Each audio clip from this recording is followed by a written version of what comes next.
Cheshire Police patrol one of the longest and busiest stretches of motorway in Britain, with more than 200 miles of carriageway across 4 motorways. On the M53 just north of Chester, PC Chris Swash is halfway through his day shift. My uncle, he was a copper down in Cambridgeshire, and he just used to blow my mind, telling me his stories about what he'd deal with day to day. And it was kind of from that point that I knew I wanted to join the police, alongside, probably shouldn't really admit it, but watching the bill as well, back in the day.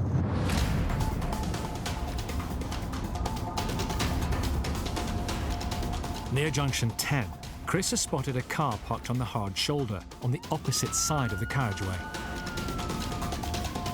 There was a red BMW and just pulled over in the hard shoulder with a chap that appeared to be unconscious at the steering wheel. We'll go and have a look, 'cause he may well have been intoxicated and fell asleep at the wheel. It does happen.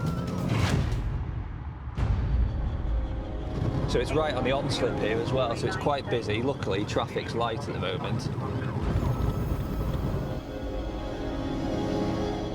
Stopping on the hard shoulder may seem like a safe refuge, but over 100 people are killed or injured on it every year. On the M25, this highway patrol has a lucky escape as a car spins across 2 lanes, narrowly missing the officers as they walk to their vehicle, crashing into the white van, while the driver and passengers dive for cover.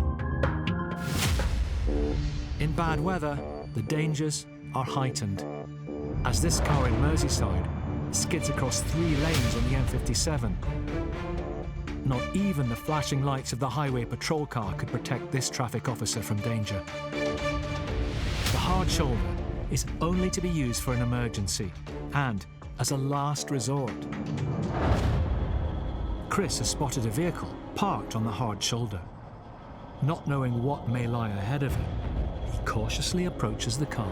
Hey mate. Hi. Hey, you okay? You just need a bit of help, okay. I just feel like on this moment like Take your time. disabled, something like that, but I am not. Right, so what's going on then right now? My fear. You what, sorry? My fear. Okay, I'll tell you what. I just need time, relax and different things, okay? Okay. And maybe if you just want to stay with me a little bit. Okay, tell you what. I'll come round and help you out, make sure you're safe. Wait there, just wait there. I just Don't jump out. I know, but what? do nothing. But because I'm in high vis, Yeah. just wait till I come round. Right. Is that right? Because then if they're going to hit anyone, I just it's me. want to do as well. And then, because I can hear a bit more in my car, so you stay there. It's clear the driver needs help, but with the danger of being hit by oncoming traffic, Chris is keen to move him to his own vehicle. I'll jump in the front and come and chat to you, okay? So what's going on? Are you all right? You don't need an ambulance or anything, do you, at this moment in time? Is your health okay? I a little bit struggling with that, but Okay. I just must be Just take your time. Be more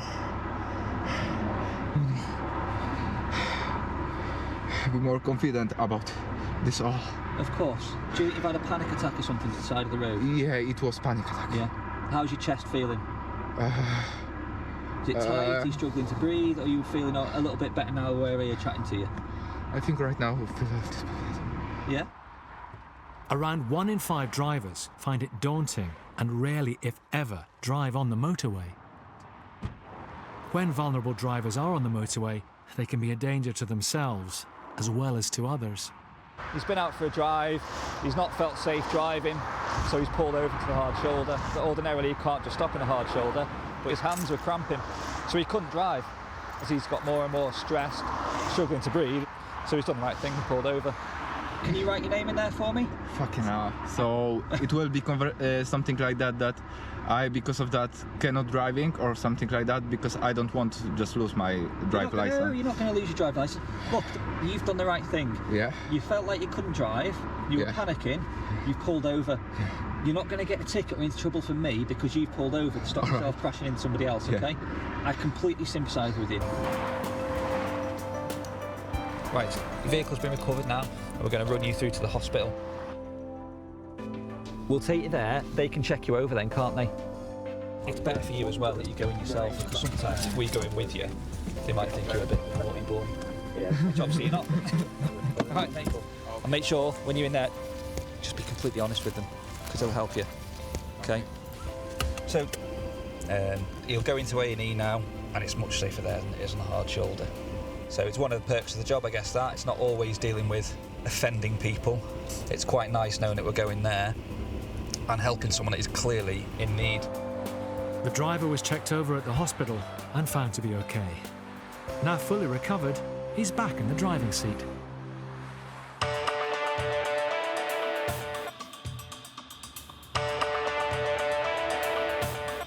Speeding is the fourth biggest killer on Britain's roads. Last year, just under 2,000 people were killed or seriously injured in accidents where speeding was involved. Your speed is 24 miles an hour over the limit. And as long as I've tracked you, which I have done for 3/10 of a mile, even longer than that, I've got your speed on there, mate. You have your good and your bad shifts. That's the beauty of the job. No 2 days are the same. Right, have you got your driving licence with you? You've got to be able to adapt and deal with any situation at that time. Yeah, are you aware of a multiple car RTC M56 westbound? Multiple car live lane RTC fire in attendance. It's got members of the public on the central road station. If there's any patrols, we can attend. The major collision involving multiple vehicles is on the M56, just north of Chester.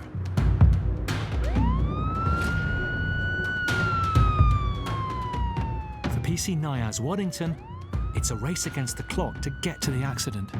How many vehicles involved? Anybody injured? Yeah, you dropped off. The extent of their injuries, and then have we still got live traffic passing? Because people will carry on the journey, they'll slow down, but you will get people who will try and manoeuvre their way through it. Within minutes, Niaz is at the scene, and it's mayhem.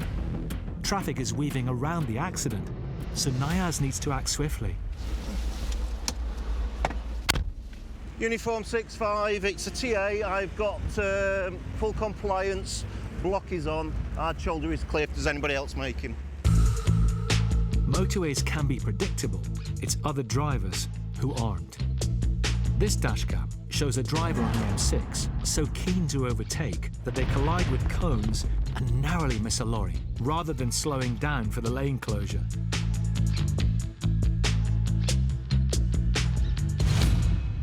Hundreds of near misses happen daily on the motorway network, but some drivers aren't as fortunate, with just under 4,000 motorway accidents in 2019. And several happen during bad weather. On this quiet motorway, a car comes from the outside lane and almost loses it on the wet road, skidding across all 3 lanes as the driver tries to regain control of the vehicle. With some sharp manoeuvring, a serious collision was avoided.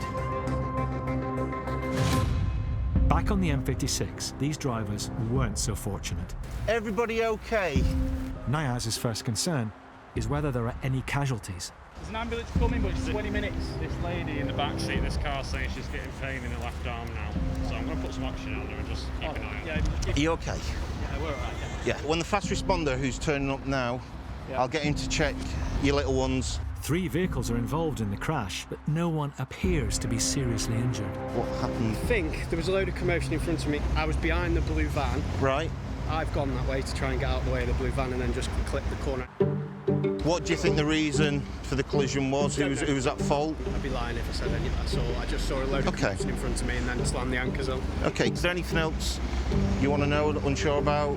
No, I'm okay. It's like a jigsaw in relation to a road traffic collision. Depending your position on that carriageway at that time, you pick up different things. So it's putting it all together as a puzzle to find out exactly what's happened.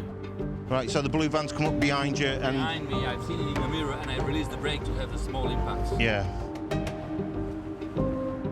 Yeah, he's got into the back of somebody, as you can see. Traffic just slowed down and he's ploughed into the back of him, or is it? I don't know. I haven't spoken to him. Before questioning the driver, Niaz has other priorities. Once we've ascertained that there's nobody seriously injured and it is minor, the next thing is the carriageway. We've got to clear the carriageway and get it opened as quickly as we can, because the tailbacks will just mount and it'll be chaos for ages. Problem we've got oil in lane 3. It's 10 minutes since the carriageway came to a grinding halt. Fire brigade are going to put down some absorbent sheets to hopefully soak up the oil. For the next 15-20 minutes, nothing's moving on the carriageway. Every time a motorway is brought to a standstill, there's a knock-on cost to the UK economy. Stu, have you got a brush in yours? A 3-lane closure for 4 hours costs a staggering £1.5 million. For Niaz, the pressure's on.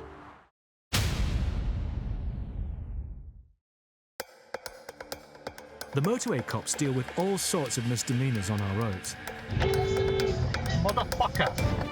And with 39 million licensed vehicles in the UK,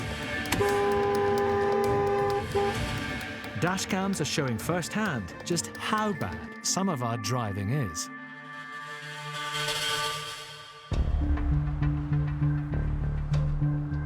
Earlier, PC Niaz Waddington attended a 3-car collision on the M56, just north of Chester. There was a load of commotion in front of me. I was behind the blue van. Right. Yeah, he's gone into the back of somebody, as you can see. Thankfully, there were no major injuries, but an oil spill on the carriageway has caused a major headache for Niaz. For the next 15-20 minutes, nothing's moving on the carriageway. Niaz is under pressure to get the motorway up and running and traffic flowing again. You've got HGVs on there, they've got perishable goods, they have to be at the destinations. Every minute you've got that motorway closed, traffic backs up a hell of a lot. It then can take ages for that traffic to get flowing again. Finally, nearly 30 minutes later, 2 of the motorway lanes are opened. Niaz can now question the driver of the blue van. It may have been a minor collision, but Niaz needs to find out if any traffic offences have been committed. Can you tell me, in your own words, how the collision occurred? Well, I was travelling and I've just looked up and I've just saw the brake lights. I've not had time to stop. What do you mean you didn't see the vehicle slow down in front of you? You should be able to react if you've got, obviously, a suitable stopping distance. So... Yeah, I mustn't have gave myself enough stopping distance. Okay. Were you not fully paying attention to the road and were you distracted by anything? No, I weren't distracted by anything, but I mustn't have been paying well enough attention because... From what you've told me, you have committed an offence of due care and attention. Do you understand? Yeah.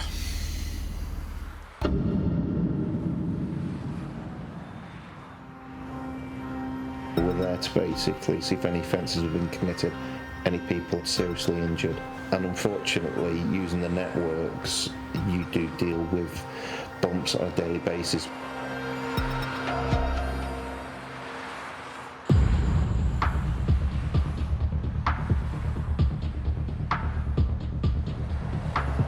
With 3 lanes of traffic travelling at an average speed of 70 miles per hour, driving on a motorway requires a driver's full attention. Over 80% of motorists in the UK have admitted to being distracted whilst at the wheel. Something PC Rowan Burt comes across regularly during his shift. Any distraction is something that could lead to a collision. People always take a risk because they don't think they're going to be the one that's going to cause that multi-car pile-up on the motorway just because they've been looking at their phone and they've been distracted. They don't think it's going to be them until it is. Oh, and he's on his phone. So I've just seen a van. He's picked up his phone and the van looks like it's got a bit of a host of defects. Thank you. Just move vehicle check, please. M53 south at junction 8. As the driver comes off the motorway near Ellesmere Port, north of Chester, Rowan sees a prime opportunity to pull him over.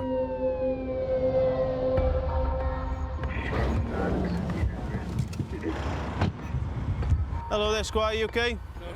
No, I know, sorry. What do you know? So I've stopped you because when you were at the traffic lights before you joined the motorway, you had your mobile phone in your hand. Okay, look it. Oh, you did, I saw you. What's happened to the front of the vehicle? A few months ago, we have a different driver, you know, and we have accident actually. So, how come it's not fixed? It's still working. So. It's still working.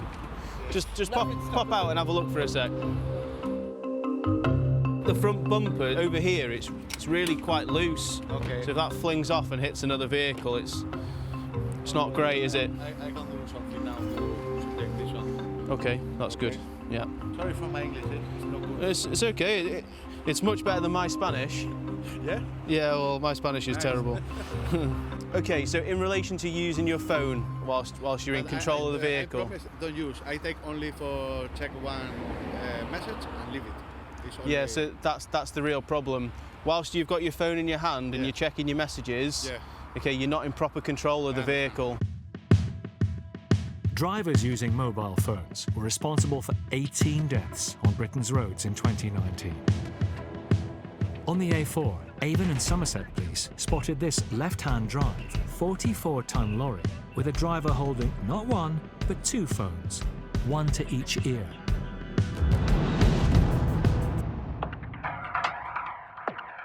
And staggeringly, this isn't a first. Near Rotherham, this clip shows South Yorkshire Police capturing another HGV driver red-handed. This truck here to the left of us, he's got a mobile in his left hand, he's got a mobile in his right hand on steering wheel, and he's got no seatbelt on. Roger, I've got it. Absolutely oblivious. For not wearing his seatbelt and using two mobile phones whilst driving, the driver was fined £162 and given 6 penalty points. Back near Ellesmere Port, Rowan has pulled over a driver he's clocked holding his mobile whilst driving. Okay, so this is the ticket, okay? This is the offence report. So these are all your details? No, I changed of address. I live in St. Helens. You make St. Helens sound really nice. Yeah? So if you don't receive the letter after 3 weeks, then you give us a call, okay, to chase it up. Okay. Because it doesn't mean that it's gone away. All right, unfortunately. It just means that it might go to court, which is bad. Okay, thank you. Okay.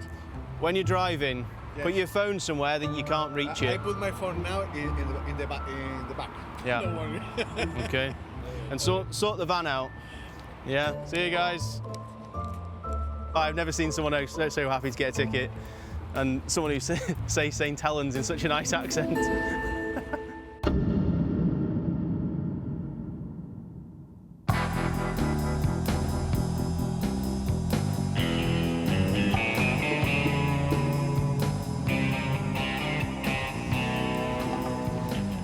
As low impact as possible. We want to make sure that the wedding continues. We've got no problem with the wedding going on.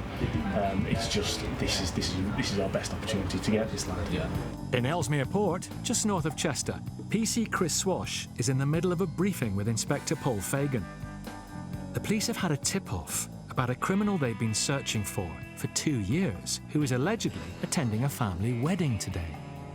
Our lad is wanted for prison license recall, burglary, back in 2019, where he stole £200 from a 95-year-old woman in her own home. When we get him going into the church, what's the plan then? Just wait for him to come out? Because there's only one way out, I guess, isn't there? We're not going to the church. Yeah, sound. We're not going to the church. Cool. Something a little bit different today, so we've been tasked to be in the area, and if this male's sighted, to try and grab hold of him before he goes into the pub or to the wedding venue, because what we're not going to go and do is go and bust the wedding up and interfere with that. Back at the station, officers are using CCTV surveillance to monitor the area, while Chris is scouting surrounding roads. But something is amiss. There is nothing going on at that church today. It's fully closed. Yeah, you're right, boss. The church is completely locked up and closed, you know. So is it Duff Info, do you think, or? All right then, mate. Stand down, stand down. There is no wedding today. With the wedding off, Chris is back on with his usual traffic duties. Yes, he's driving as well. But it's not long before Chris spots a familiar driver.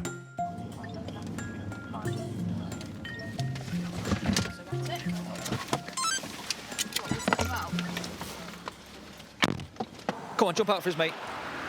This is unbelievable, this. Be honest with me now, is there anything No, in the car? there's nothing in the car, nothing in the Brilliant. car. Hold on, let me think. No. You say this definitely not. You've said this to me in the past. Yeah, right. And you did have something on you in the past. What did he have on me? A little bit of heroin. Jump out the way. Come over here with us. This hand, this hand. Do you not remember that? Sorry, what? Go ahead. Chris, 14, please speak. Yeah, go on, boss. Darling, just standing about the wedding sign. Look, the details been changed. So is it going ahead? 1400 hours, the wedding is going ahead. Brilliant, okay. I've got to go, so you get yourself on your way, all right? Look after yourself. With a clean spot check, the driver is free to go. Now the wedding's back on. Can Chris get to the church on time? The church is now open and wedding guests have started arriving over the road in the pub at Wetherspoons. We will sit and wait just around the corner because we've not got much time to spare. And then if we can, we'll pounce.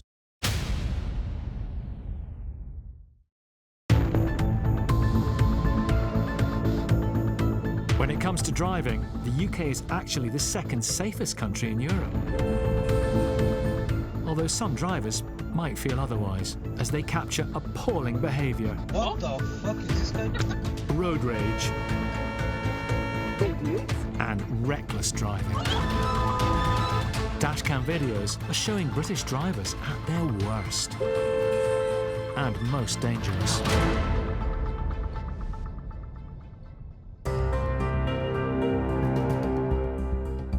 Earlier, PC Chris Swash was on the lookout for a suspect who was on his way to a family wedding in Ellesmere Port. Go ahead. 1400 hours, the wedding is going ahead. Brilliant, okay. With the time of the wedding confirmed, Chris needs to step on it and apprehend the suspect before he enters the church.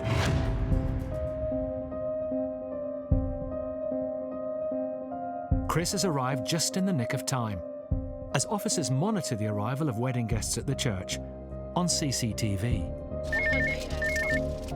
Hello, Sergeant. Positive ID. On the side road now. The main congregation are in the church. I think he's the only one in a suit there. The rest of them are females at the minute. Yeah, that's received, mate. Make it now. He's just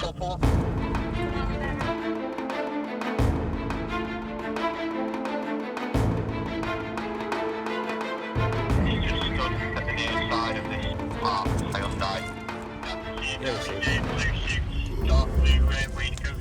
He's standing nearby. Stay where you are, mate. Put your hands out in front of you. You're under arrest and prison licence recall. So you don't have to say anything, but it may be defence if you're not mentioning questions until they're in my court. Anything you do say, maybe given evidence, okay? Come with me, mate. Sorry, mate, yeah, got him under arrest. Come over here. Come on, boy. That's why I'm taking you over here, out of the way. I know it's not the appropriate timing, but it's been a long time, we can't let you go in, okay? So, you're coming with us. That's why I've moved away from everyone else, because I don't want to upset everyone, okay? Trying to be civil with you. What for, buddy? Okay, so when you've been released from prison, Yeah. you've had conditions where you've got to engage with, I don't know, is it probation or something? You haven't done that. You've known that, haven't you? Didn't have a clue, buddy. Okay. Didn't have a clue. So, we're going to take you in, okay? Come on, this way. It's on full-time road heading towards the sort of way round about. I'm not sure if you went left or right. Jump in the back of there for us. Sit in for us, pal.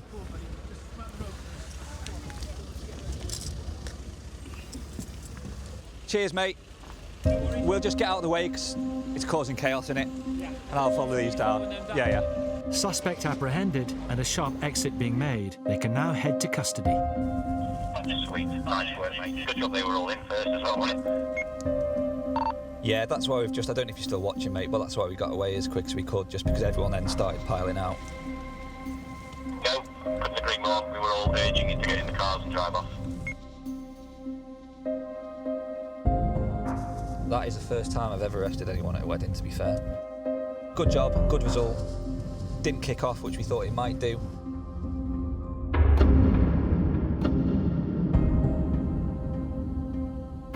In an ideal world, I wouldn't have arrested him there at that time. However, he's been wanted for a number of years. He's recalled to prison for a reason, because he's committed a serious offence.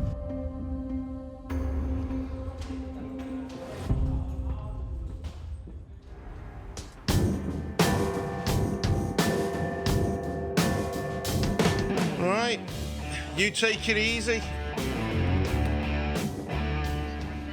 Yeah, so these are the bad boys. Woo, it's hot. Yeah, I can't even have McFlurry.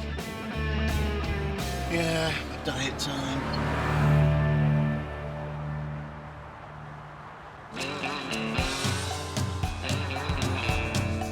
PC Niaz Waddington is patrolling Cheshire's busy motorways. My pet hate, the thing which really annoys me, is when somebody's blatantly committed an offence and they know they've committed that offence, but yet they deny it. Now that's an offence, lane 2. Why? If that got stolen, you would find that vehicle. That vehicle would be found quite easily. It's a nice colour, but I don't think it suits certain vehicles. I'm discriminating against pink micras.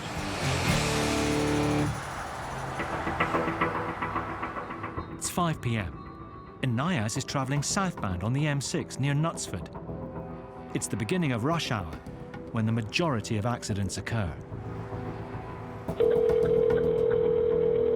emergency. Hi, I'm just calling regarding an incident that's just happened on the M6 North by Knutsford Services involving 2 cars in the outside lane. There's 2 young girls who hit the car in front.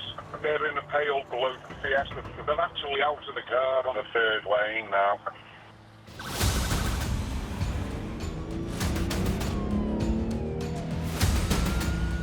This is the worst problem with live lanes. There's nowhere for the vehicles to go. The collision has happened on the opposite northbound carriageway. A traffic jam is already forming behind it. There they are. Mike Oscar 248. Just past it, going southbound, the vehicle in live lane. It's in lane 4. Highways are probably going to get there before I do, as I've got to turn at 18. One of the vehicles involved in the crash is stationary in the outside lane. Overhead signs have closed the lane to all drivers. They've had to put a lane 4 closure on, but you'll still get people going down this lane here because thinking, oh, look, like that van there, I can make progress down here, not realising it's closed for a reason.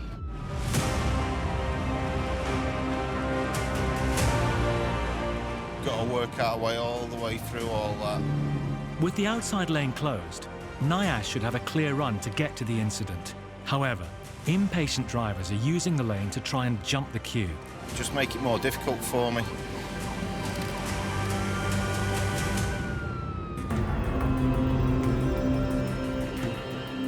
In heavy traffic, some drivers will try anything to get ahead, whatever the risk.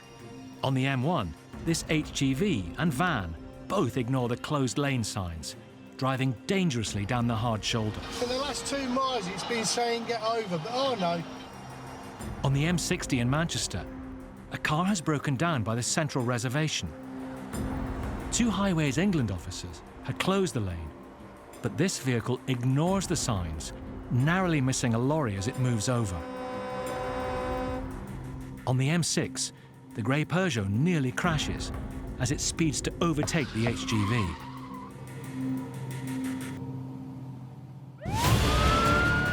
Back on the M6, PC Niaz Waddington is making slow progress towards the incident. At least people are getting it now. This just goes to show people's logic and thinking.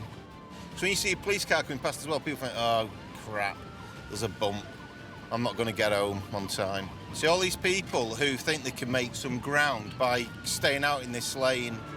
He's managed to get through 3 miles of the tailback, but drivers are still ignoring the signs. Oi! Wind your window down! It's a no entry lane! That's a ticket! Right, stay in that lane! Sometimes it's hard not to lose your temper, but you've got to still remain composed until you deal with what you're facing with up here.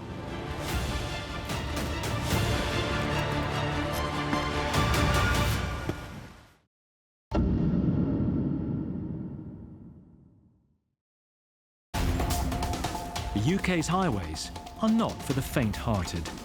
And when road users don't obey the rules, the results can be dramatic, terrifying, and dumbfounding.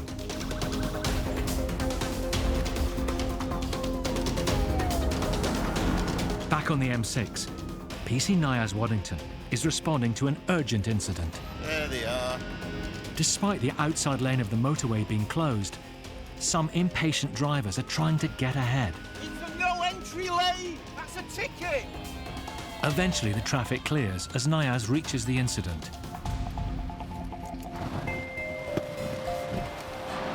They ran up the back of it. They went up to the back of the other guy, and his vehicle's all right? Yeah, very little damage. It was a... And he didn't want to hang around? No, he was happy to go. No problem with him. He was fine. He was compliant, nice. Bloody hell. Niaz finds the driver and passenger of the blue car that's blocking the lane. Hiya, you two okay? You're all right, okay. I was driving, and then I looked over to see if there was a car to go into the next lane. I knew it, I was in the back of the car. Says section 170, non-injury road traffic collision, details exchanged.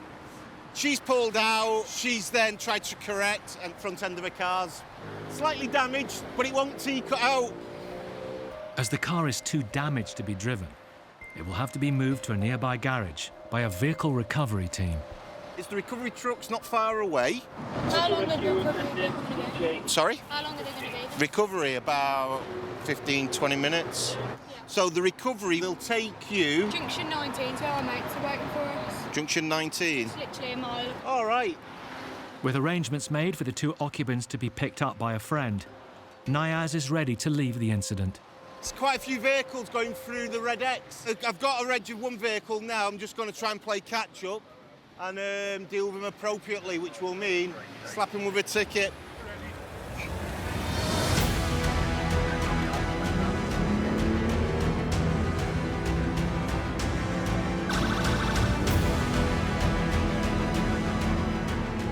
It just annoys me how people cannot recognise and obey road signs, and then they wonder why the police are stopping them.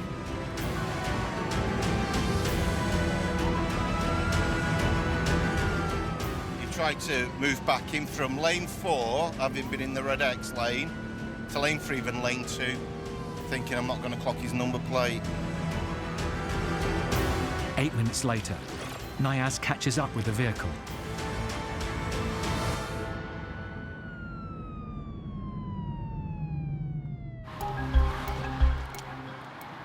Lane 4 was closed off because there was an incident. Traffic was bumper to bumper. I literally couldn't Right, do anything else. but the red X and the move over from lane 4 to 3 is a good mile back. I know what I've done, why I've done it. Okay. And I've explained it to you. All right, no problem. The driver believes he hasn't done anything wrong, claiming he couldn't move into lane 3. Niaz isn't having any of it. You'll be given a traffic offence report and it'll be points on your licence for it. But I want to contest that because I generally don't believe I'm in the wrong for it. What you've done is contravened a red X which has been there for a good mile. The driver is adamant he will contest the ticket in court. He will have 28 days to do so, and if found guilty, could receive an even harsher sentence.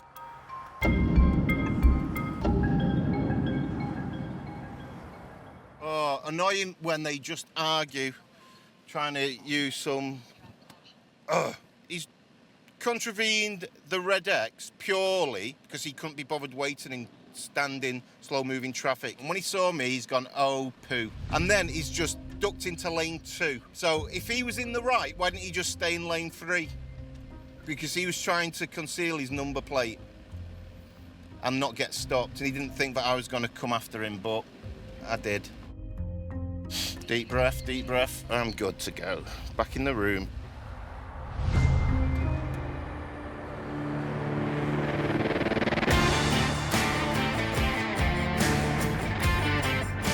Inspector Anton Sullivan heads up Cheshire's Roads and Crime Unit.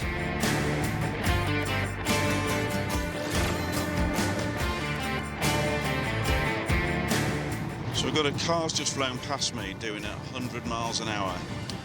Hotel Sierra 01.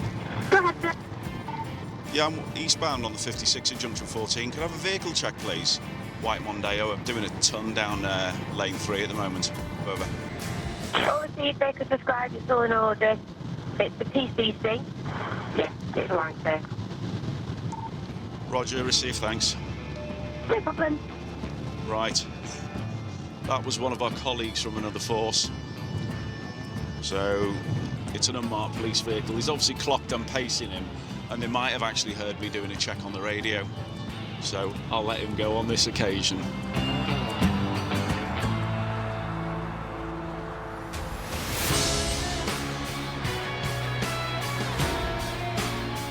On the A523, Anton is stationary, waiting for temporary traffic lights to change.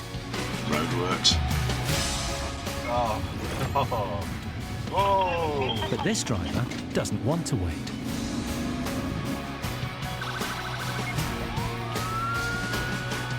He's just completely ignored the red lights and driven through them. What is it with people today?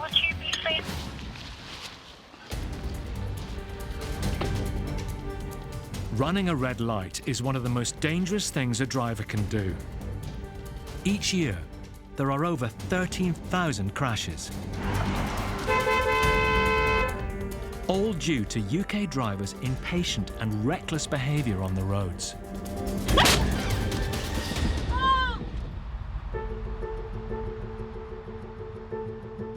Do you want to explain that to me? Yeah, I do apologise. I've got an appointment to register my mother-in-law's death, and I'm running late. I've got to be at home for 20 to 2 to register this with my wife, because we've got a funeral on Thursday. I hold my hands up, whatever you need to do. I get it's frustrating. I was stuck in the same traffic as you, trying to get through to Mac. I hold my hands up. Who's the appointment with? It's with Macclesfield Registry Office. All right. I've done the funeral directors yesterday. Okay. Is this your vehicle, is it? This is my... The driver has committed a motoring offence that carries a £100 fine and 3 points. Look, I'm really sorry that you're going through what you're going through, and I do understand it.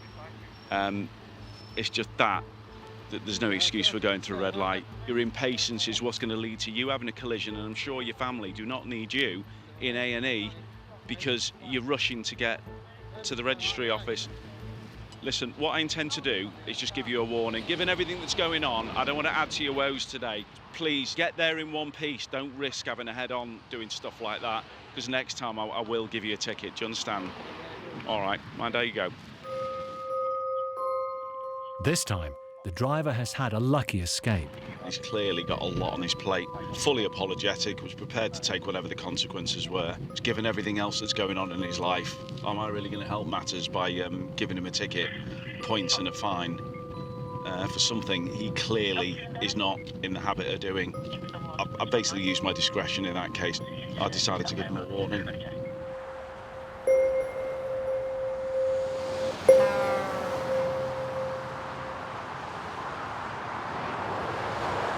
There are over 500,000 heavy goods vehicles on UK roads, and most are fitted with dash cams. And 1 in 10 fatal accidents involve HGVs. Capturing brake checking like this from other drivers.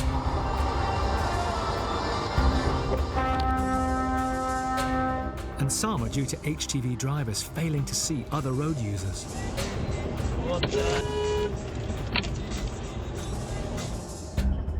On the M62 westbound carriageway, this terrifying collision happened when an HGV hit a car whilst attempting to change lanes.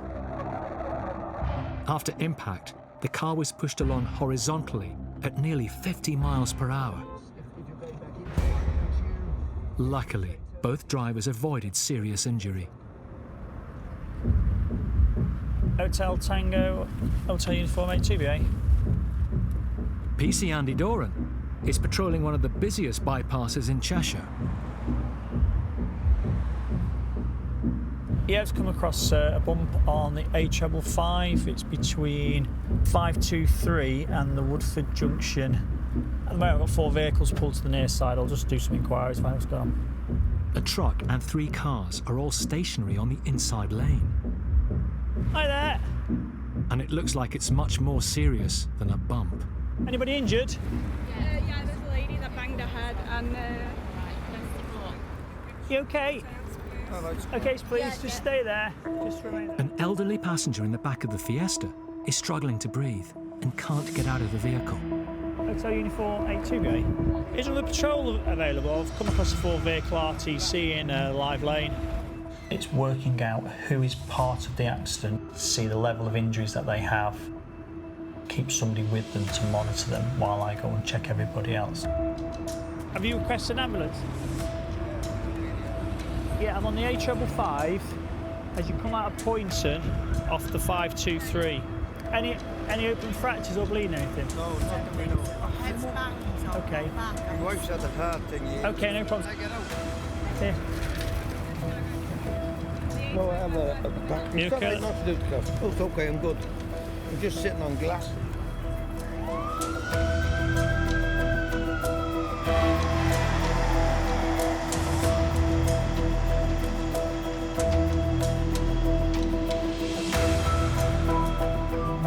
The one person Andy really needs to speak to is the lorry driver.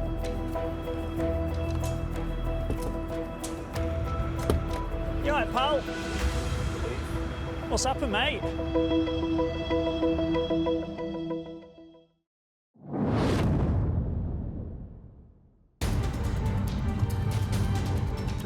On Britain's roads, dash cams are now capturing drivers at their worst. From not paying attention to a complete disregard for the safety of other road users.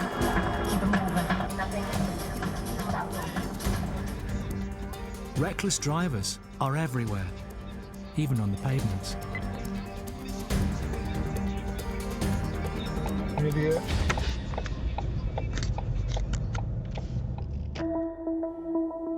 Anybody injured? The lady that banged her head and... You okay? Okay, please, just stay there. On the A555 Manchester Airport Relief Road. Have you requested an ambulance? Yeah, I'm on the A555. PC Andy Doran is first on the scene of a serious road traffic collision. A car has been involved in an accident with a lorry.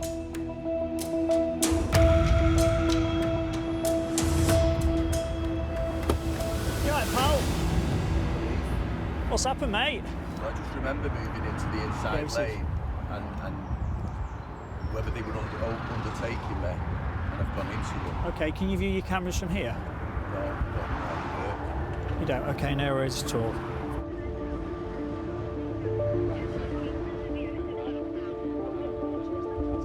Andy needs to speak to the witness to see what she saw.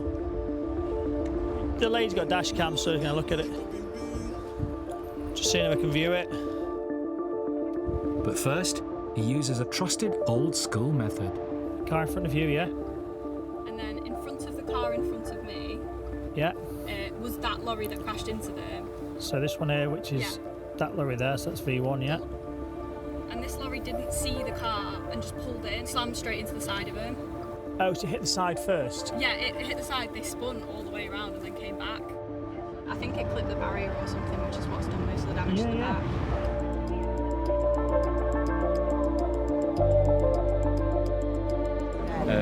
Pulse rate was 81, nice. some oxygen on her and it's going down to 70. She's stable. But obviously, before we move the casualty, we just want to make sure the paramedics assess a spine, a C-spine, to make sure that there's no injuries there. And so when they're happy, then they might get her to climb out, or if they ask us to do an extrication, then we'll have to take the roof off and take her out on a longboard.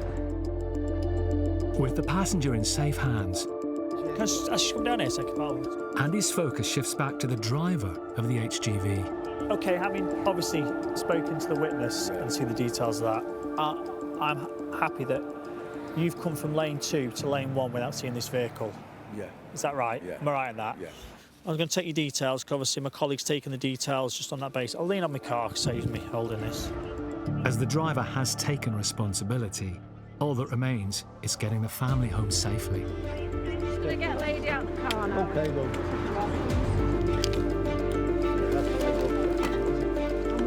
I'm not injured as such. Neither is my 2 daughters. It's the wife's at the front of it. The most important thing is the people.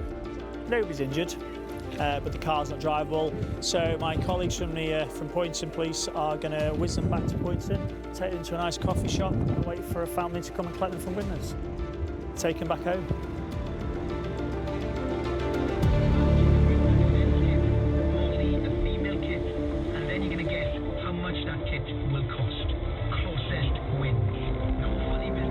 The dash cam that was retrieved from the witness a few days later showed exactly what happened.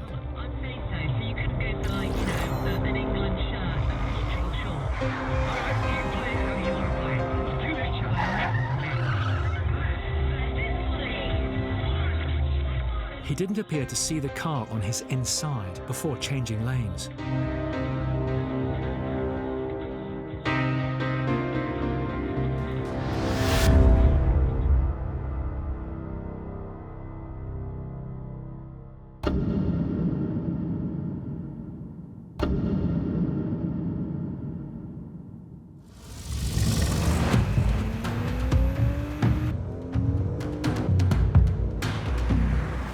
Patrolling the M6 is PC Niaz Waddington. After 20 years as a cop, he knows to trust his instincts. Now I'm interested in this Astra.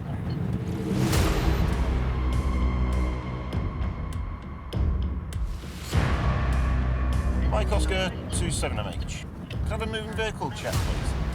It should be a silver Vauxhall Astra. It could be something or nothing, but his rear windscreen's missing and he's just got plastic over it. It does come back with no insurance and the MOT expired last month.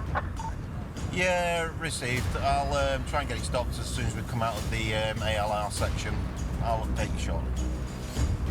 The vehicle has no valid insurance, MOT, or rear windscreen. Let's see what happens.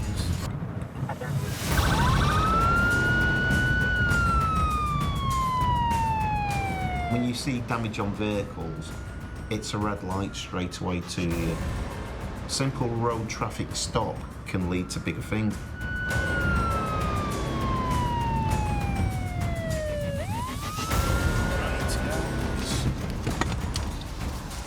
Mike Oscar 27, vehicle stop 29105. All right. Yeah, do you know why I've stopped you? Because of my back window. Well, that did come to my attention. The reason I've stopped you, funny enough, you're coming up as no insurance on the vehicle. Right, when did you last check your policy? Paid it on the 26th. Just gone. And is that for what, 12-month policy? That should be 12 months. Should have been renewed for another 12 months. It should. The only thing I can do is give you the opportunity to insure at the roadside. If you're unable to insure at the roadside, then your vehicle will get recovered. Sorry? Now. Yeah. Let's phone my man then. If you're able to sort it out now. I've been called off the police about insurance.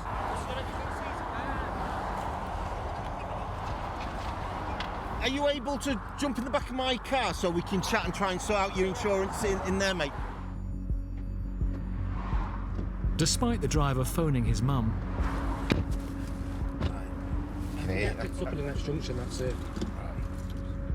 he's not been able to get his car insured. Right. Yo. Alright, up front and everything. Our records show you've got a provisional driving licence. Am I correct?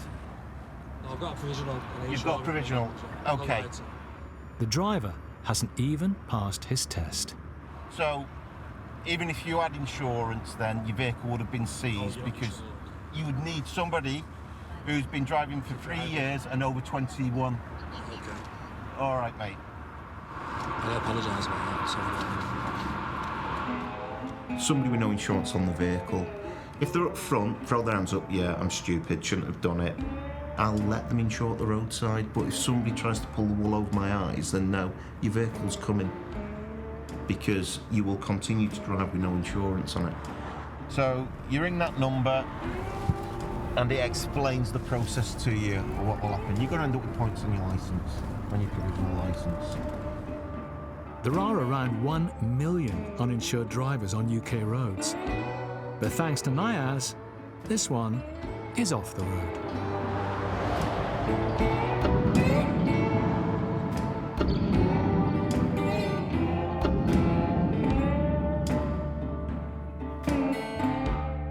There's a chippy we go to last night and we had salt and pepper chicken with curry sauce and chips, and it was amazing.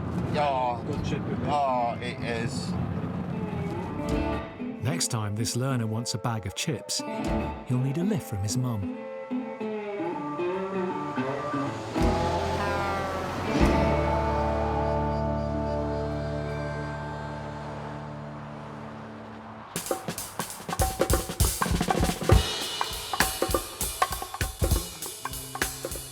Back at base, PC Chris Swash is gearing up for the start of his shift. Yeah, it's quite fitting. 007, locker, looks, personality, and I'm dead strong. So, it's obviously given to me for a reason.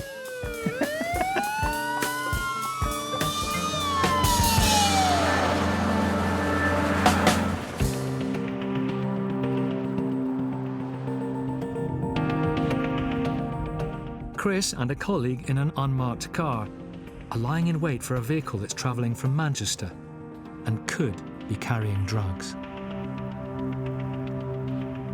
We'll get behind it. We're going to ask it to take us. We're going to take it off at junction 12. Hopefully, there's a lay-by down there where we'll stop it and search it. The car in front, that's one of my colleagues. He's going to join the motorway and try and sight the vehicle first. Once he's confirmed that, I'll get up behind him. If it's not, I'll sit and wait to see if I can pick it up. There it is, I think.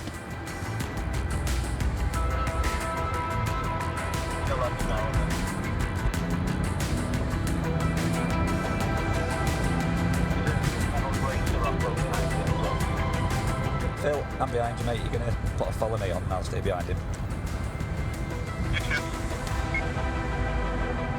Chris and his colleague begin to box in the vehicle.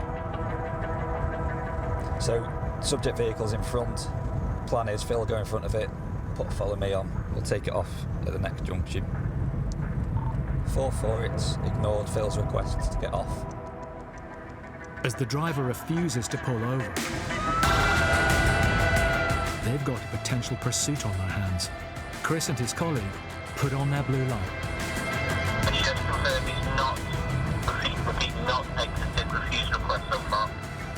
I am aware that people have different reactions to the police when they see those blue lights going on in the rearview mirror. But when we're stopping people, ordinarily they've had a run-in with the police, so they know what's coming.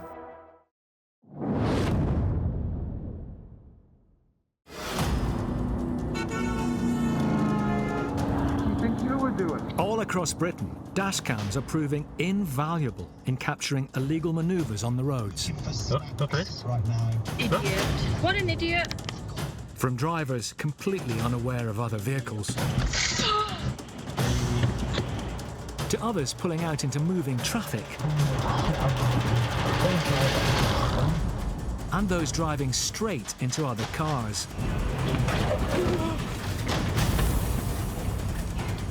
This appalling driving caused over 115,000 casualties in road traffic accidents in 2020.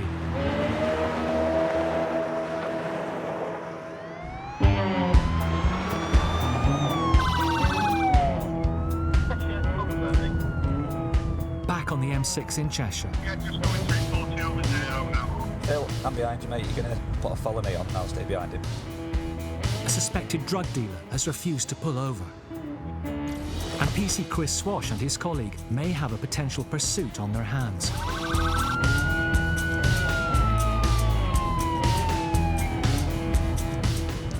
4-4, just so you're up to date. We've lit it up. He's now indicating as the hard shoulder.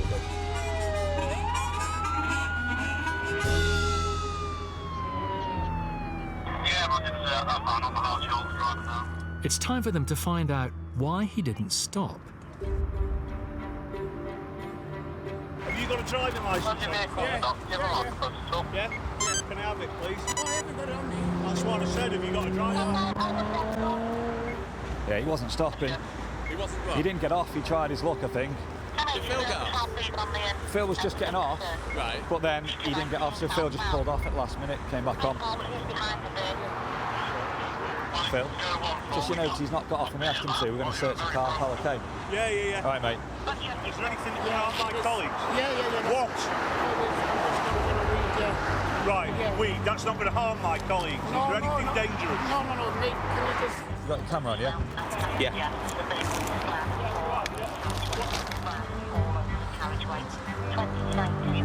Yep. An incredible discovery is made in the footwell on the passenger side of the car.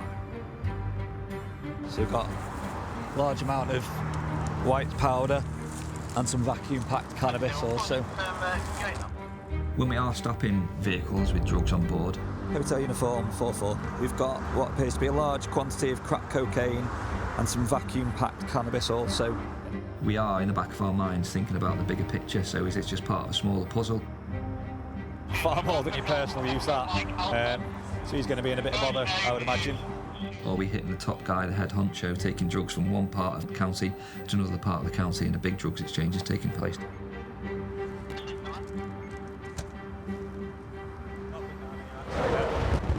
Hate the motorway. Hate the hard shoulder.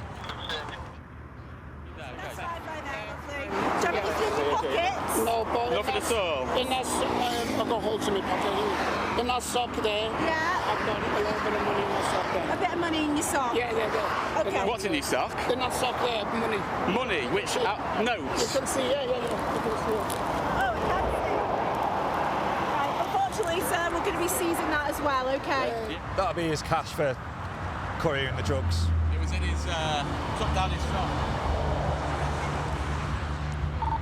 We'll be off the hard shoulder in the next 5 minutes. It's time for Chris to take the man to custody.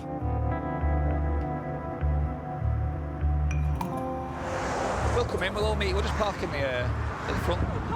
Yeah. Nice one. Right, see you in a bit then.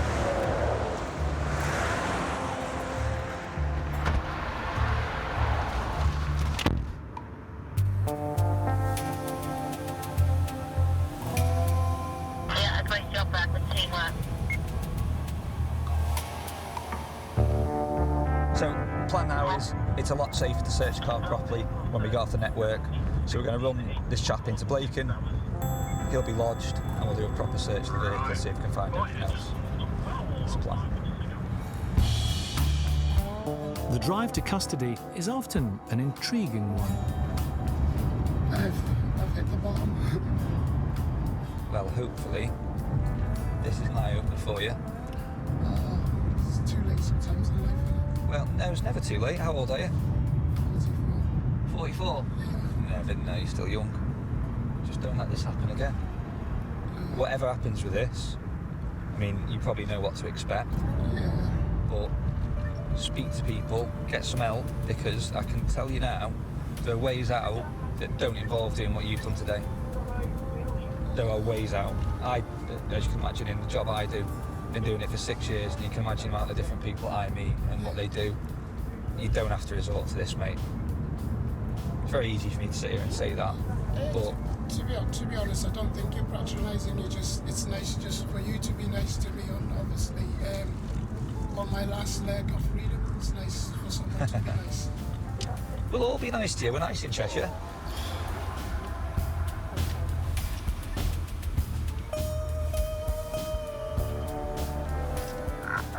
Hello, got one on for Peewits. Thanks. While the arrested man awaits processing in custody, If you want to grab a seat on there, my mate, and then I'll get those cuffs off you. Chris gives the car a more thorough search. Poplio, never heard of that Pokemon before.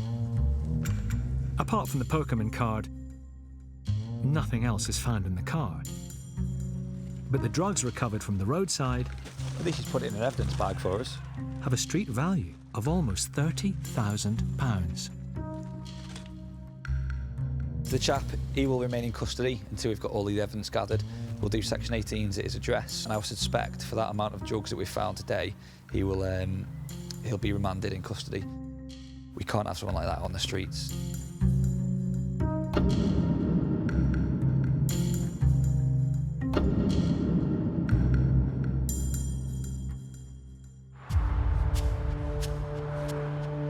To help officers like Mike get great results, they rely on cutting-edge technology, like automatic number plate recognition cameras.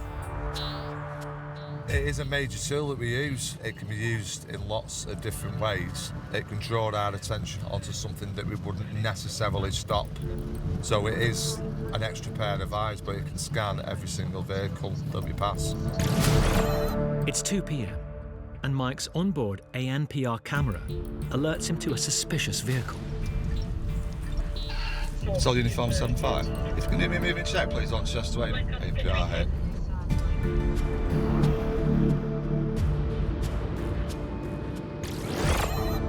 Mike's check with the police computer has revealed that the driver could be involved in drugs. You've got to have eyes on them all the time. Obviously, some have got weapons. The concentration level goes up. There are nearly 11,000 ANPR cameras operating in the UK. They help Britain's police forces stop the criminals on our roads.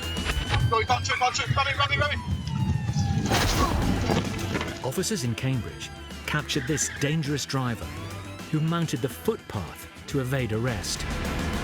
He was convicted of multiple motoring offences, including drug driving, and sentenced to 1 year in prison and banned for 42 months.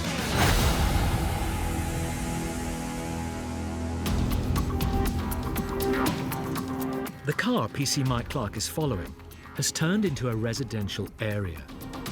He needs to be ready for anything.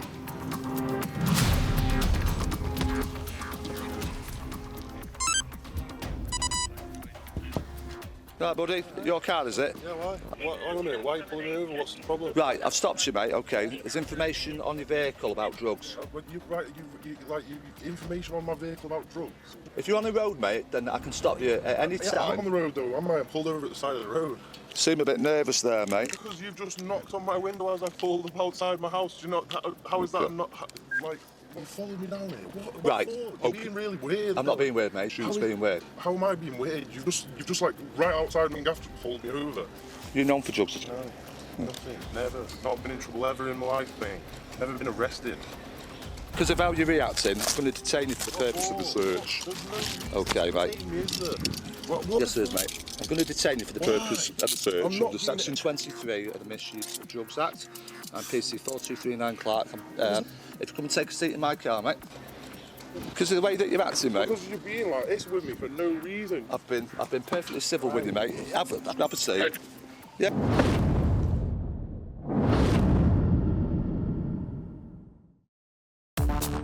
On Britain's roads, the recent use of dashcam has been essential in documenting the shocking behaviour of many drivers. From reckless speeding, total disregard for other vehicles, to life-threatening stupidity. On and off the road.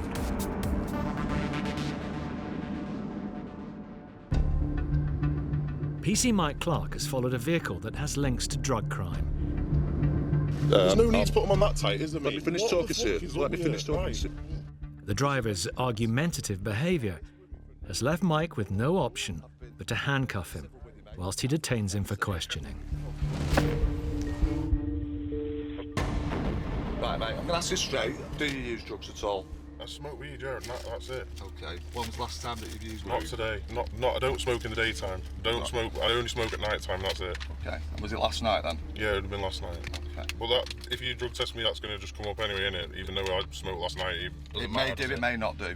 This only indicates if it's picked up something in your system. Well, it's going to obviously pick up something in my system, but do you know what I mean? That's last night you're driving the car, mate. I'll be honest with you. Yeah, but I mean, I smoked last night, not today. If you roll your tongue around, mate, just pop your tongue out. I'll take a scraping of it. On average, on these tests, I'd tell everyone who I deal with, if you're using it on a regular basis, it can show up to 4 days. Oh, no, yeah. Okay. Whilst Mike carries on questioning the driver, other officers arrive to search the driver's car. Being detained for no reason. I feel like I'm being bullied here. Is there going to be any drugs in your car, mate? Any weed or anything like that? No, I don't drive around with nothing in my car, bro. Right outside my house in front of all my neighbours as well. The driver's story that he's done nothing wrong quickly unravels as evidence is found. He's got a large amount of cash, probably £1,000 plus. Oh, right, That's from when I bought the car. That's from literally when I sold my car and bought that car that's left over. There's book names and amount of money owed in it as well. Oh, is there? Yeah. Well, there's not a book with the amount of money owed in it. No names with money owed in it. Well, what, the 50s then? What? And the 100 and... That's all work, that's all my rent, that's all my bills that I have to pay and everything. It's nothing to do with drugs then? No, it's just people I work with. All right, okay. Look at it all, it's people I've worked with. But the discovery of cash and the book is enough evidence for Mike to make an arrest. All right, mate. As in the moment now, then, I'm arresting you on suspicion of money laundering. Section 5A, which is positive on drugs white, positive for cannabis, okay? I just wanted to loosen off his cuff a bit because it was a bit snug. Yeah, isn't it? What about which one? Do you know what I mean?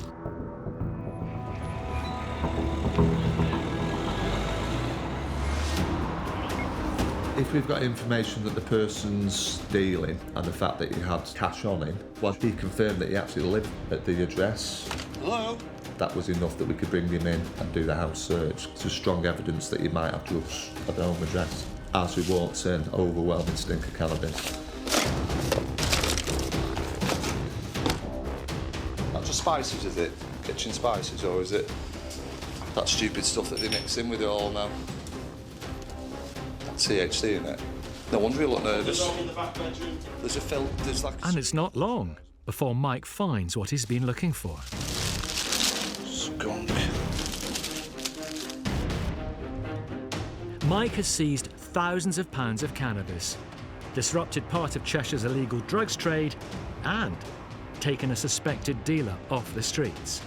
All from information provided by ANPR cameras.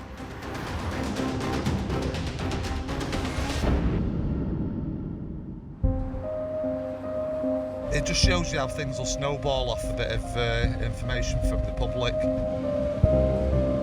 Back at the station, Mike logs all the evidence he's found. Adults normally pay in 10s and 20s in drugs. If you've got big jars of pound coins all around your house, that tells me it's kids that are giving you that money.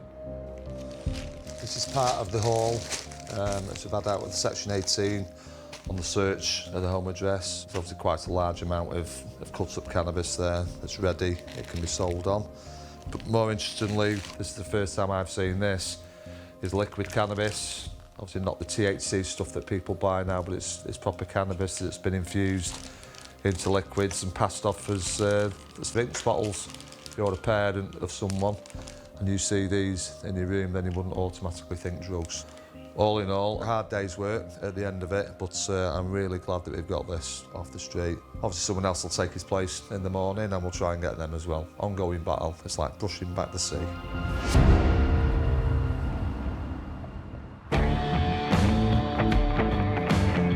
After a busy morning patrolling Cheshire's highways, PC Amy Hollis pulls in for a pit stop. It's a hot day. I haven't had a rest for a little bit, so we're just going to nip into Hapsford. So there's never a good time to get a break, really, because anything could be going on at any point. We are never off duty. isn't great sometimes when you are bursting for the loo or if you're gasping for a drink, but it's just the way it goes. But as she parks up, something catches her eye. A red Lamborghini's just pulled up and I've just noticed they haven't got a front registration plate. So we're just going to go have a chat with them and see what we've got to say about that. Where's your front plate? And your back plate is incorrect, I believe. That's illegal. It's too dark. It's a gold plate. It needs to be yellow on the back. The front plate, I'm afraid, is necessity. I'll forgive the back one for now. You're going to be getting a ticket for the front one, I'm afraid. So it's going to be a traffic offence report. I'll just grab your driving licence and I'll go and get my paperwork, OK? I mean, you have to have front and back number plates, to be honest. I wasn't aware that the back plate was an issue, if I'm honest, but I'm having a special fixing put because of the type of car it is for the front number plate. Just so I'm clear, it's the yellow that we're not happy with? Yeah, it's gold. OK, it hasn't got a manufacturer's mark on it, so that in itself makes it illegal. It's raised up, it shouldn't be, it needs to be completely flat like that. It's just the colour. I think it's more because it doesn't pick up on, you know, our ANPR cameras. I believe that's what the issue is. Oh, OK. In 2018, police recorded over 9,000 number plate offences. By 2020, that figure had risen by almost 50%. Repeat offenders can be fined up to £1,000 and have their personalised number plates confiscated. I rarely have run-in with police officers. She's probably ranked top of my list as cops that I've met on the road. I told you, that doesn't get you anywhere. No, she's been fine. Yeah, she has been fair, to be fair. Yeah, she's been friendly and spoken like just like a human being as opposed to anyone that's any sort of hierarchy above me, which is nice. So what is it you do? Property, mainly. Oh, OK. Property and finance, majority, but most of it's property, yeah. Sounds like it's me asking, so how do I get one of these cars? What do I have to do? Or I just marry someone like yourself. There you go, well, sorted. Hey, look. Negotiate. You've just told me you're married, it's too late, I'm telling you. Flattery doesn't get you anywhere, I'm afraid. Did you say I'm not? Yeah, he's not. Unfortunately, I am. So.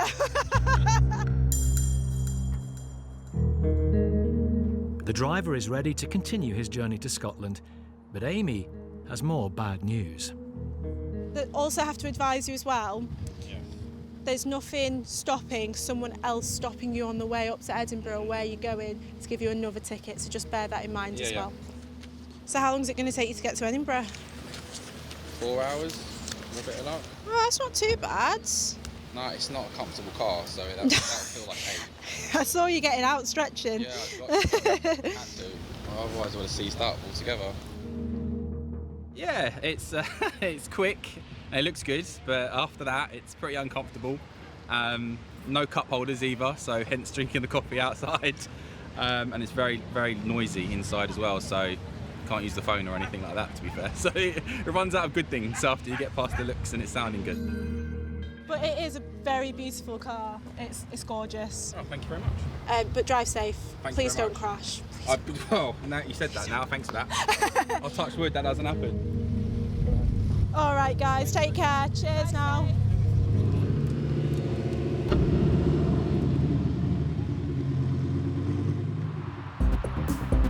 With 40 million vehicles on UK roads, Britain's police officers are there to aid drivers, whatever the problem.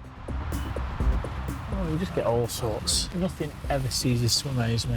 I just never know when things are going to happen. A veteran of 21 years on the force, PC Andy Doran thought he'd seen it all. It looks like a Caravan from the back. Looks like something out of Top Gear, something they'd make. Hello! It's embarrassing. What's up? The handles failed.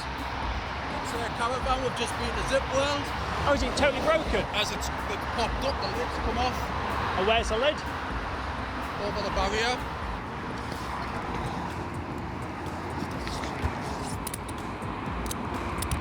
Just unhook it there, can't he? And then he's got all... We'll take lane 1 and 2 off. Right. And then you can set off and we'll just cover these 2 lanes, because if any part of this bobs up and falls off, we don't have any innocent member of the public. Sadly for this family, it's not a great end to their holiday. And for Andy, it's not an end to his working day. Other drivers need his help. Police emergency. just been hit, my car in a hit and run. I'm in another vehicle following this gentleman. It hasn't stopped. Pull across him, please, sir, so he has to stop. Get out. He's just hit my car and nearly killed me and driven away. Don't Please. speak to me like that, all right? You come chasing after me, you're blocking down the road, and then you're telling me. You ought to come and see my vehicle. You could have killed me. Yeah, received en route. An RTC, HGV in a car. The information at the moment is HGV wants to go. You get the impression that the driver of the car is stood in front of the HGV, stopping him from going. I need to get there quick because things can escalate. I don't know how many people are in the cars, I don't know people's temperament, there's trigger points, and at what point somebody's going to snap, I do not know. The sooner I get there, the better. Okay, so is this your vehicle here, lad? No, I'll tell you the story. That's my truck. Okay, yeah. I'm the boss. I'm at the junction, coming out of the little industrial estate. He's turning left. Well, no, I didn't tell you, you saw it. There. As he swings round, his back end caught her car. Right, the back end caught the car, yeah, okay. And is that car there that's damaged? That's my car. Oh, right, where is her car? I don't know. He's still there. So far, Andy has the witness's car that wasn't damaged, blocking the HGV lorry that wasn't aware of causing any damage, while the damaged car is currently 2 miles away, where the accident actually happened. Right, okay, let's go and find the lady. Just stay here, lads. He's your witness. Have you got this gentleman's details? Yeah. Right. For your insurance, it's this lady here that needs it. I don't need it. Now, this gentleman here is saying that your vehicle has hit that lady's vehicle. Yeah. If this lady's driven into your truck, then she's at fault. If she's static and as you're making your manoeuvre and the back end swung out, then you're at fault. Has he admitted it? He didn't at first, but this gentleman's an independent witness. He has no choice. I'm sorry, but I heard that. How can I admit it? I didn't even see it. Dealing with people who are raised tempers, frustrated. I'm a referee in a boxing ring type of thing. Well, I'm trying to share the details with you. Right, mind yourself out the road now. It's that bit there that's caught your car. I should have come out the road. Andy gets both drivers to share their insurance details. I'm a professional driver, and that's the first accident I've ever been accused of in 40 years. With the paperwork sorted, Andy now has to deal with the damaged car, abandoned at a busy junction. Left the car around the edge. That's why people are complaining. Common sense prevails, you know, why park obstructing the highway?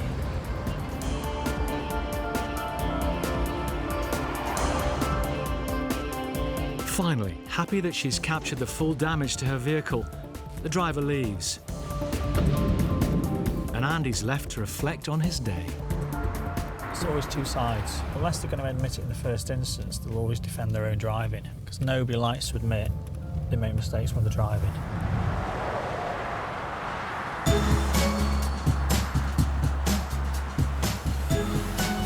It just looks good, doesn't it, if we go out and we set an example with clean cars. PC Chris Swash has been part of Cheshire Police for 6 years. It's quite nice turning up to a job in a clean car that's not covered in muck. It's quite satisfying when you turn up next to Merseyside or something and their cars are filthy and ours are spotless. So I'm hopeful today. We've got a couple of cars we can go and look out for, and we'll just go see what we can find, eh?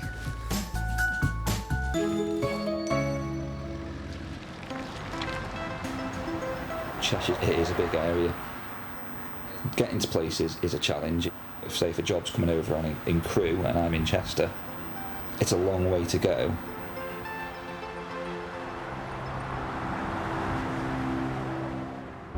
Patrolling along the A55 in Cheshire, Chris spots a car driving erratically. The focus in front is very keen to get going, so he's swerving across the solid white line here just to nudge the Mercedes driver in front to move over, it would appear. We'll see what he does. I mean, the Mercedes driver's well within his rights. Being lane 2, he's overtaking slow-moving traffic in lane 1, so it doesn't give this chap a reason to drive so close up its rear. With only 2 lanes and no hard shoulder, this driver poses a huge risk to other vehicles, so Chris needs to act swiftly. We're above 90 now, so the way he's driving at the moment is inconsiderate to other road users. He's all over the road. I mean, For me, he's committed an offence. His driving's appalling, so he's right at the backside of this as well, trying to force him over. So as soon as we can get him stopped safely, we will do. And we'll. He's been speeding now for 90 for over a kilometre.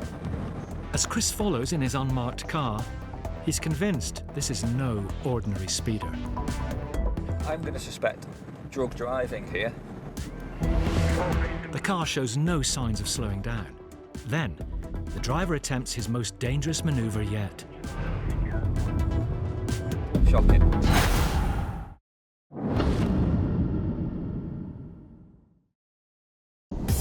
Crazy driving, dangerous speeding, and gambling with oncoming traffic. Those split-second decisions can cost people their lives, and dashcam footage is capturing these reckless drivers on film. Stupid dumb shit! Fucking hell! On the A55 in Cheshire, PC Chris Swash is following a suspected drug driver. He's all over the road. I mean, for me, he's committed an offence. His driving's appalling, so he's right at the backside of this as well, trying to force him over. Drink drivers, drug drivers and speeders, we need to get them off the roads because they're just a danger to other road users. I mean, I know we drive fast, but I've had the training. I've gone through 5 weeks advanced driving to do so I've got the skill set to do that. We're retested annually. Cars are essentially lethal weapons. People think they've got this big protective bubble around them, and it isn't. They are dangerous places to be. You are not protected if you're travelling at high speed in a motor vehicle. Experienced police officers can tell the difference between drivers under the influence of drugs and those under the influence of alcohol. This footage shows police following a car in Sussex. The driver's motor skills and coordination were clearly affected by alcohol and posed a real danger. When caught, they were charged with failure to provide a breath test and other driving offences. In Cambridgeshire, this driver is high on cocaine and has little impulse control, driving aggressively, speeding and braking late. The motorist later pleaded guilty to 6 offences, including driving under the influence of cocaine, dangerous driving and failure to stop. On the A55 in Cheshire, PC Chris Swash needs to contain this potentially deadly situation. With no hard shoulder, his only option is to get in front of the vehicle to bring it to a stop. The risk was doing this so early or putting a follow me on. So say they've got drugs or anything in the car they don't want, they could quite easily chuck them out the window and dispose of them, and obviously I'm on my own. He was away with the fairies. He had headphones in. The good thing about these parking bays is if he decides for any reason just to shoot off, at least we've got him here. So, there we go, we'll stop there.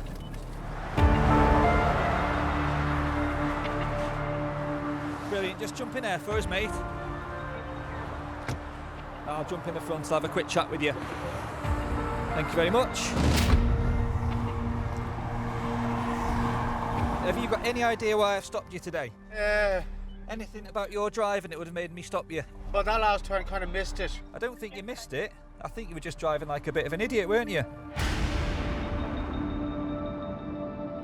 I've been behind you, and you're in lane 2. You're driving right up the backside of other road users. You're swerving over that solid white line to try and get them to move over. Oh no, just seen if there was some front No, you weren't, because you did it to more than one car. So what I'm going to do is I'm going to caution you, because you have committed a number of moving traffic offences. Not only your speed, but your driving was appalling. So you've been driving without due care and attention. So as a minimum, you're going to be getting a ticket for that today to take home with you, as a minimum.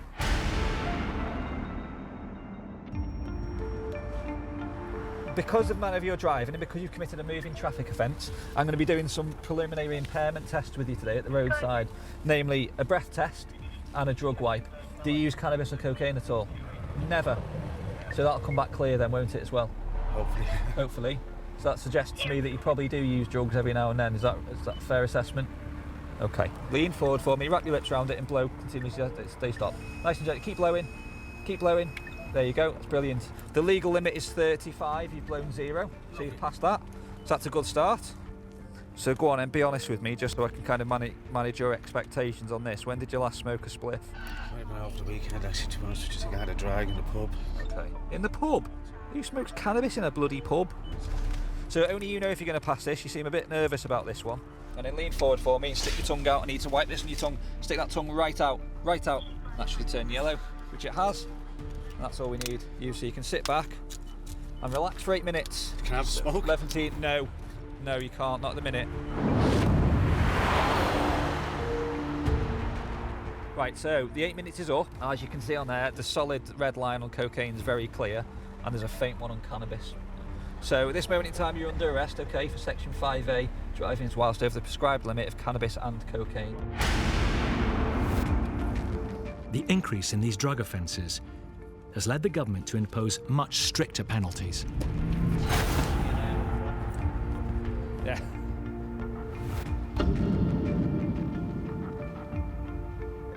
It's mad how many people like him drive around whilst over the prescribed limit. It just goes to show people use cannabis and cocaine. A couple of days later, they haven't used, they think they're fine to drive, but the amount of people that fail these drug wipes and the blood's come back over is astonishing. Drivers in the UK can expect to be involved in an average of 4 accidents in their lifetime.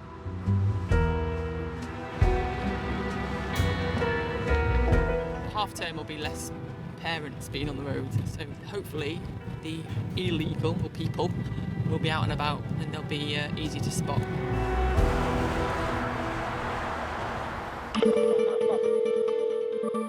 Emergency, what was it you were reporting? My friend was driving and as she braked, the car behind us just literally flew off into the side of the field. He nearly hit the tree. What road is that on? Middlewich Road. Fortunately, Sergeant Vicky Howell is in the vicinity, just minutes after the accident happened. Yeah, we're just going to do a turn round, mate, and go head back down. The van in a hedge. Which is never good. I don't know how it's managed to go through that hedge unless it's been a case of the traffic's backed up and it's just gone straight in. But we'll have a look. Yeah, we've just had a call from the informant. There's a male driver just trying to reverse his drive off. It's a criminal offence for a driver to leave the scene of an accident, so Vicky needs to get there fast.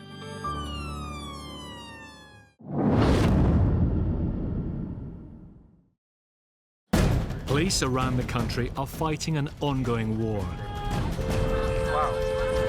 against the menace of dangerous and criminal driving. And one of the most useful tools at their disposal is driver's dashcam.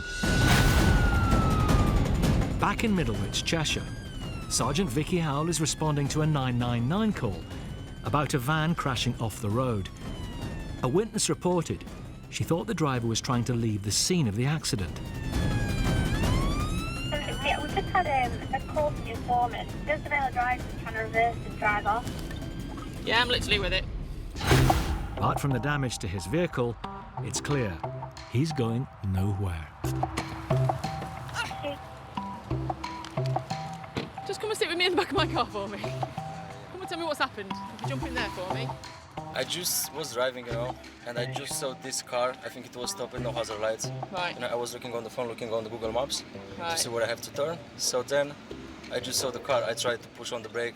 I know that it was too close, and I just take on the left, just to avoid the accident. So that's it. You weren't concentrating. Otherwise you would have seen it, wouldn't you? Yeah, I just tried to avoid an accident, I was sure if I go on the left, it'll be okay. To be fair, you probably did the best thing, because at least you didn't go up the back end of someone, because I think you probably would have... I just tried to do my best. If I was on the right, I hit another car. If I go in front, I'll hit this, so I just go on the left. The witness who called 999 is still at the scene.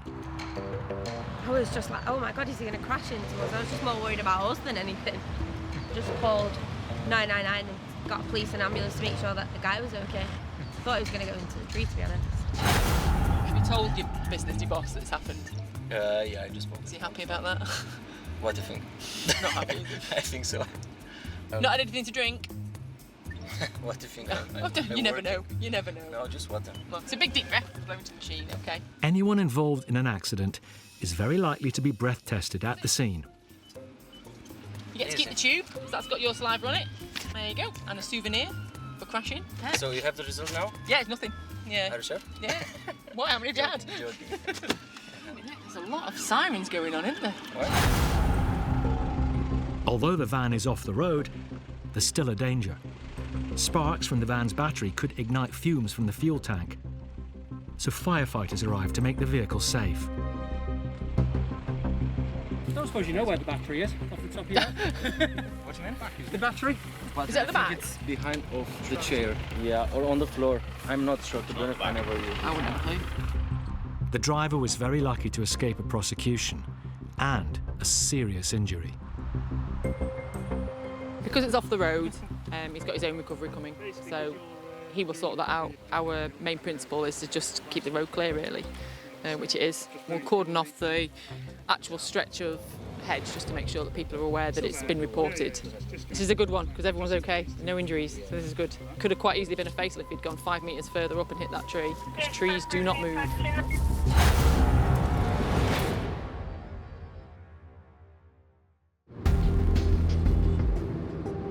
You could push for a due care, but realistically he says he's taking his eyes off for a second, which we all do. His insurance will go up. They're going to have to pay for the hedge, so we probably have that as enough, realistically. Although that she said that he was trying to drive off. He was never going to drive off in that, was he? Unless he wanted to drive around the field. He was never going to get that back on the road. Cheshire has nearly 3,500 miles of road, and covering the ground means officers like PC Andy Doran drive up to 200 miles on each shift. I know the roads, so we can go long distances and get about. Knowledge is power. Hello, police emergency. Yeah, it's still my car. In Macclesfield? Yes. Hotel Tango 9-1, I'm just coming into Mac. It's here on Pennington's now.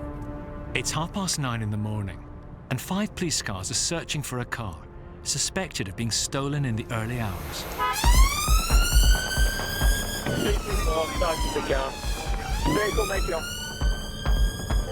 Hotel Tango 9-1, got a vehicle failing stop in Macclesfield. The suspected stolen car has been spotted, but the driver is refusing to stop. Andy joins the pursuit. We are now on Somerton Road. Behind us. Lost Earlsway. You think he's coming towards Earlsway? Yes, he was, mate. He's going to be within this estate somewhere. The roads go everywhere. It's 224, we've located the vehicle. We found the car. There he is. The driver has abandoned the car and is on the run. Any idea, mate? You didn't see where he'd gone or anything? He nicked a Ford Focus, crashed it, nicked this one. Really? Yeah. Wow. Anyway. We'll have a look around for him, pal. Cheers. Sounds like this lad's on a bit of a spree for stealing cars.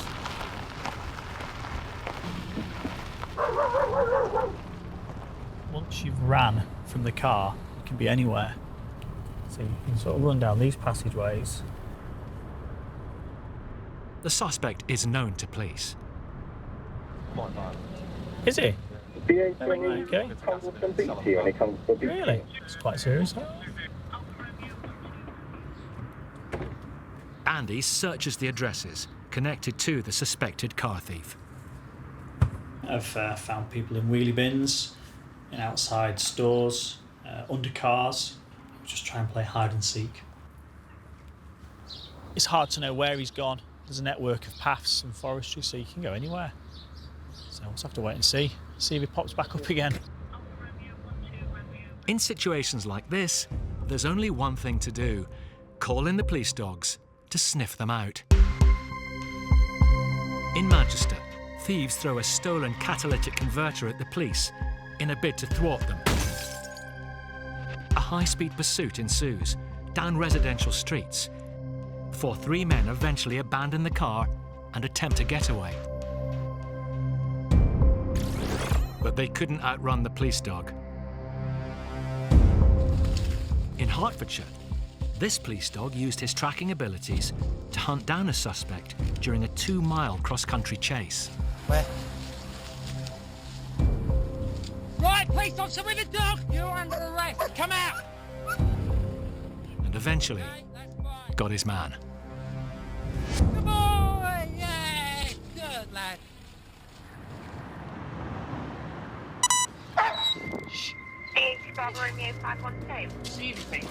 I'll give you a shout. Back in Macclesfield, Cheshire, it's been 40 minutes since the last sighting of the suspected car thief. Police dog Toro is one of the 21 dogs Cheshire share with their neighbouring North Wales force.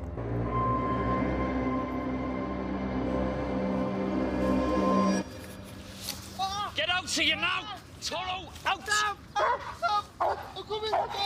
Toro has found the man, hiding in the bushes. Move, mate, and you're going to get bitten. Yeah, I've located this male in some hedgerow. Dog's bitten the male from the nether regions. The dog's found him though. What are you under arrest for, mate? Right, I'll tell you in a minute, mate. When we're back at the car. Dog's got your ball off, I'm not even gonna lie. Have a look, please. No, sit down. No. Just watch him. He's moved, he's bitten him.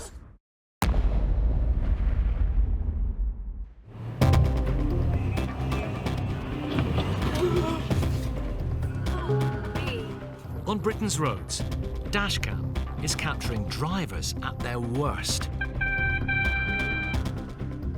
From cutting people up, to cars queuing to undertake each other, even on the hard shoulder. Around 2.7 million motoring offences are committed in England and Wales every year.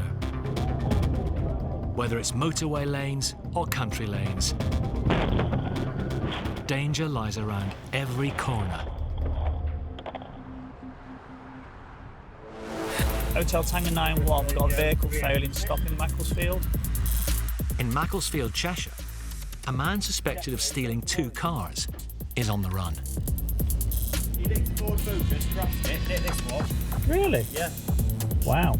He smashed up his face. Get out to you now! Toro, out! A police dog has found the man, hiding in the bushes. Take your fucking ball off, mate. I'm not lying to you. You bit the ball off, mate. Just watch him, Chris. The dog seems to have had more than just a nibble of the man. PC Andy Doran tries to keep him calm. Yeah, I'll move the seat forward. Just listen to me. No, don't start butting the window. I am a medic, however, I'm not. Yeah, what I can say, there's no excessive bleeding that would need me to do any first aid here. However, we'll take you to hospital and then they can look at it. No, it's not. It doesn't work like that because you're not a fit person to be in an ambulance. So get in a van. Just keep your pants on, fella. While it's in your undies, they're all holding together, aren't they? The suspect is clearly in distress, but the officers can't transport him to hospital in his current state. We have reason to believe that you were the driver of that car. That's now takeaway. Right, it's gone. We're going to request your breathalyzer. Are you going to... I'm refusing, mate. OK, you're refusing. Failure or refusal to provide may lead to arrest. All right. Are you going to provide? Right, yeah, I'll provide. What for? OK, just relax. Blow into the machine, so I say stop. Blow, blow, blow, blow, blow, blow, blow, blow, blow, blow, blow, stop. You just said it's not. 48. And it is a fail. The suspect has failed the breath test and is taken in a police van to hospital.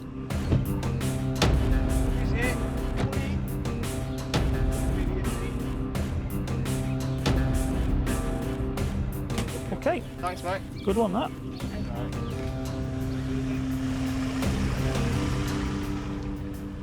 It's one thing being found hiding, but then to be bitten on your nuts, it'll be a lasting reminder, won't it, for him? Maybe think twice before he runs off and eyes and we send the dog in. He won't forget this day for a long time.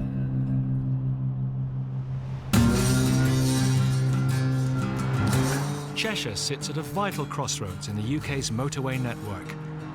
Its 4 motorways link north to south, east to west, and as well as Manchester to both Liverpool and Wales. Cheshire Police have a base at Knutsford Services, as it's close to the centre of their motorway network.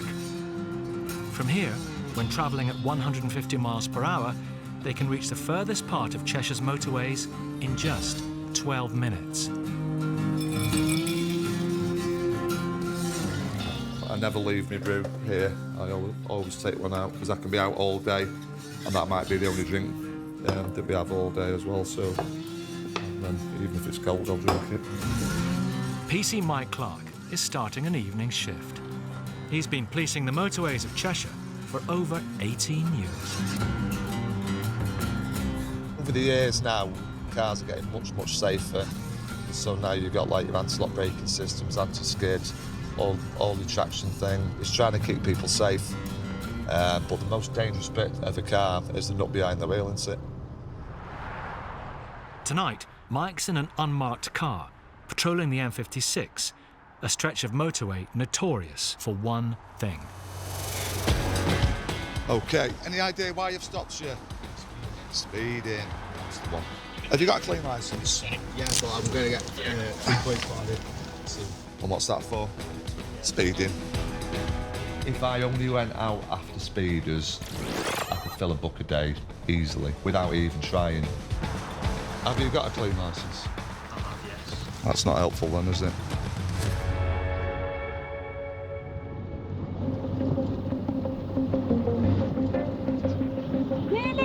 Government statistics show that in 2020, motorway speeding increased, with 53% of cars exceeding the limit. And high speed makes any driving mistake much more dangerous. Here on the southbound M6, a lorry moves lanes, oblivious to the car beside it. On the M5, a car sees the tanker changing lanes ahead, but doesn't see the car already in the third lane.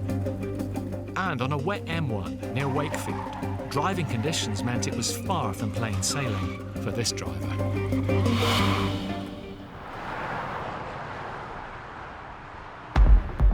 Back on the M56. One series could be promising. Seems to be picking up a skirt and running. Although that 4x4 in lane 3 is a bit... it's gaining a bit of ground, isn't it? PC Mike Clark's got a decision to make. He spotted 2 speeding cars. You can only stop one at a time, so I have to pick my targets well, but I'll normally get the one that's doing the worst driving. Mike's decided to overtake the silver car and go after the greater offender. The minimum that's stated in law that we have to follow them for is only 0.3 miles and 100 miles an hour. And that's just over 10 seconds at that speed, no time at all. So I'm happy with that. We've got him over the distance that we need. Look for a suitable spot, try and get him in and have a chat with him about it.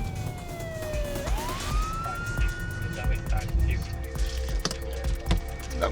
Hi mate, you alright? Do me a favour. Come off at the next slip here. Yeah. On the roundabout, there's like a bit of a parking thing. And then we're not on the shoulder then. With a junction close by, Mike's decided to deal with the speeder at the roundabout ahead. Oh, where's he going? And we're going to go and have a grand soda somewhere now.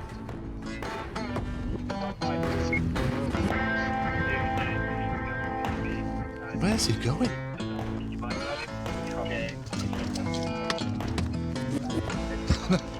No, it was actually on the roundabout, mate. I thought we were going to go and have a grand soda, man. I didn't know where you meant. Right, it's your speed. Was it? Sorry. Yeah. We've been out about an hour and we've had 3 in that time. Was you behind me? I was behind you quite a way, mate. I think at one point, 110 miles an hour. Please, please slow down, mate. Okay.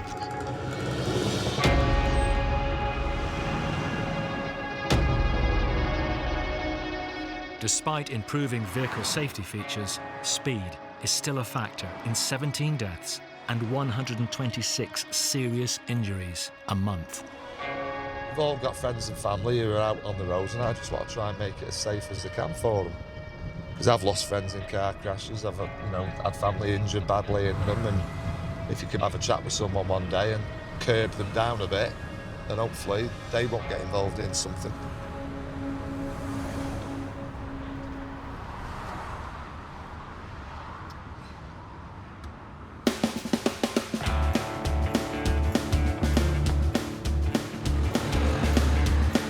Good, how are you? I really don't know what's going on with it.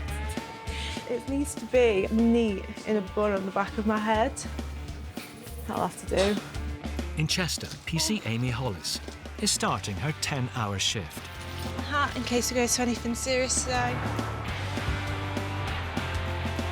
Serious crashes, fatal crashes. We wear the white caps. They're not particularly great at keeping your head dry, not particularly great at keeping the sun out of your eyes. I think it simply is more of a professionalism type of thing. So if you see one of us in a flat white hat, you know something bad's happened. Or we're at Greg's.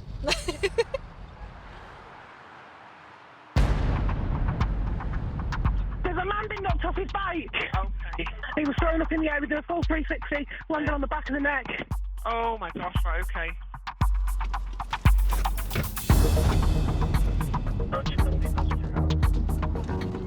So we have a car versus bike RTC. Just windy roads. It's just can't really make much progress. Amy is 6 miles away, and it's the start of the evening rush hour. Keep going, Mr. Porscheman. Keep going, keep going, keep going. There we go. Thank you. Collisions between motorbikes and cars can lead to life-threatening injuries, so she needs to get to the scene as fast as possible. Learn to drive, they never know what they're going to do. When I first started driving, my dad gave me the keys to a car and said, "I'm giving you a loaded gun." Get out the way. I'm coming through. We go to some of the most horrendous crashes, and I don't think anything can really prepare you for that. Motorcyclists typically travel only around 2,000 miles a year.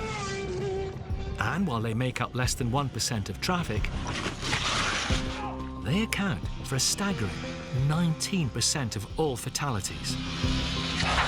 I'm all right. Bit of a day-to-day, innit? Not even police motorcyclists are safe on the roads. In this shocking incident, a car pulls into the path of an oncoming motorbike. Amazingly, he survived, but with a broken pelvis and a broken arm. The car driver was later sent on an awareness course, and the biker was fined and disqualified after being found over the drug limit.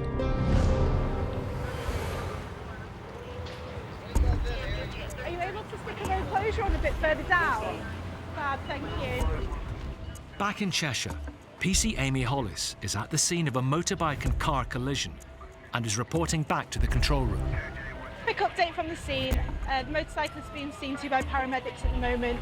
He does appear to have quite a substantial break to his right leg and possible spinal injuries. He's conscious and breathing, being seen to by fire and ambulance. The driver of the vehicle is currently being seen to by fire. Have you witnessed this? Yeah. You have, okay. My wife just had his phone off and he's just phoning up either his friend or his wife. Is that his phone now, is it? Yeah, that's his phone. Am I right to take that? The injuries to the motorcyclist are severe. It's left to Amy to inform his partner about the accident. I'm just on the scene now. He is conscious. It looks like he might have a bit of a bad break to his leg. I can't talk about whose fault it is or not at the moment. That's what we're here to investigate, okay? All right, sweetheart, take care.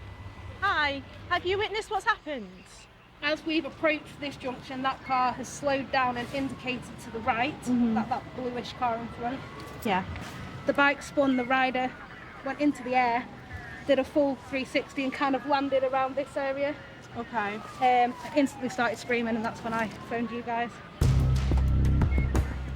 After taking witness statements, there's some surprising news for Amy.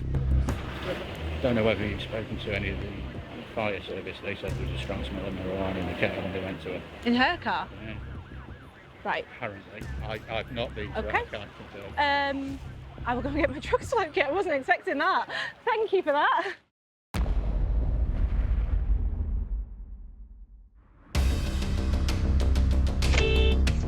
You doing a U-turn there? On average, we spend a total of 4.3 years of our lives in our cars. And for many drivers, every minute is caught on dashcam. From running red lights to cutting corners. Insurance companies now accept footage to support claims, so it's vital that every second behind the wheel is spent wisely. Bad decisions can be costly.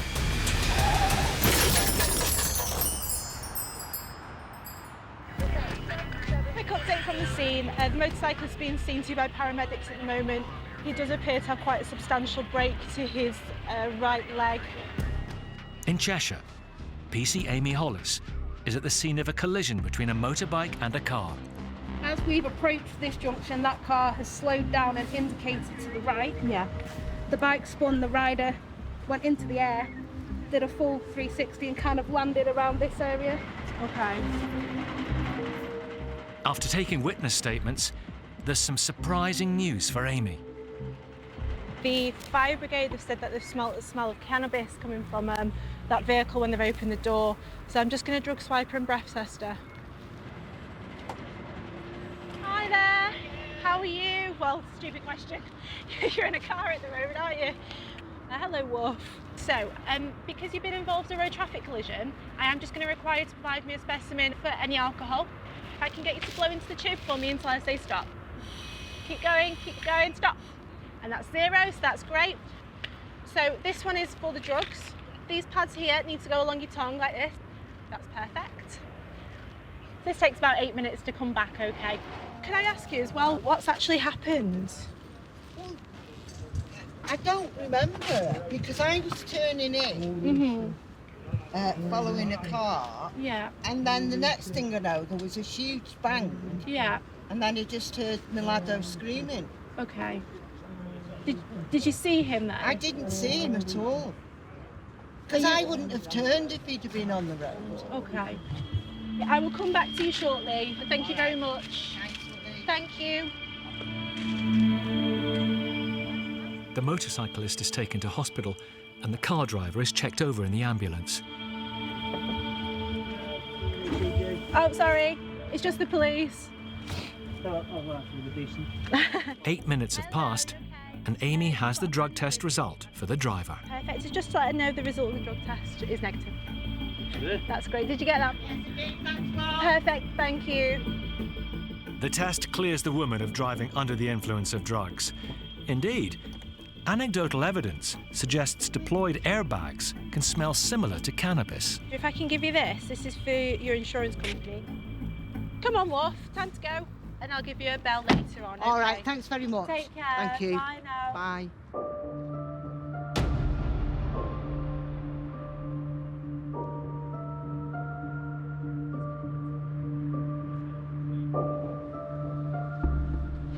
As a full-time officer, you're constantly around trauma.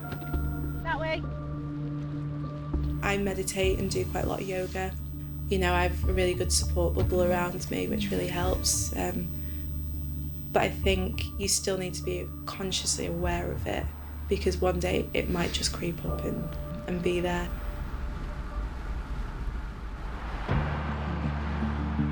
Cheshire is a vast county to police. In fact, it's larger than the areas served by both the Met Police and Merseyside Police put together. For cops like PC Andy Doran, patrolling the 905 square miles of Cheshire makes planning his day difficult. I bring food with me because, you know, I've had it so many times, you intend to go back and you get to another job beforehand, or you sit down to have your food and then you end up only eating half of it because you're getting called out again. This is my office, this is where I'll eat them. You just never know when things are going to happen.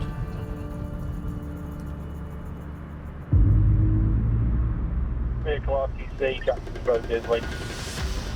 2-3, it's on the A6, but left the Jackson Road is locked right at the bottom. Yeah, en route. Andy is the nearest officer, but he's in the centre of Wilmslow. We're a little bit away, but we've got straight roads, so we should be able to cover a bit of ground quite quickly.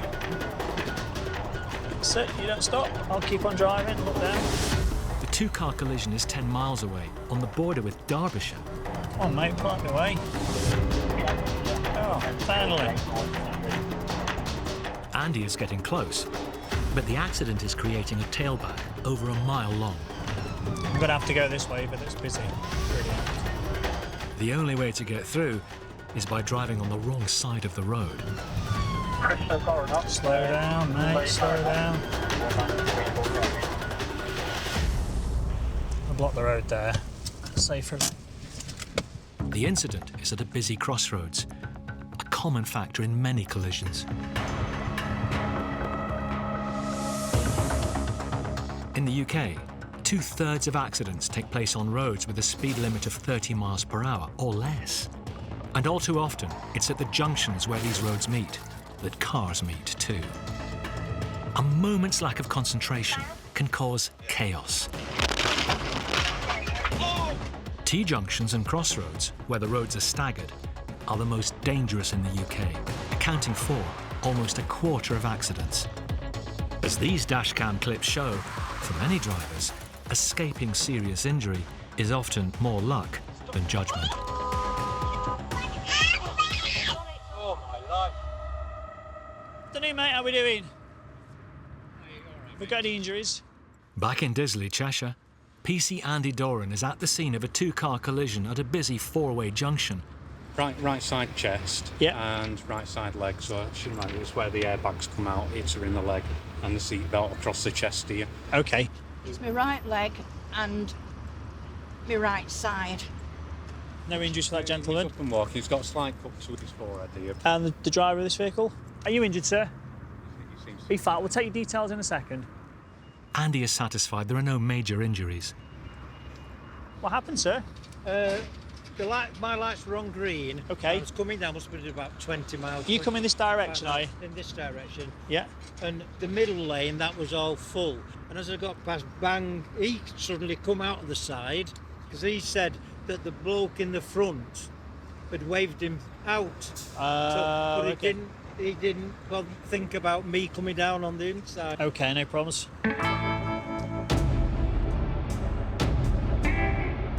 Are we okay there, Susan? Are you liking all the attention? You like that, do you? Does James give you a lot of attention? Does he not? Bad man. Where were you going to? Chatsworth.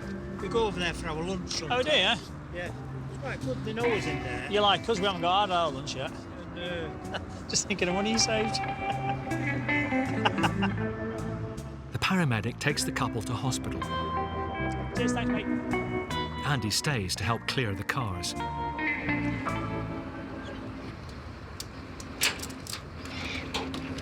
A young person in a passing car has shouted abuse at Andy.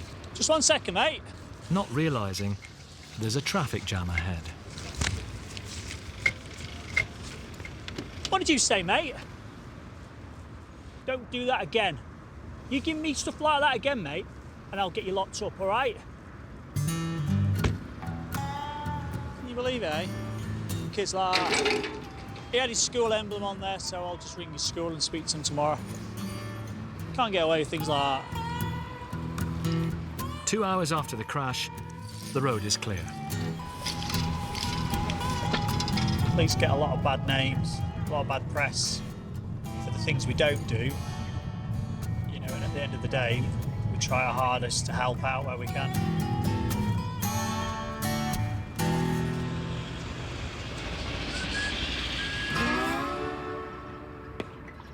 For the officers of Cheshire, patrolling the county is mostly a solitary job.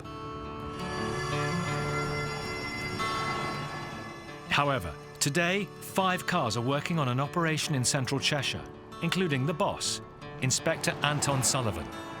Sometimes, when you're in an area, it's a bit like casting a fishing net. You're just waiting to see what you catch. While the officers keep a lookout for traffic offences, they're joined by a van fitted with ANPR, or automatic number plate recognition cameras. As vehicles pass by, their registration plates are read. Any of interest can be stopped and checked by the team. We'll just see what comes in. That's the beauty of the job. You don't know what you're going to be dealing with. You can end up with a headache at the end of the day because your eyes are constantly swiveling left and right. It's like watching tennis, you know, car going that way, car going that way. Red Audi Q2, colour marker on from Mediating, it's been used as a getaway vehicle from Tesco, stealing £1,000 worth of products. All right, let's get to where we should be. The ANPR cameras have alerted the team to a red Audi that is of interest. Hotel Sierra 01, it's coming my way. I'll try and pick it up though. PC Niaz Waddington heads to intercept the Audi, surveying the oncoming traffic as he goes. Uniform 75, that's past me, that Q2. I think Lee's further down. You can look out for it, just try and play catch up. All the cars in the operation swoop into the area. A marked police vehicle spots the suspect car and follows it down a dirt track. Uniform 75 and behind George. We do need to stop it and ascertain who's in that vehicle, because they could be going equipped to steal, or they could have just committed another shoplifting offence.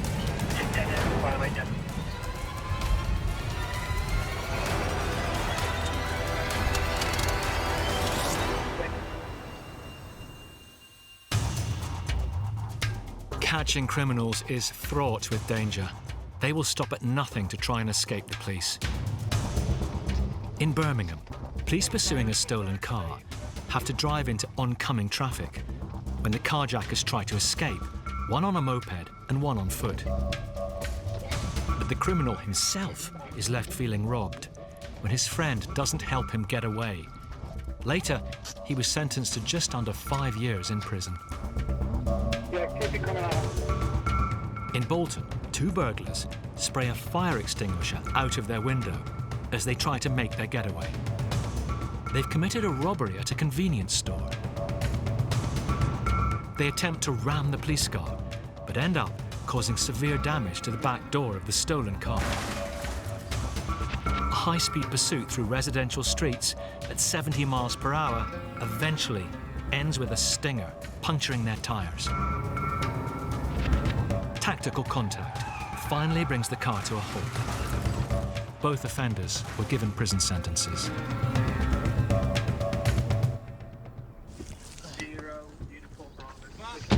All right, guys, what I need to do is just grab some details. In central Cheshire, PC Niaz Waddington and the team have stopped a red Audi linked to a supermarket robbery.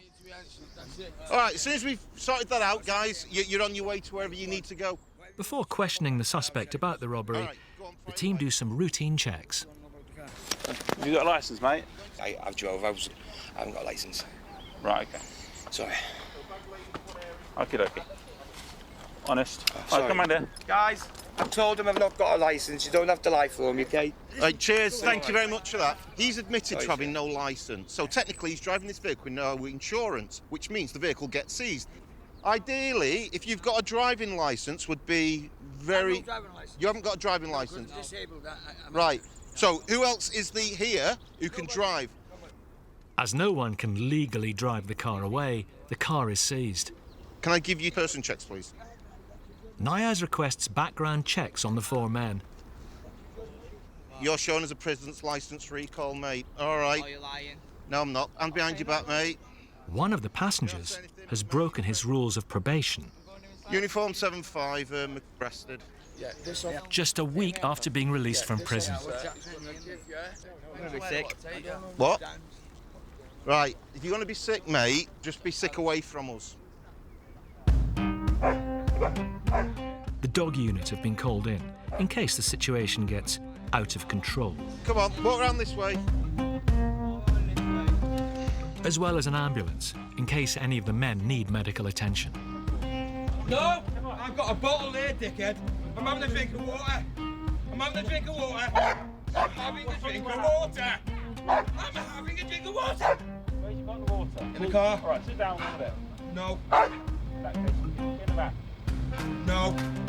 He's kicking off all day. He's going to jail. We're going to fucking shut up now. Whoa!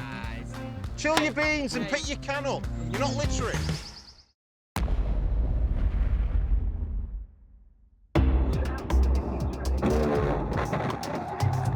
Every 20 minutes, someone is seriously injured or killed on UK roads. Bad driving leads to bad accidents. And it's all been caught on dashcam.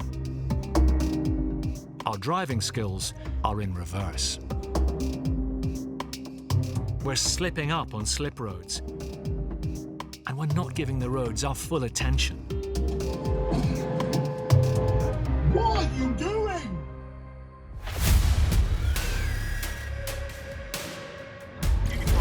I think Lee's further down. Just try and play catch up. In Cheshire, the Roads and Crime Unit are running a special operation. ANPR cameras alerted them to a car linked to a supermarket robbery. Uniform 75 and behind George. But the straightforward stop has turned into chaos, with 2 of the 4 occupants being arrested for driving and probation offences. 6 times this now, back in jail. For fuck's sake. 6 times, officer. One has come quietly. I'm having a drink of water. I'm having a drink of water. The other, less so. The car smells of cannabis for a start. Inspector Anton Sullivan is searching the car for evidence. What you've got are small pieces of cellophane, and what that can be an indication of is that they've had Class A drugs, because the heroin, crack, or the cocaine comes in tiny little bits of cellophane that and if they've used it, they then just chuck the end bits away. And so whilst there's nothing in those now, it kind of paints the picture these people are clearly involved in drug use as well as drug supply from the evidence that we've found. So we'll throw the book at them for everything we can. Hey, my boy, all right? Shh, yeah. So we've all been arrested, though? Yeah. All for one, one for all. Call yourselves the Musketeers. With all 4 men arrested, they're taken into custody, where they will be questioned about the supermarket robbery.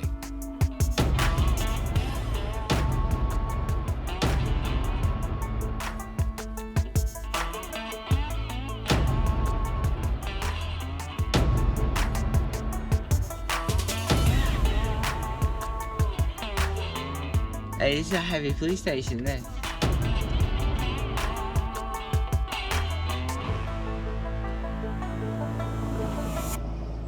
When we're out doing these types of operations, this is exactly what we're looking for. But they're not from Cheshire. I don't know why they're in Cheshire, but they're not welcome back. Simple as. To keep the roads safe, it's not just drivers that need to be fit to drive. Cars need to be too. In 2020, more than 300 were seized for being too dangerous to be on the road. The kids, they don't refer to me as a police officer, they just say, are you going to Ninar? And I just say, yeah, I'm going to Ninar tonight. And then they asked me, are you going to put naughty people in jail? I said, well, yeah, that's the plan. He said, and then you're going to punch them in the face? No, we won't be doing that. Motorway cop PC Ian Cosgrove keeps a close eye on Cheshire's motorway network and makes sure that all vehicles adhere to the rules of the road. So a vehicle's just gone past us. It looks like it's been in an accident. The boot's all caved in. We'll have to get it off at the next junction, have a word and inspect it. We'll take them up to the top of this slip.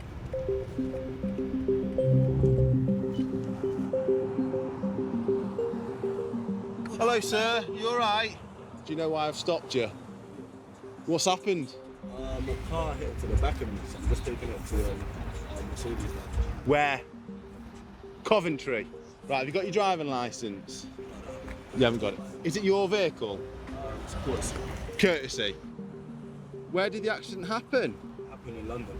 So you had a bump in London where someone's gone into the back of you. You've driven up north to where? Liverpool, with it like this? No, it wasn't like this. It only became like this. Let me come out and start you. day I must have tried to take this. I was trying to take this bit off because it started hanging out a bit low. And then when I tried to take this bit off, then this obviously came up. This was like this before. Right. And then, I mean, just in the time that I followed you for a junction, that was flapping like a wing, that. It's just the fact that chances are that's going to come off. I know you've put the tags on, but I don't know. The whole thing's just going to collapse, innit? The car was involved in a bump in London. Initially, it was in a good condition to drive, the driver claims, but it has deteriorated during the journey up and down to Liverpool. That won't shut either. Right, okay. Long and short of it is, I'm going to be seizing this car for being driven in a dangerous condition. So I'm going to take it off the road. Now, I appreciate when you set off, it wasn't in that condition, but it is now. For Ian, this car poses a major concern. The issue at the stretch that we're at now is it's the 4 lanes running. If that falls off, then you've got people behind going 70, 80 miles per hour that are either going to go straight into it and cause damage to their own vehicles or start swerving out the way. And then that would have been another call for us to go and retrieve that, which would have been a whole block, stopping the whole motorway to retrieve the bumper, basically. Can I get recovery, please, to my location? He's tied it up with ties, but he's obviously seen that it shouldn't be driven and just tried to put a bit of a plaster over it. It hasn't worked. You've obviously stopped and you've seen it. When you've got out and thought, right, I need to tie this bumper up now, that was the point where you should have thought, this isn't safe to drive now. It'll be a minimum of a tour, so a traffic offence report, so that's why I've cautioned you. So I'm going to fill that out now. I've asked for the recovery to come now. It'll just be a matter of time. Driving a car in this dangerous condition, there's no option but to seize it. I'll just grab the keys off you. Vehicles on our roads come in all shapes and sizes. He's put it back in, but when it was sort of flapping around, I've never seen anything like that. Have you? No, not that bad. Right, I'll let you crack on then. Yeah, I'll get it for you now. So, PC Turner's come. He's come to prohibit the vehicle because of the condition, but with the driver, he'll be getting a ticket for driving a vehicle likely to cause danger.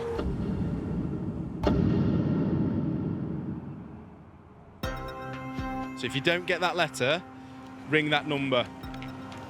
Once he's got the paperwork, we don't like to keep people stranded on the side of motorways. My colleague's going to run him down to the local train station so he can carry on with his day.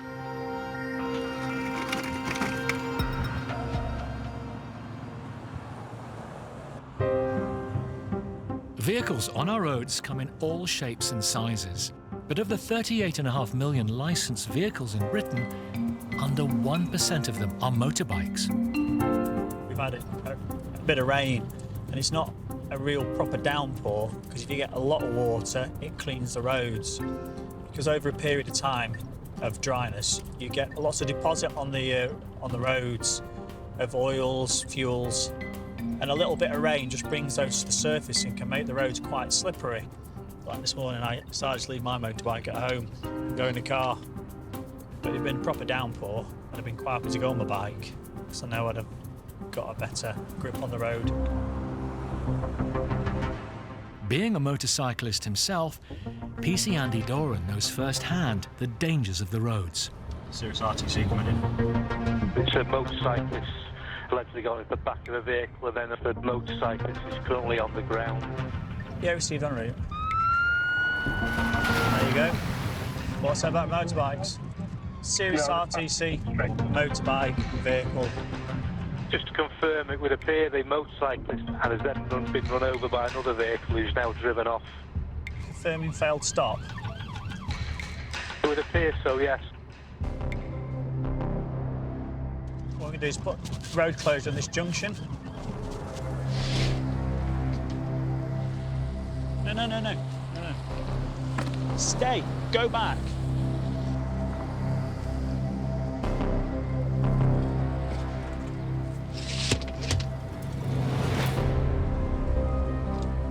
(7-5) road closed at Dean Road Junction, Uninsured Road.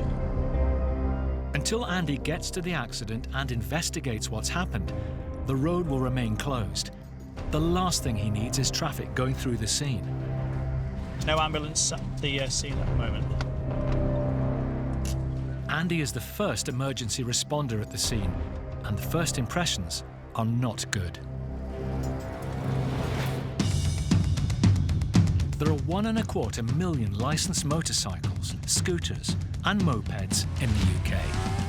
The image of having the freedom of the road may sound idyllic, but with nearly 15,000 motorbike casualties every year, motorcyclists are far more likely to suffer a fatal accident than a car driver. In Wilmslow, Cheshire, PC Andy Doran is at the scene of a serious motorbike collision. No fractures, no open fractures? It's difficult to say because we haven't removed any of his levers because that is protocol, you don't touch levers. Yeah? His foot looks a little bit disformed. Has he been unconscious or? No. Okay. I was pretty much out of the car straight away and he was Were you behind him? No. I've got the information the vehicle's failed to stop. One that's clicked him as he's come on. All right, well then it's failed to stop, isn't it? How are you doing, mate? As you've come off your bike, you've been clipped by another vehicle, being told. Do you recall that? You didn't know how it happened, did you? No idea how I got here. So you're just coming down the road and you don't remember anything? No. Anything different, let me know. Just go into my car. Yeah, absolutely fair. Just so you're updated, we do have a doctor on scene who is a member of the public and a nurse who are here. He is conscious, breathing, there's no obvious injury to the head, so at this moment in time, until paramedics arrive, we'll leave him in the same position. Waiting for the ambulance to check on the condition of the motorcyclist, because even though we have a doctor here who's passerby and a nurse, we don't want to disrupt anything internally once the leathers start getting cut off, because it could be a fracture that's been held together by leathers and the clothing. We don't want to disturb those because, you know, we could have a major bleed, we don't know.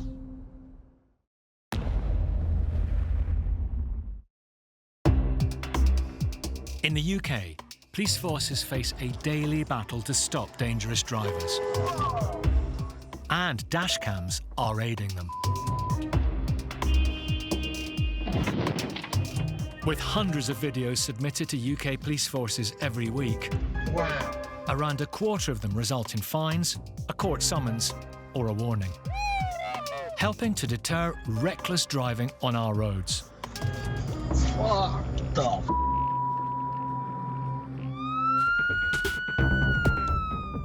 Earlier, PC Andy Doran responded to a call about a motorbike collision in Wilmslow in Cheshire. His foot looks a little bit disformed. The motorcyclist was thought to be the victim of a possible hit and run. You've been clipped by another vehicle, being told. Do you recall that? No idea, mate. With the ambulance on its way and the motorcyclist in a stable condition, Andy turns his attention to investigating the cause of the collision. You know, we talked about the slippy road. Can you feel it under you? Did you witness anything, Tulsa? So you were travelling directly behind this bike? Yes.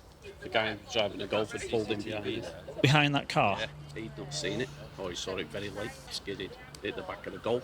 Yeah. I'm pretty much sure another car hit him coming up this way. Okay. Was it while he was in the air or once he was on the floor? While he was on the floor. Can I just sign that, mate?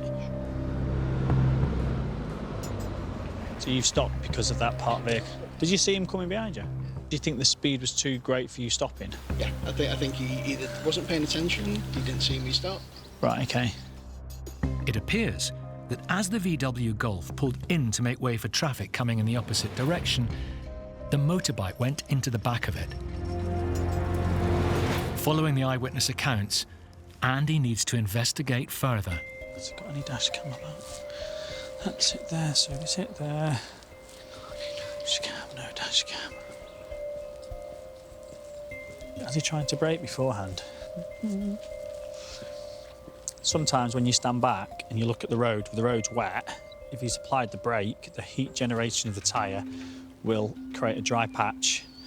At this moment in time, I can't see any dry patch, which would indicate he hasn't applied the back brake. Look at the tyre, there's no obvious skid mark on there, so I think the bike's gone straight down, which is why you can see the scraping on the tarmac. It's gone down there, he's gone down. I'm happy with that. But there's also the matter of the suspected hit and run. There is some confusion. A witness says from behind, says as a car's come up, that's hit him while he's been on the road. But then, obviously, your injuries will be able to tell us that. Yeah, that doesn't seem to be the case from what we can see. Yeah, it's no injuries at all. No injuries? Other than a bruised finger Bruising and a it. bruised lip, Yeah. but no injury. Done all right. Oh, So right. he's not had any major impact. OK, that's brilliant then. I'm happy that no vehicle coming the other direction has hit him. There is no injuries. You know, he's just overreacted to the vehicle braking in front and he's come off hit the ground and he's been very lucky. Hey up, Ken. How we doing, pal? Every time I'm on shift, I seem to meet you. Just stand it up. There you go. Could be worse, yeah, it could be my bike. There you go, we'll even repair it. What are you doing? There we go. There you go, done.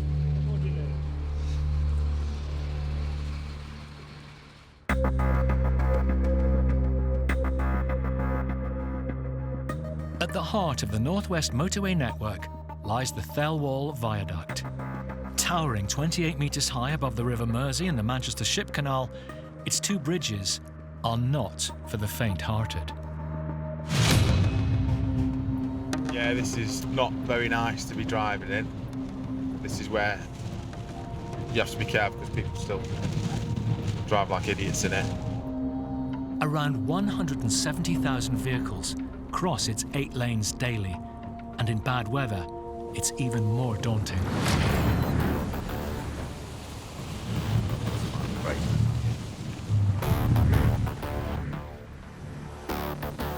Right, we're going to speak to this gentleman why he stopped.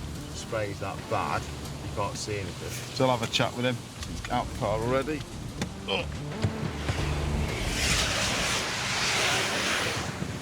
Have you got recovery coming to you? I'm just going to ring them in a minute. Yeah, give him a call. MH Mike Oscar 14. Can I give you details of a breakdown, please? M6, southbound, on Thelwall, 301/5. Roger. Was there anybody with him, you can see? Yes, I'm with him now. He's got a front near side flat tyre. He's on the phone to recovery now. This driver has broken down on one of the most perilous spots on the northern stretch of the M6. And being so exposed to the elements makes it even more dangerous. 10% of all accidents are thought to happen during heavy downpours. Bad weather means slippery roads. Combined with torrential rain and reduced visibility, driving at speed is a recipe for disaster. On the M61 in Lancashire, this highway's traffic officer, attending an accident, has a close call. He leaps over the barrier to avoid a red Nissan Micra that's lost control in heavy rain. It skids backwards across the carriageway, hitting the central reservation, before ploughing into the stationary patrol vehicle.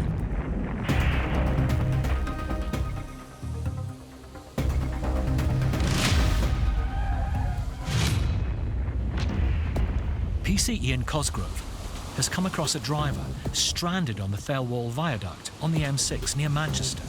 I'll let highways know where you are, so just carry on with your recovery. So we know where you are, we've got CCTV. The only thing I'll say, I know it's horrible, but the safest place for you is to be out the car, standing to the near side, but that's just advice, okay? And I'll leave it with you.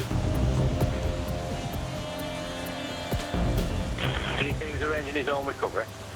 Yes, he's doing it now. And just while I've got you, the spray around Thelwall, it's reducing visibility quite a bit. If we could just set something on the matrix. Switching on the overhead motorway signs to alert drivers to reduce their speed could prevent vehicles from skidding in the wet conditions and prevent serious accidents. It's the spray. When it's raining a little bit, you just get soaked. So I've never been so dirty until I've started working on the motorway. Where we are now is one of the most dangerous places that we cover. You've got 4 lanes of traffic and we're really high up in it. It gets really windy here. You don't want to be stopping on here for too long if you don't have to. the stranded driver was eventually rescued by a recovery truck.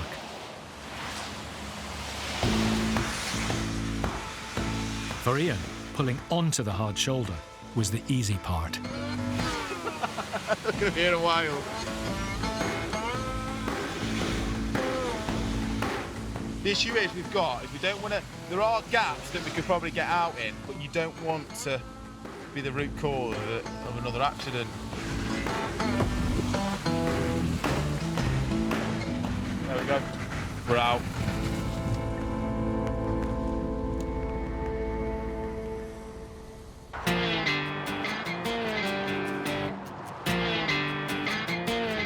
PC Chris Swash has only been with Cheshire's road crime team for a year, and he's still getting his head around the meaning of some police jargon. Our lunch or dinner breaks, not that we get them, we refer to them as refs. Don't ask me why. It's just what it's always been called from when I joined the job. I'm going to ring someone now and find out, actually. Hello, Rowan, it's Swashy. Yeah, go on, mate. Got a question for you. Go on. In the police, we refer to getting lunch as going for refs. What on earth does refs mean? Refreshments. Ah, I bloody knew that. I knew that. Thanks, mate. I'll see you in a bit. Pay it out. So, refs means refreshments, which I did know. Just had a brain fart.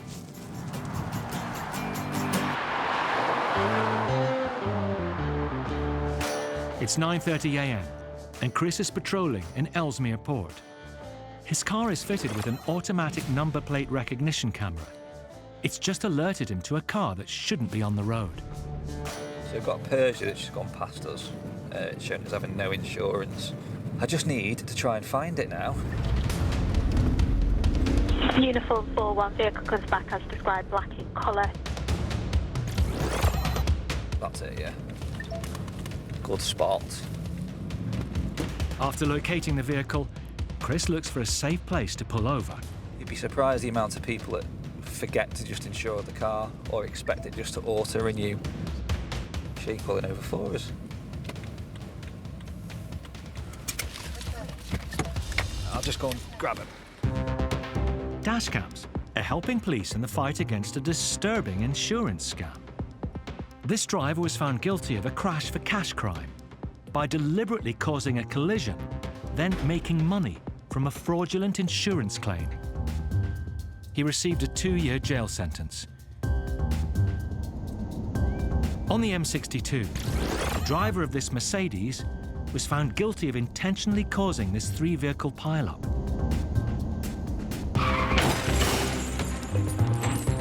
He was sentenced to an 18-month community order and disqualified for 12 months. In Coventry, the 3 occupants of this silver car attempted to defraud insurers out of £28,000. The car suddenly brakes, causing the innocent driver behind to hit them at 50 miles per hour. However, another driver just 2 cars behind the incident also had dashcam, and the footage helped to jail the suspects for a total of 6 years. Back in Ellesmere Port, PC Chris Swash wants to find out why this car is on the road. Your car's shown as having no insurance. Have you got your old document online or anything like that on your emails? You did have a policy in place. It was running till towards the end of this year. For some reason, on the 16th of January this year, it ceased. No, no, you're not going to get arrested. No. However, because you've got no, I do have to, if you have got no insurance in place, I do have to issue with the traffic offence report, which is a ticket, and you get 6 points and a fine. However, it might be a clerical error on behalf of the insurers. If the driver can't resolve the problem at the roadside, her car will be seized. So you've not been paying. Right. So at the moment you've got no insurance. Okay. You're not getting arrested. No. So what I have got to do is I've got to caution you because you're committing a moving traffic offence, okay? So you don't have to say anything, but it may harm your defence. If you don't mention in questions, some of the later line in court, anything you do say may be given evidence. Don't worry. You're not getting arrested. You're not going to get a criminal record or anything like that. Are you in a position to pay to get it insured now, roadside? Yeah. Get it insured, even if it's just for a day, just so you can get yourself, drive home. However, the driver will be getting a ticket unless she can prove that the insurance company were at fault. The driver's sister returns to the car. By us giving you a ticket, we're protecting you and we're letting you know, aren't we? Because if you had a bump, you wouldn't have a leg to stand on. It cost you a fortune. It's going to take Dave's policy out. I suspect, unfortunately, she just missed a payment, so they voided the policy, which means she has been driving around with no insurance for pretty much 6 months. Should she have a bump, she's not insured. The person she crashes into, the insurers won't cover them either because it's an uninsured driver. So it seems really unfair, but we are actually helping them. 10:05. So 2 minutes time you can drive. Yeah, that's legally. Fine. I need 2 minutes to calm down anyway. Right, we'll leave you to it. Okay. It's all right.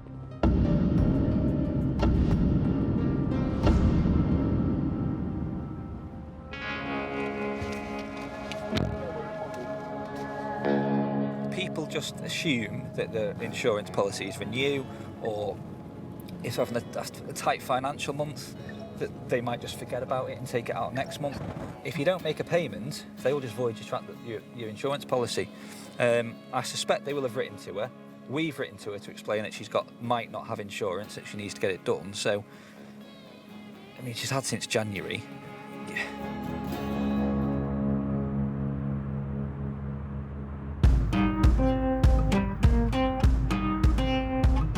There it is. Bit of debris.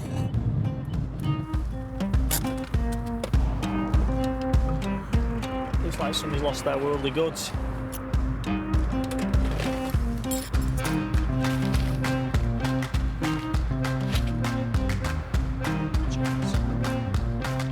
Yeah, it was toaster.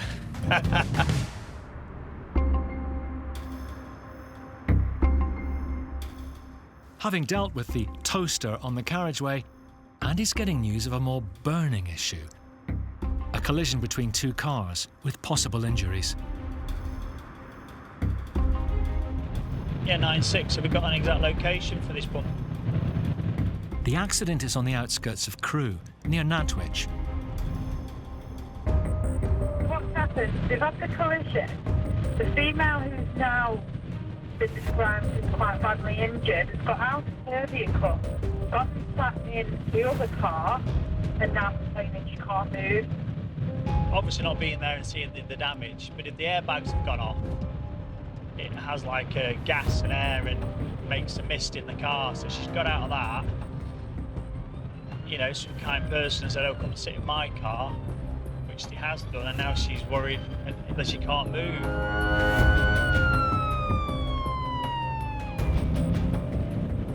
Road's closed already. 13 minutes later, Andy's arrived at the scene, Here we are. where the work of the other emergency services is well underway.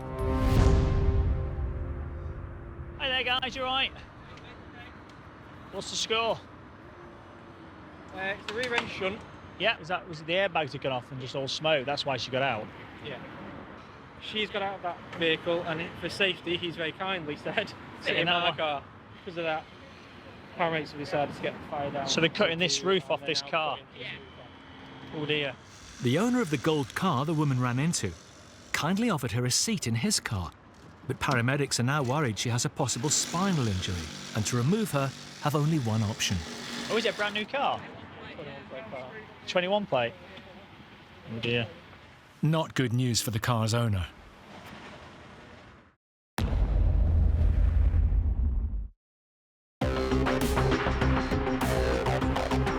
With around 450 collisions daily in the UK, the increasing popularity of dashcams is helping the police take action. Targeting the behaviour that plays a part in vehicle smashes, Me. causing chaos on the roads. Watch, she's being really aggressive now. Near Nantwich, just outside Crewe, PC Andy Doran is attending an unusual accident. Rear end shunt. She's got out of that vehicle, and for safety, he's very kindly said, sit in my car. So they're cutting this roof off this car? Oh dear. Not only is the roof being removed, but it's coming off the stationary car the woman drove into. Yeah, I was just sat in traffic. Vehicle started moving again. I went to take my handbrake off and I just felt impact from the back.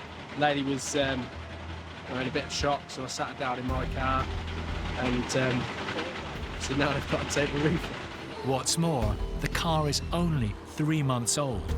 Only done 2,000 miles, I think. But no, most important thing is the lady's fault. So I think the right thing to do. It's painful to watch. The Good Samaritan is taking his car being refashioned into a convertible rather well, all things being considered.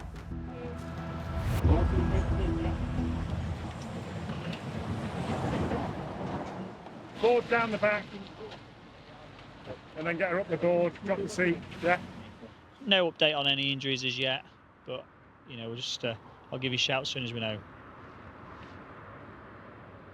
There's not a great deal for us to do at the moment. We'll leave the paramedics and the fire in assisting getting the injured person from this vehicle, and once she's in the ambulance and properly assessed, then we'll have a word with the paramedics and just see where we're up to in relation to her injuries.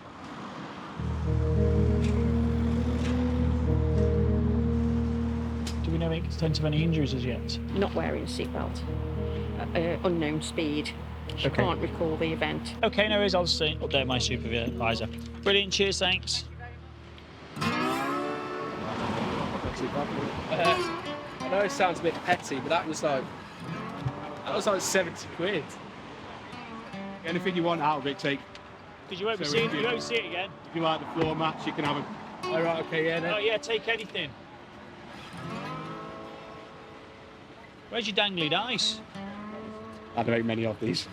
So again? There's not many of them, it's a limited edition. This is? Yeah. You just had a look on Auto Trader, there's only 4. It's even more limited now. There's only 4 in the 70 plates that are older. Wow. There you go. It's like some out of James Bond there, isn't it? Just clear the road now and we'll be on our way. Hey, it took four fire officers to do this. Don't scratch paintwork. Don't scratch the paintwork. All looking good. All cleared away now. Thankfully, the Good Samaritan's customised car has now been replaced with a brand new one. Happy days. Cheers, Paul. See you later. Bit excessive with the old let's rip it to shreds type of thing. A braver man than I. That was cutting my car off. I think I would have not been as relaxed, let's say that.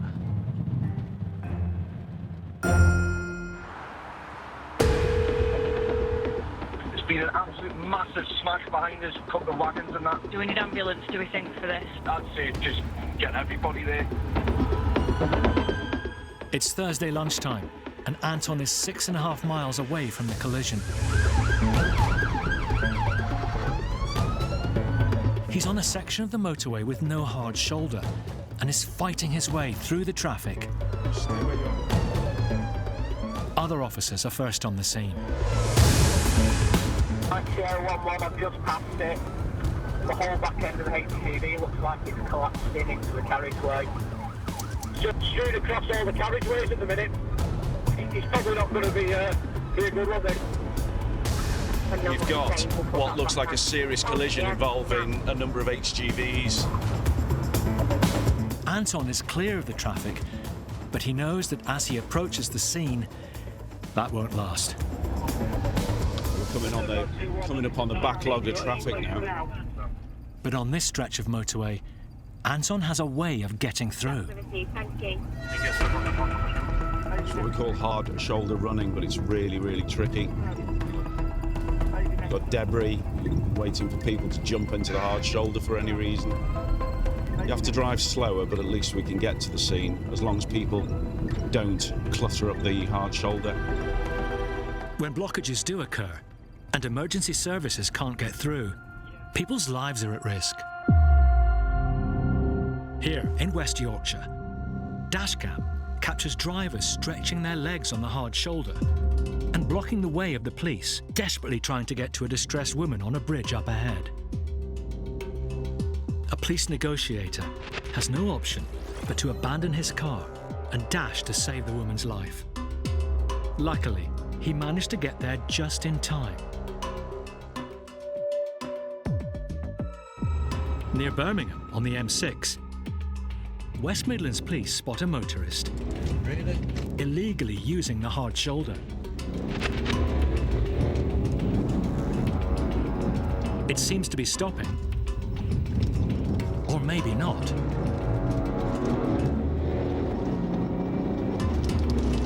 Speed of 90 in a posted 30 limit. With speeds now approaching 100 miles per hour, this driver is putting lives at serious risk. The high-powered BMW is a match for the police car, on and off-road. Stand by, I've got one out on foot, it is off-road. It's one out and running. The driver's still in the vehicle, we're onto grassland, and the vehicle is now returning to the road. Stand by for road name. Okay, Wyoming speed has significantly reduced now. It's... The driver finally realises the game is up and magnanimously indicates before pulling over. Incredibly, the police found £500,000 worth of cocaine in a bag flung into the bushes by the passenger.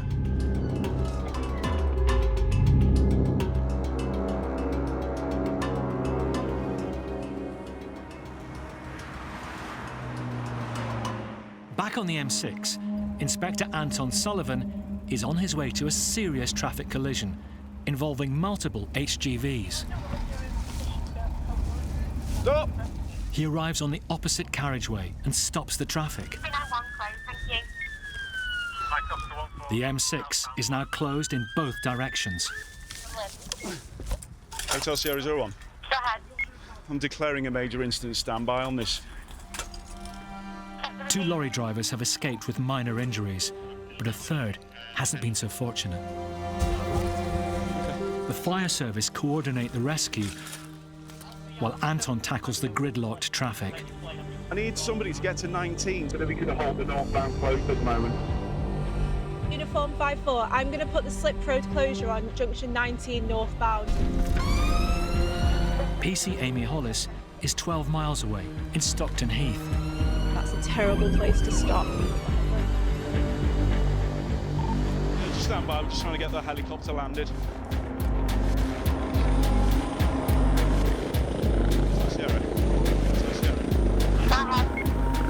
Yeah, our ambulance has landed on the southbound carriageway. Received. Amy's reached junction 19. How's it looking? A mess. Road's closed. You're better off than the people stuck down there.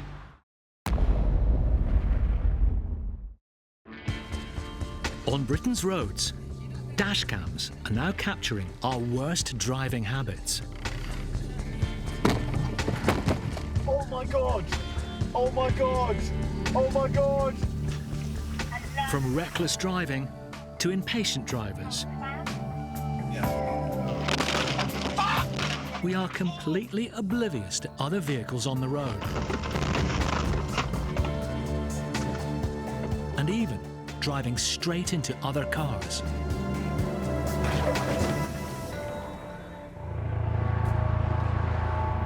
LH has 2-1. We're just going to crack on with the southbound. In Cheshire, the M6 has been closed for over an hour, following a crash involving 3 lorries. There is quite a lot of hazard at scene because of the load, the instability, so that's going to take some time. Pilot's going to stay where he is. Inspector Anton Sullivan is coordinating the police response. Check with him. I'm going to anticipate the northbound's going to be closed, certainly for the next 4 to 5 hours, if not longer. So I'll get a diversion route put in place for all the traffic behind. All right, sweetheart. I'm going to move the cones for you. That's great. Just be super careful. I'll have to stop the traffic. At junction 19, Yep, come on, keep going. PC Amy Hollis is moving cars from the blocked slip road. On the way. Do you want to jump out? Jump out, I'll reverse it. Step back in the car, join on the M56. Okay. Cheers. Painful, that, wasn't it? Anton wants to reopen the opposite carriageway, but driving ahead spots a problem. Get off the carriageway! Traffic's coming, get off! Get back over there now! Hotel Sierra 01. Everybody's decided to treat the northbound like a park and a walking place for the dogs. We need somebody to run through just ahead of the traffic and clear all the pedestrians off of it. Received. People don't consider the consequences of their actions. They can hinder the emergency services, and that will often increase the delays ultimately. You don't need any more tragedy on the road, and it's a simple thing like just stay with your vehicle.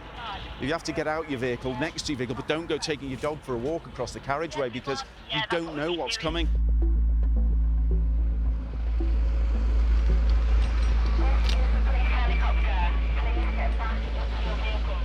Right, the northbound is now moving under escort. Received. After nearly 2 hours, traffic on the opposite carriageway is allowed to pass the incident. Uniform 5-4, the northbound slip road at junction 19 is now reopened. For Amy, her roadblock has now ended, but the chaos continues. What are you doing? Right, you can't reverse up the slip road, you're going to get a ticket for the post for that. You need to continue on the motorway northbound. Okay. Seeing a reverse up the slip roads, which obviously you can't do. Because most people, when they get onto a slip road, will start to accelerate. So if someone's reversing and someone hits her at 50, 60 miles an hour, you've just got another crash on your hands. Finally, the fire crews reach the trapped driver, and the news isn't good. Yeah, we've got a message. Helimed doctor is declared life extinct. Received.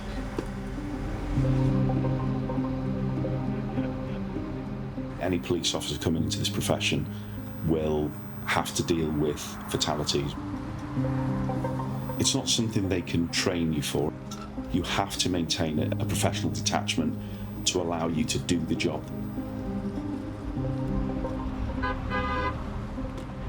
We go to some of the most horrendous crashes, but people don't see that. They'll just be stuck in a traffic jam and moaning on Twitter like, oh, I've been stuck for 5 hours.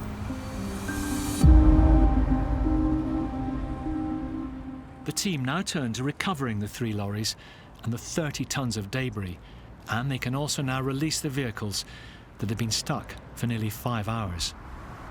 What tends to happen, all the public who are driving past are actually looking at what's happening here. I know people feel they can't help it, but they're not watching what they're doing in front, and if they were travelling at speed, we would then end up with further collisions. Like that lorry there, you've got people who are driving vehicles, filming. I don't understand it, it's actually grotesque. A privacy screen is erected, and officers take the details of passing motorists on their phones. Getting the summons in the post, mate.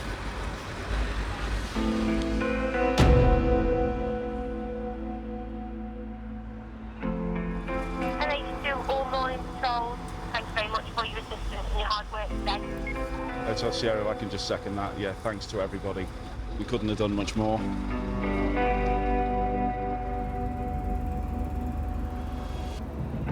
After 6 hours at the scene, Anton leaves. Through the night, the southbound carriageway is cleared and resurfaced.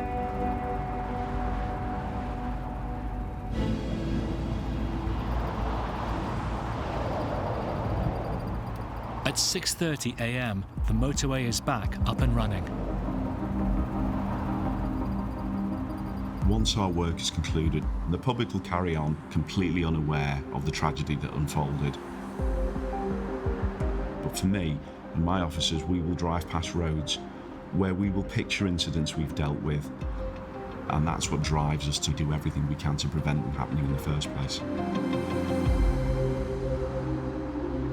Cheshire's Motorway Cops don't only target bad drivers, but also serious criminals who use the road network in and out of the county to commit offences, often in stolen vehicles.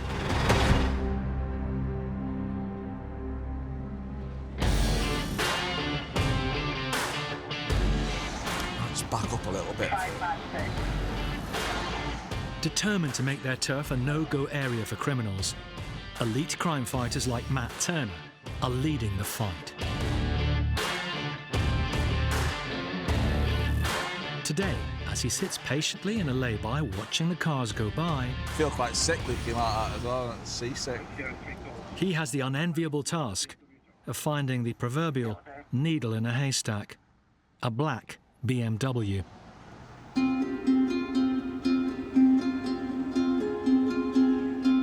The car, reported stolen last year in Birmingham, made off earlier from a police patrol nearby. I'm just picking the car up on my way out of it now. Now, Matt is part of a team that's quickly been assembled to guard all likely routes back to Birmingham. It's already failed to stop once, so we've got to anticipate that it would fail to stop again, so we're trying to do something preemptive with it to avoid that fail to stop, because the last thing we want is a pursuit. So. You do get a bit anxious, yeah, because it's the not knowing what's going to happen, really, and the adrenaline starts going a little bit, really, and you're just trying to be on your toes to make sure that you're scanning every car that goes through. Matt's colleague behind him has spotted the car.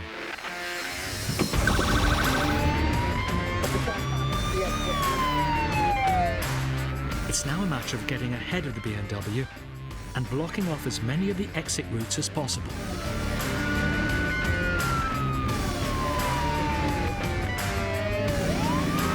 Got Stinger at the next junction towards the motorway, an unmarked car behind it, so we're in quite a good position, to be honest.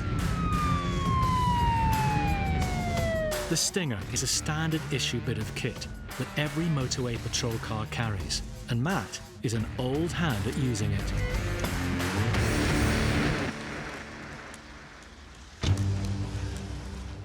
With the stolen BMW possibly only seconds away, Matt wastes no time setting up. It's all about timing.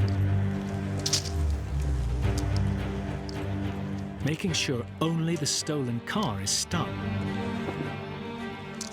and remaining hidden to avoid being a potential target for the car's driver.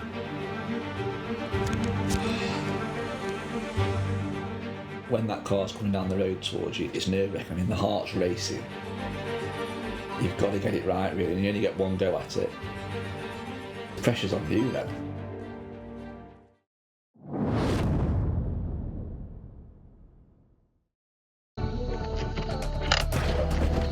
Oh, Jesus Christ. Dashcam footage is now accepted by a growing number of insurance companies as evidence in accident claims. It enables them to come to a conclusive decision as to who is liable. What are you doing, prick? When two parties are both blaming each other.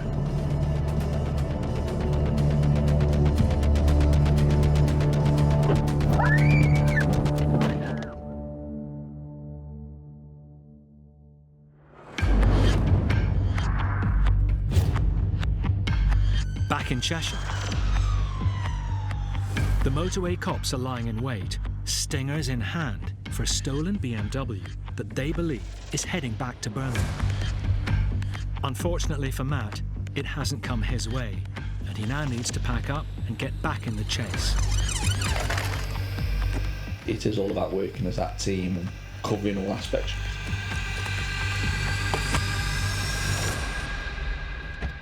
It's like hunting in packs. Oh shit, the boot. The more of us that are looking for one particular vehicle, then chances are we're going to succeed.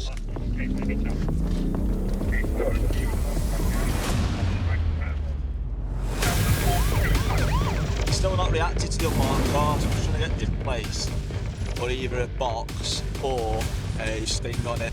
Just one of these behind. If you hold, set stinger up there, please, in case it doubles back.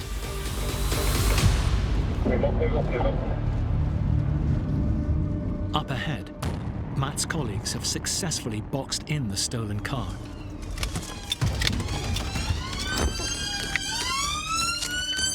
Get out! Get out now! Get out! Luke's so aggressive. At the end of the day, you don't know who he is, why he's in the area, or why he's in a stolen car. You got it? Yeah, got it. Got it, mate. Got it. It's all about controlling and containing that car and the individual. Stop him, stop the car, and detain him securely. 8-1. Vehicle stopped. No contact. Drive secure. The driver's alone in the BMW and going to be arrested initially for failing to stop for police, while investigations are done into why he's driving a stolen car. Got him, happy days. One male. No damage to any cars. No damage to his car. So, another stolen car recovered. Happy with that. A quick drug wipe test shows the driver is over the limit for cannabis. It suggests he might be carrying drugs somewhere in his car. Let's try and get under this seat, mate. But there's nothing obvious to be seen. Mark's just putting the drugs dog through it now. Hopefully he'll come up with something. But that's been arrested. Suspicion of theft of this. And then see where we go from there. Get it recovered and then he'll go off to custody. There are no drugs in the car, but Matt's still happy with how things have turned out. Happy with it. Let's just get it recovered. The lucky owner, who lost his car last year, might finally be reunited with it. Happy days, all sorted. He can go now, so can we. So we'll get out of here. The man caught driving the suspected stolen BMW is still awaiting his day in court. See you later, mate.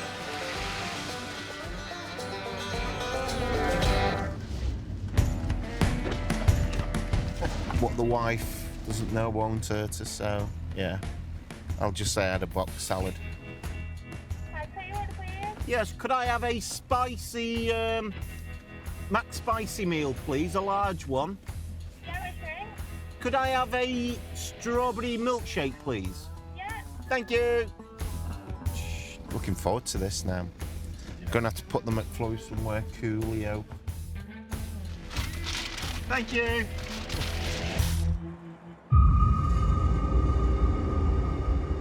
The most common form of bad driving in the UK is, unsurprisingly, speeding, accounting for a staggering 85% of all motoring convictions in 2020. And it can be expensive, with the minimum penalty now a £100 fine and 3 points on your licence.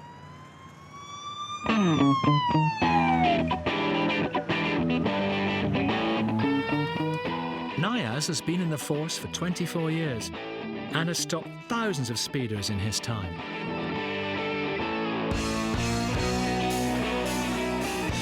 Today, he's on the lookout for anyone driving too fast on the westbound M56, Cheshire's northern motorway that connects Manchester to North Wales.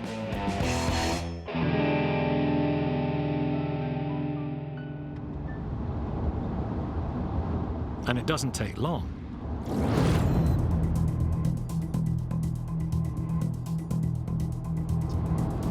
He's being naughty. Naughty with the 90.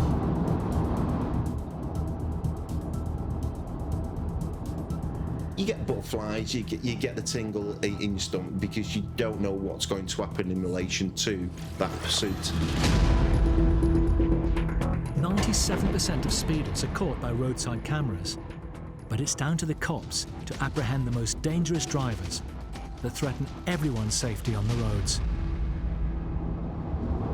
And he's coming off. We will come off too. Now on a quieter stretch of road, Niaz indicates for the driver to pull over. Unfortunately for him, any time he thinks he's gained, he's now lost. You're still on guard as such, because you don't know how that person's going to react to you when you approach the driver's door. So why was he driving so fast? Thanks for pulling onto it in the first instance. Right, do you know why I've stopped you? I've clocked you at 90 at times on the 56. OK, is there any reason for your speed, apart from having a nice car? My wife is pregnant and right. So that relates to that. My cat has died this afternoon and okay. My wife is distraught. OK, I mean, I can understand the reasons of getting home, but unfortunately, speed limits are there for a reason. A pregnant wife and a dead cat are no excuse for breaking the law. But Niaz and his colleagues have heard plenty like it before. I need to go to the loo. I've had that happen before. But you've just driven past 3 sets of services. All right, do you know why I stopped you? I stopped a Rolls-Royce Wraith. His excuse was that he didn't realise that he was speeding, that he was braking for all the speed cameras, which suggests he didn't want to get caught speeding. What's the speed limit on that road? I guess it's 30, yeah. So I'm doing the speed limit and you overtook me. You plonker. The most comical one was I wasn't driving. Or they've jumped out of the driver's seat and sat in the passenger seat and there's no one else in the car. It's like, I wasn't driving. I don't think I've actually come across anybody speeding who had a legitimate reason for doing it. Back on the A49, the Audi driver's not getting away with it either. If you would have seen a marked police vehicle in lane 2, you wouldn't have done what you would have done. You wouldn't, would you? No, I agree with that. Yeah. I hope your wife's all right, and I'm sorry about your cat. All right, but just drive safely.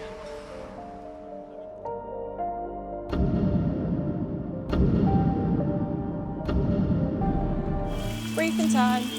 Sarge, it's Amy. Can you hear me? PC Amy Hollis is one of 90 police constables in Cheshire's Roads and Crime Unit. We used to have a mirror there, but it's gone. So now I've kind of got to guess. I just used to have a symmetrical head, whereas Amy's is like a bit skew with, whereas mine's nice and symmetrical, Yeah. Streamlined. Symmetrical, is that what they call it? Is that anything happening at the moment? Her boss is Inspector Anton Sullivan, and tonight they're both working the Friday evening shift. Got to grab my jacket because the weather's appalling out there today. To us, I enjoy working this shift. It tends to be the one where you get a right range of things, and because of the weather, I've already heard 3 accidents coming through on the radio. So the way things are shaping up this evening, it's going to start getting very busy, I suspect. Plan for the worst, hope for the best, and all that.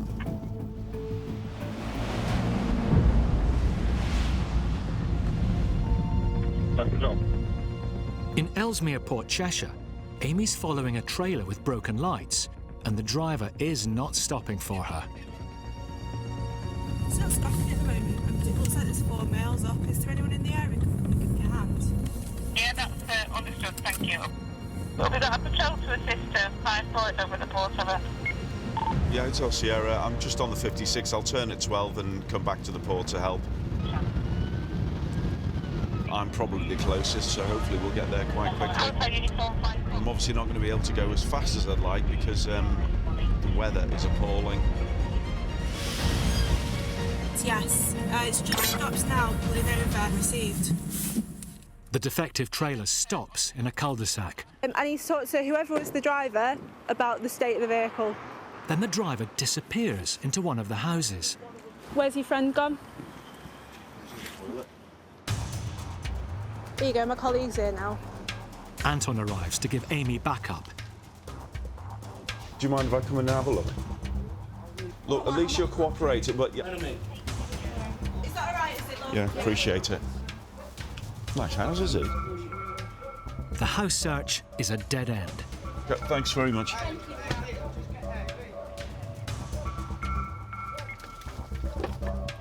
I don't know where he'd have gone. I'll check the gardens. Yeah. With the driver nowhere to be seen, the car and trailer are seized, and the job appears to be over. So, whose is the trailer? Right, and who was that? I'm on an apprenticeship, me, mate. It doesn't mean you don't know who the driver is just because you're an apprentice. So that's something to do with Right. No matter how long I've been doing this job, you never know what's going to happen, even when you think you've got a situation completely in hand. For the police, no jobs are predictable. police were called to a tailback on the M62, only to find that the cause wasn't a vehicle, it was an escaped dog. In Suffolk, officers went in search of an erratic driver, but were met head-on by the vehicle as the drunk driver drove the wrong way down the dual carriageway. The 46-year-old driver was later jailed. And in Ipswich, this shocking footage shows a male suspected of driving with false number plates. As the officer tried to make inquiries, the driver knocked her to the floor before ramming the barrier and making a getaway, leaving a trail of debris behind him. He was later arrested and sentenced to 2 years in jail. This car doesn't belong to you or anything, does it? Okay, well, so what are you taking stuff out of it for? If it's nothing to do with you, leave it, please. Back in Cheshire, Inspector Anton Sullivan and PC Amy Hollis have impounded a car and trailer and are waiting for the recovery truck. You all right? Yeah. That's my trailer, I'm like that truck. Do you have proof of ownership of the trailer? I've got, well, it's my trailer, like. Okay, but anyone can say I've got it's their I've got a trailer, picture of it on a job, like. At the moment, the person driving that vehicle has ran off from the police. We're seizing the vehicle, and because the trailer's attached to it, we're seizing the whole lot. Trailer there. And that was took in August last year. That could be any other trailer. That doesn't prove it. It's that trailer, love. At the moment, it's going to be getting seized with the car. That trailer's not getting seized. It is. No, it's not. You are not telling us what. Taking that trailer. No, you're not taking anything. That's my trailer. You're not taking it. No, you can't prove it's your trailer. The trailer. Shout at me. Don't shout at me. They're telling me I'm not taking my property. This is my trailer. You can't prove that. Who are you talking to, mate? Who are you talking to? Don't speak to me like I'm a fool.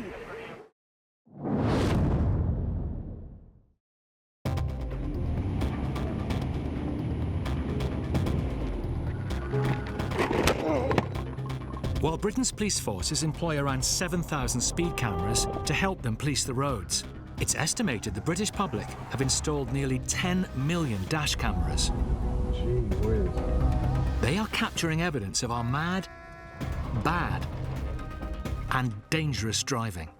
Now, with this catalogue of calamities, the public are working with the police like never before. Whoa. Nearly 90 videos a day are sent to the police, with 1 in 4 leading to a successful prosecution. You all right, yeah? So I've got it all on video. Yeah. I can't believe that.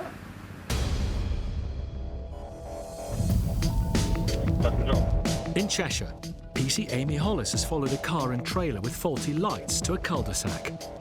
The driver's gone missing, and Amy is seizing the vehicle. That's my trailer, I'm like that truck.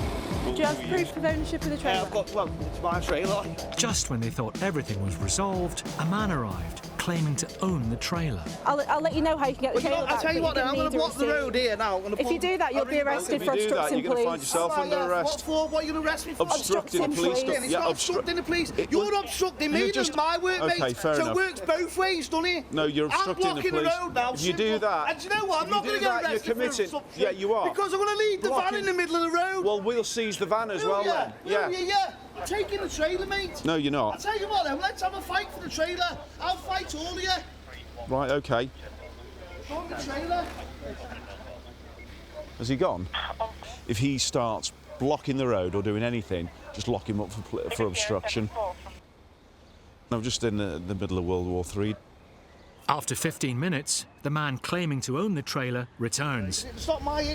The issue is this is my trailer, do you know what I mean? It's fine. It's yours. But we may have to forensically examine the front of it if it's been stolen. Well, do you think I'd be standing here if it was stolen? Do you think I'm that thick, like? No, but we've got a duty to make sure that when we're giving people property back, we're giving it back to the right person. And somebody yelling and shouting at us doesn't necessarily make that so. Obviously, he's finally accepted that we have a legal power to take the trailer and the car. So he's going to contact the officer at a later date, and if he can prove he owns the trailer, he'll get it back. It's as simple as that. Then if people think that by threatening, shouting, putting mobile phones in your face, it's going to make you do anything different, it doesn't. You know, we'll still do what we have to do. I'll just wait. We'll just wait until it all gets recovered.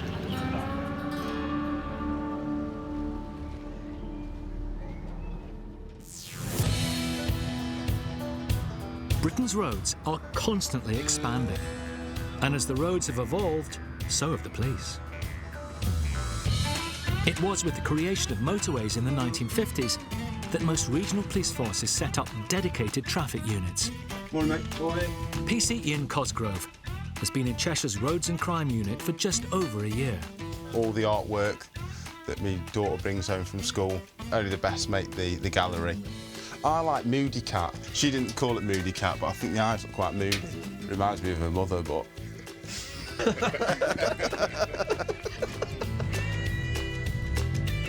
A traffic officer's best friend is traffic offence report book. There's hundreds and hundreds of different offences.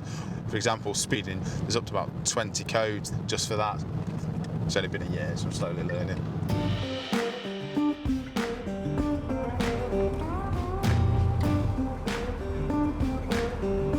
Well, I've got you a massive wooden post hanging out of someone's car. Hey, sir.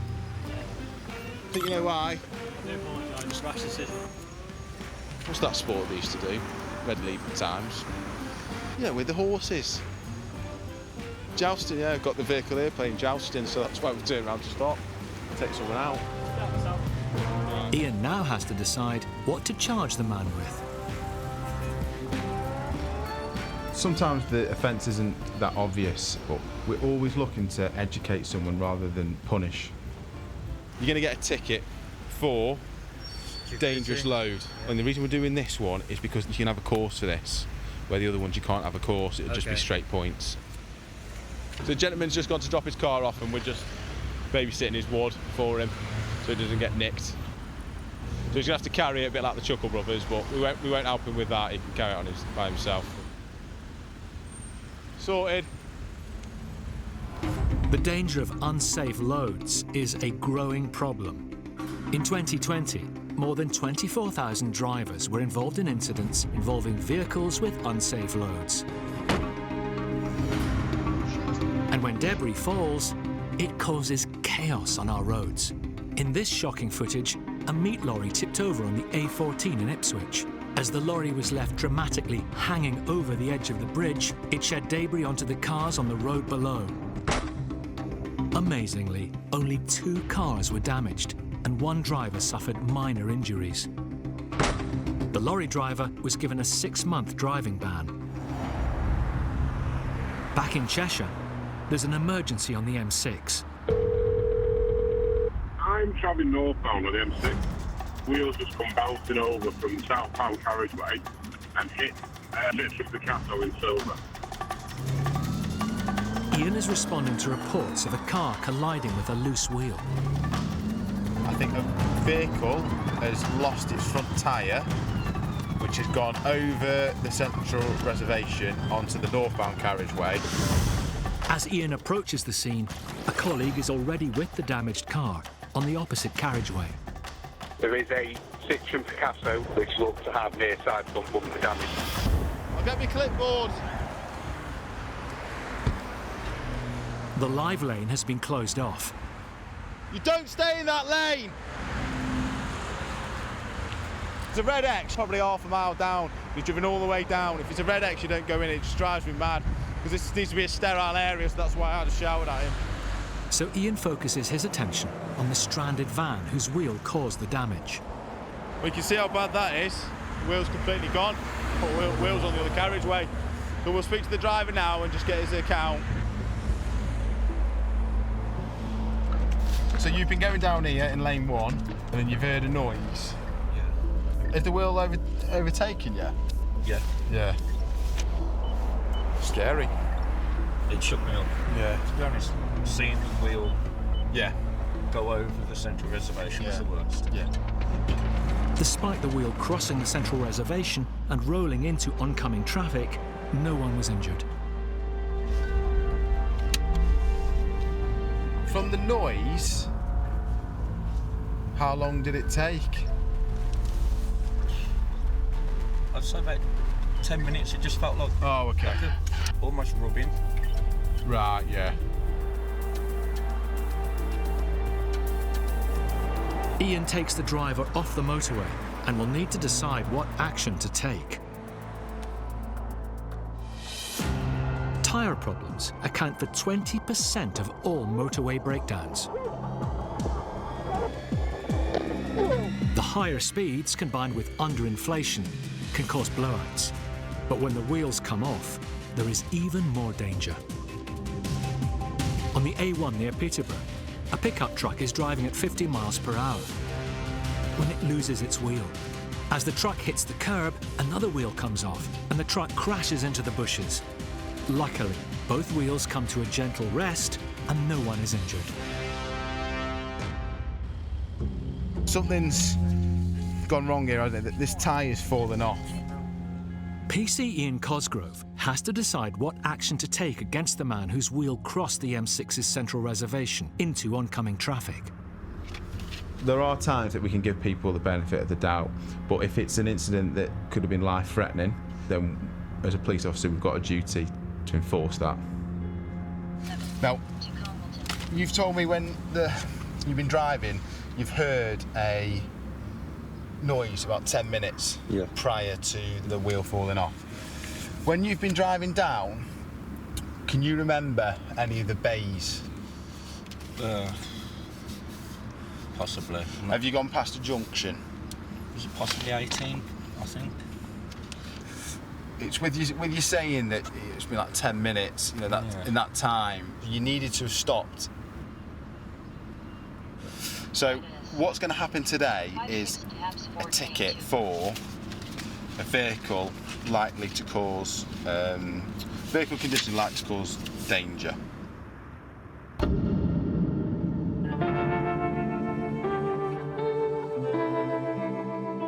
When we stop someone and point out to them what they're doing, hindsight is a beautiful thing. You're never surprised at what you see drivers doing. People just chance it and think, oh, that'll be all right. Keeps everything exciting, though. Fresh for us.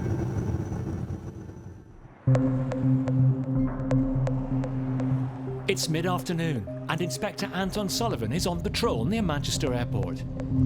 Some days you can't predict how things are going to turn out. You can go and deal with an incident, think you've got it in hand, you know what you're doing, you know what the outcome's going to be, and then something happens or you discover something that just throws it all in the air and you have to go back and start again.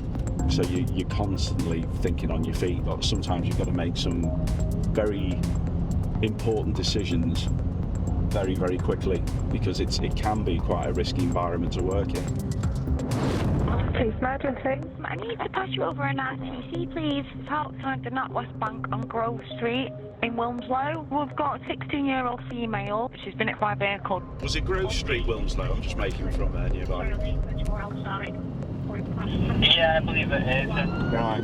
So we're just going to a collision that's occurred in Wilmslow between a car and a 16-year-old girl.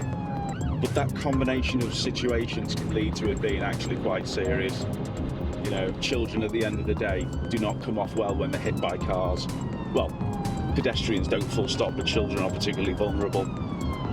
You know, the injuries could potentially be life-changing or, worst case scenario, life-threatening. It's vital Anton gets to the scene as soon as he can. But first, he has to fight his way through the rush hour traffic. It's what your mirrors are for. So cars are pulling over and other cars are trying to overtake the cars that are pulling over for me. Less than a mile away. Thankfully, the traffic clears, allowing Anton to get to the scene.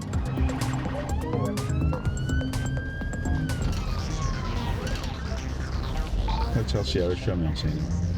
Thank you.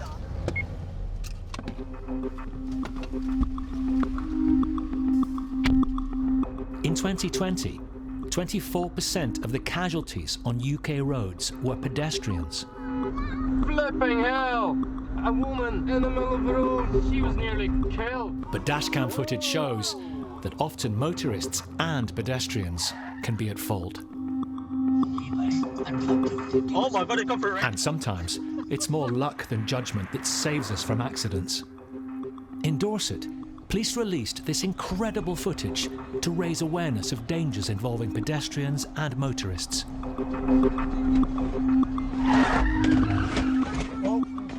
A Amazingly, in this case, the child was okay, but only by a matter of seconds. Back in Cheshire, Inspector Anton Sullivan has been called to a serious collision between a car and a 16-year-old girl. So this girl here, 16-year-old, she's crossing the road to get into her dad's car, who's picking her up, she's just got off the bus. And this car down here, the Ford car's been driving down and it's hit her. This black one here? Okay. The driver is just over here. She's found she's got an injury to her head. Okay. Who's the driver? Is the lady? The girl with the red hair there. Right. Mother and father.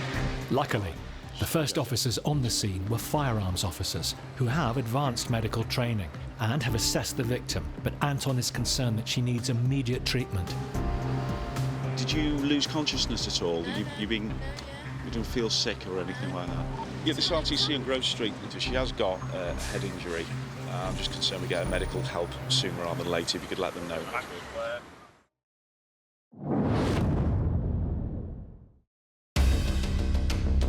Where are you going? Ansel. Yeah. While most people pride themselves on being good drivers, the dashcam reveals the uncomfortable truth. What a clown. After passing the theory test and the practical test, many of us then fail the reality test. Whether it's stopping distances, giving way at roundabouts, You stupid fucking such fucking good. or checking both ways at junctions. With 70% of British drivers admitting to being unable to answer questions from the highway code, it's not just a case that some of us are driving on the wrong side of the law, but also on the wrong side of the road.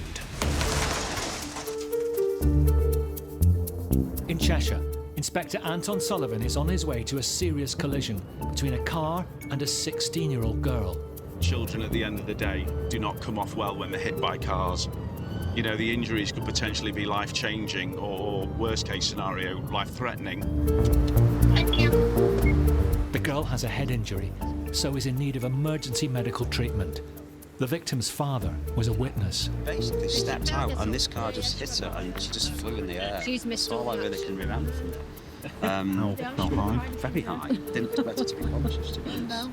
I just saw the incident itself just kind of going in the air. She's actually and I got just a run scar out. on the head anyway. Just wondering if it might be more comfortable to sit in your car or something like that. Yeah. Or even sit on the bench if you want. You're right. Yeah. Let's get used to it. It's rush hour, and the ambulance is struggling to get to the scene. And Anton is concerned that the victim needs treatment urgently. If we wait too long before she's seen medically, it might induce other complications, and I'd rather not take the choice. As the officers have checked with you, you don't have any pain to your spine, your legs, no tingling, numbness. What I'm going to suggest is, given how Hannah is now, that it might be easier and safer for you to take her to Mac A&E, so at least you can get treated. I've given them all the information, so when you get there, they should then triage her as they would any walk-in, but then clearly deal with this sooner rather than later. Are you comfortable doing this as a plan? Like I said, you're the parent, so it's not the way I'd like to do things, but I just think it's probably best all round. Anything changes in the condition, she gets drowsy, starts changing, well, just stop 999 and we'll come to you. With the casualty on her way to hospital, Anton can turn his attention to the vehicle involved. Just looking at the impact damage on the car, I mean, fortunately, it appears the car was travelling at a relatively low speed when it hit her. She stepped out into the road.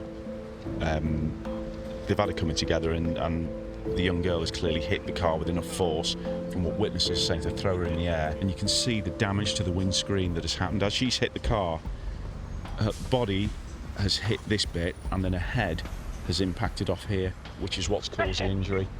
Now, this has given way a little bit, but you can imagine if it hits the metal, or this car had been travelling 5-10 miles an hour faster, the impact of that collision would have been far more serious, there's no doubt about it. She's a very lucky girl.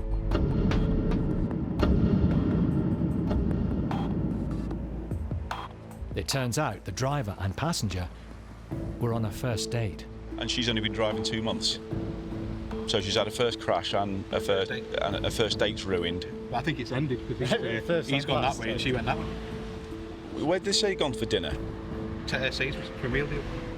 So it's a first date and he takes her to Sainsbury's for a meal deal. Maybe one date's all she needed with him. If that's where he's going to take her, it can only get better from there. Sainsbury's for a meal deal. I think it's quite a good speech though, isn't it, for the wedding? I suppose it's easier for me to put myself in the parents' position. You maybe empathise with how the parents are going to feel, you know, because you think, if that was my child, how would I feel? You know, it does make you think about, you know, when my lad's going out and crossing the road and he's got his ear pods in and, you know, and that's just the way of the world now. Everybody's walking around either on the phone, listening to stuff. They are not conscious of traffic around them, just as often distracted drivers aren't conscious of the pedestrians around them. And when the two come together in a collision, the outcome isn't always as fortunate it has been in this case.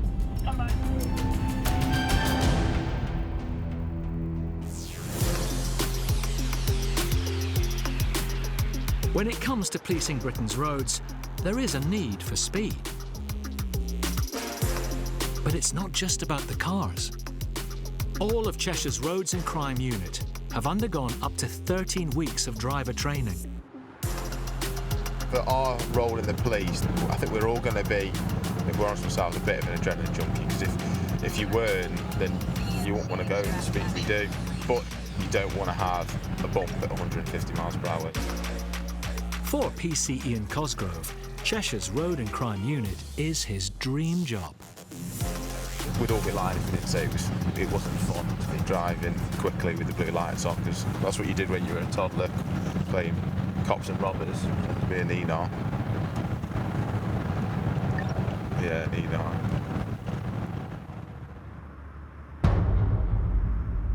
Southbound, February, to Wheel Arch, HGV. Should go behind and sort that out. When there is a report of debris on the motorway, it's a top priority.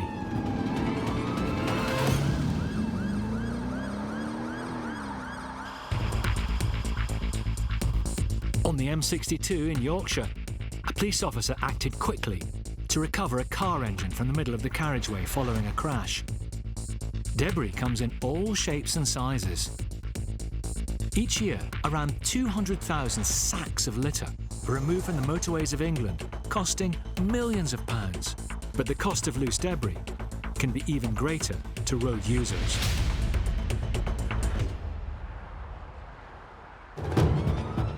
Back on the M6, PC Ian Cosgrove is one of 3 officers responding to an emergency call to remove debris following a collision. Basically, with debris in the road, it's a blue light run. We need to get there as soon as possible, especially when it's peak time. People are going 70, 80 miles per hour. They don't expect to have a bumper in lane 3. And that's when people start swerving for it or going over it, causing damage to their own vehicle, which causes another accident. Carriageway cleared, you can close the job. Debris, before we got there, he's cleared it. Right, that's 1-4, that's all received. Thankfully, one of the officers has been able to clear the debris and remove the danger. But Ian spotted another hazard on the motorway. So he's just been in the 50s. He's still texting now. It's just beyond me sometimes.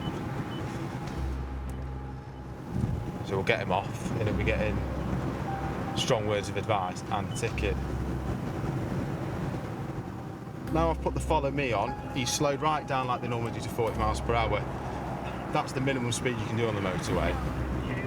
But I'd rather get him off following me at 40 than risk him driving for God knows how long, texting. Go ahead. That was it. The van driver has ignored the sign and stayed on the motorway. So he hasn't followed us off, so we'll just catch him up.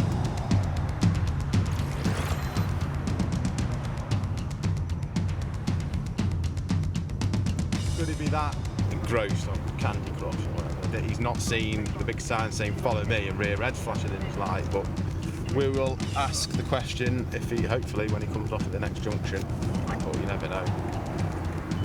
Right, he's indicating this time. Yeah. Let's go off this time. Hello, sir. Okay, sorry, I don't know what I did wrong. Are you on your phone? Sorry, I was just checking the GPS. Yeah.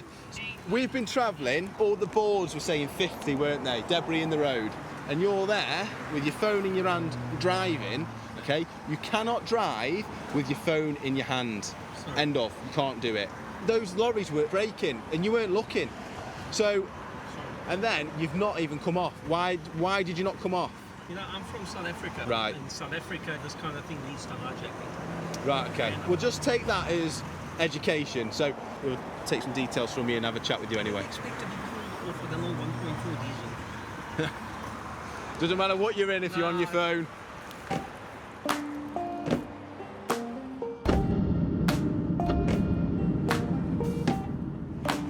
these new rules and regulations that I'm having to learn along the way. No, yeah, I appreciate that. Have you got the highway code? Might be worth reading that. It's not the most thrilling of reads, but it'll give you a better idea of what the rules and regulations of the road are. Enjoy the rest of your day. Take care.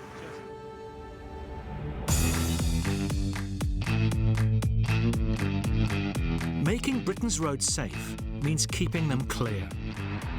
In 2020, nearly 5,000 items a month were found on our motorways and A roads. Hey, sir. The reason why I stopped you is that mixer there. It's not tied in. Not strapped on. In Cheshire, PC Andy Doran is on patrol. It's not top heavy though, it shouldn't go anywhere. Shouldn't, the word is shouldn't but could. Amongst the most common items of debris found are construction materials. You need to strap, see this thing here? You go over a speed bump or a pothole, there's nothing stopping that falling out the back, is there? So why don't you just collapse it, put it down here. Debris is a concern of mine. We have lots of debris. A lot is flatbeds or open back vehicles. Anything can come loose. It's unbelievable. And it's not just the visible items being transported that are a concern for Andy, it's the hidden ones as well. M8 to the 90 patrol with the earlier observations for a black Mazda CX-5 and possible quantity of Delta Romeo on board. A vehicle suspected of carrying a large quantity of drugs is travelling behind Andy. He pulls off at the next junction and hides on the slip road that rejoins the motorway. Yeah, I'm currently 17 northbound waiting. I've not seen it as yet. When there's a vehicle waiting with intel, I'm apprehensive. I don't want it to pass without me seeing it, and that is really a skill within itself. What was that thing? The adrenaline pumping. There it is.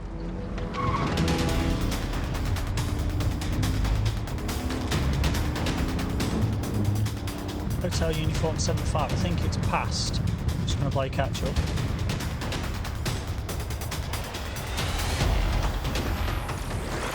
Yeah, I think it's 4 vehicles ahead of me in lane 4. Just need to confirm their edge.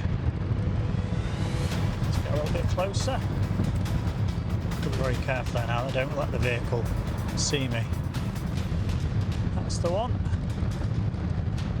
Yeah, Hotel Uniform 75. The vehicle is the one I've sighted. Stopping vehicles linked to drug crime can be unpredictable. You don't know what's in that car, who those people are, and what they've got to lose.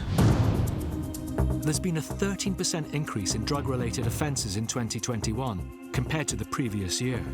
And in Cambridge, this man was so desperate to escape the police, he left his car and took to running.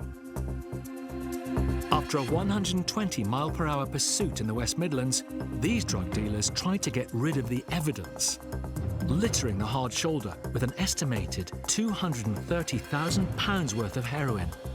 The driver received a 15-month prison sentence, and the passenger was jailed for 5 years. Back in Cheshire, PC Andy Doran has followed the target car off the M6. Do we know when he's on board this vehicle? It's going to be the one male. No warning, no intel, just about to stop as of previous. The car is suspected of carrying drugs. Vehicle stopping as requested. Andy is on his own, so he has to act quickly. Hey mate, just switch your engine off, pal. Okay, I'm going to put the handcuffs on you. I can smell cannabis.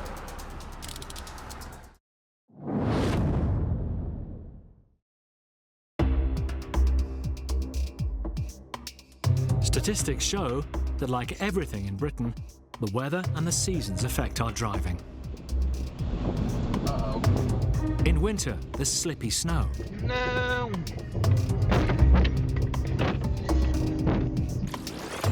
And high winds hit the high-sided. In summer, we go on hazardous holidays. And for deer, days out. But come rain or shine, our dash cams never stop.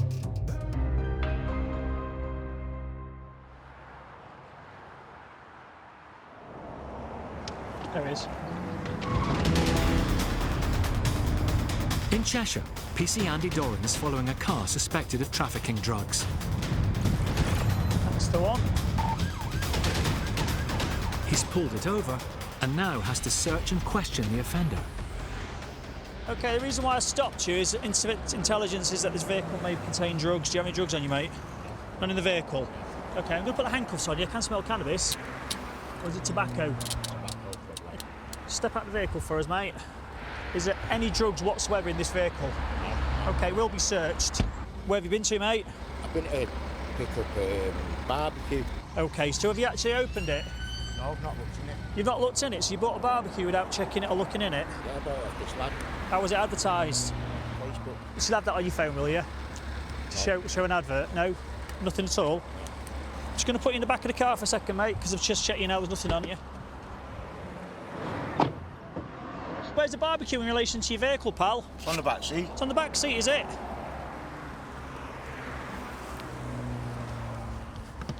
Doesn't feel heavy enough to have a barbecue in there. There you go. 1, 2, 3, 4 sealed bags of cannabis, I believe, because of the smell. The cannabis has an estimated street value of £46,000. I'm arresting you on suspicion of possession with intent to supply of cannabis. Do you understand that? Yeah, but I don't understand that. I bought a barbecue.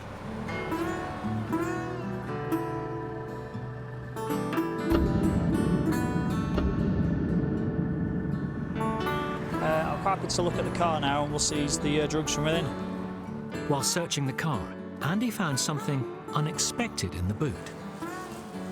Hey up, pal. Is your dog friendly, mate? Yeah. Don't let him out, though. Before taking the man to custody, Andy lets him take care of his dog.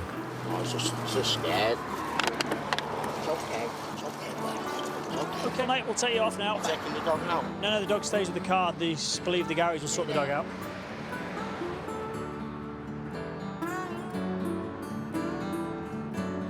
Yeah, I get a lot of satisfaction from taking criminals off the road. They have to be lucky every time they commit criminality. We just have to be lucky once. Will it be out today? I have no idea, mate.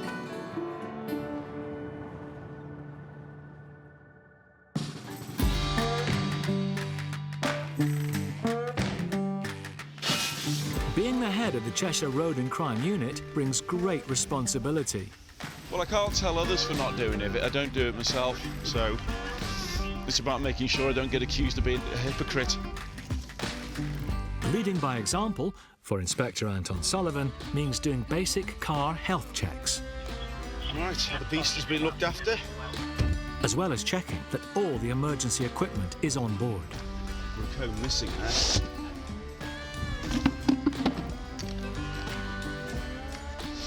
That could have caused me real stress at the next job. Today, Anton's office will be the M6. I don't enjoy managing administration tasks for the unit. It comes with the job, but it's nice to get out here because for a change I can be a proper cop.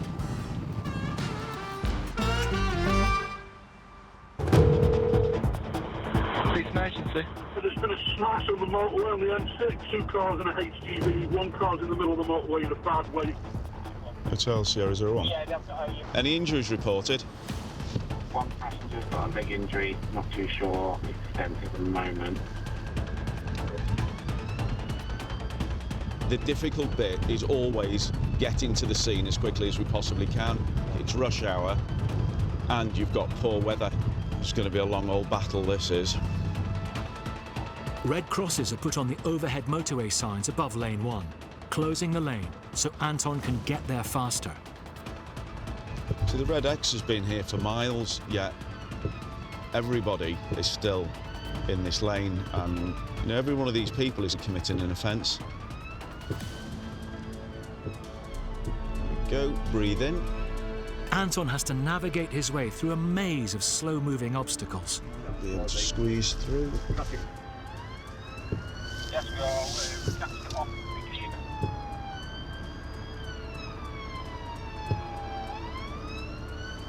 You'll have to force a way down the outside shoulder instead, unfortunately, to go to plan B. The last resort for Anton is to drive down the motorway gutter. Oh, we've made it.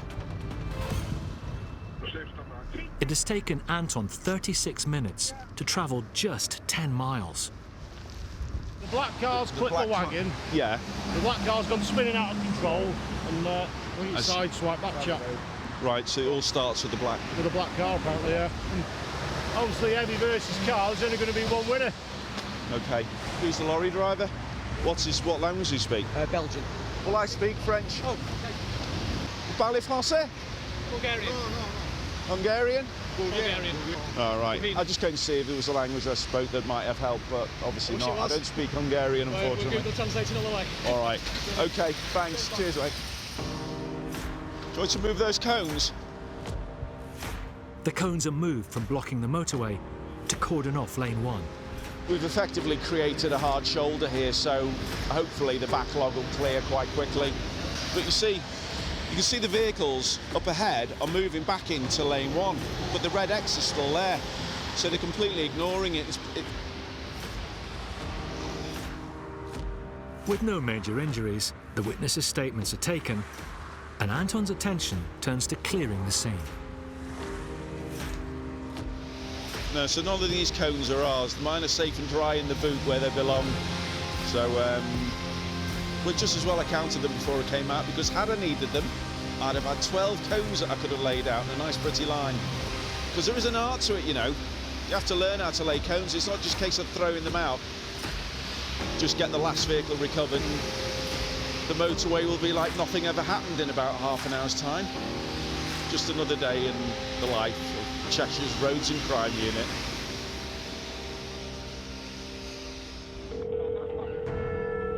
Hi, Cheshire Police.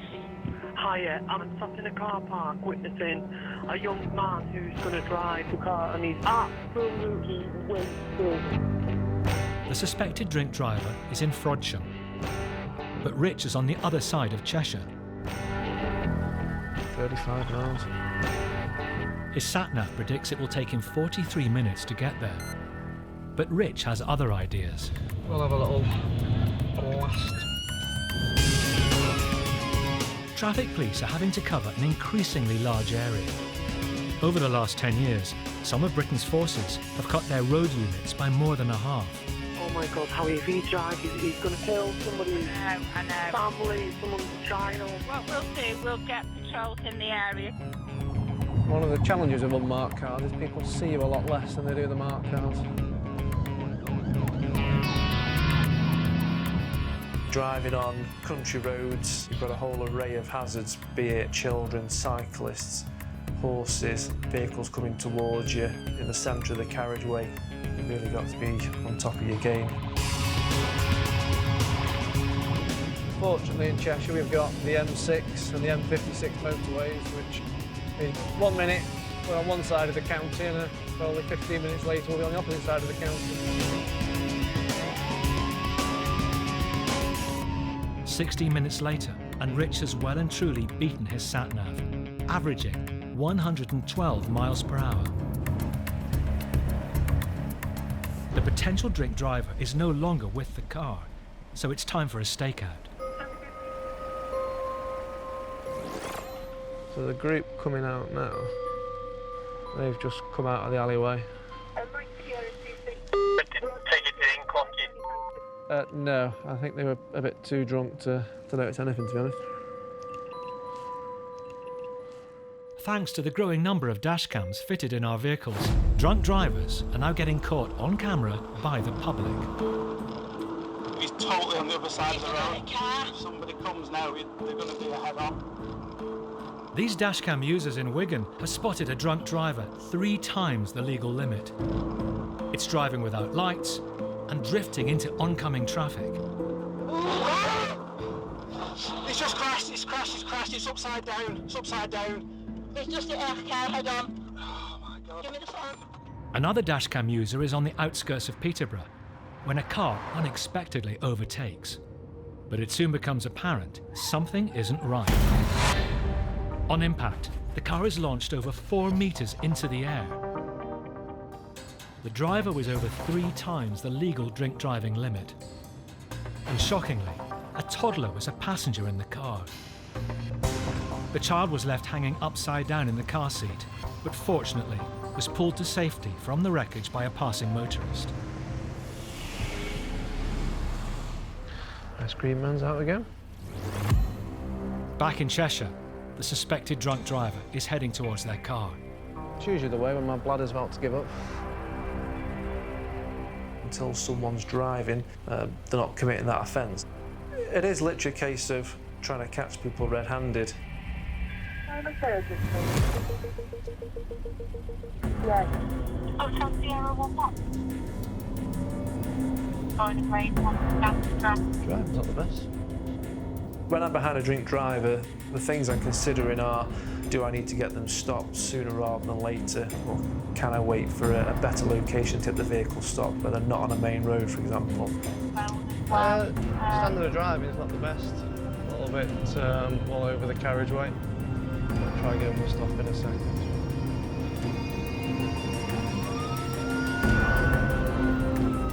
It seems to be stopping.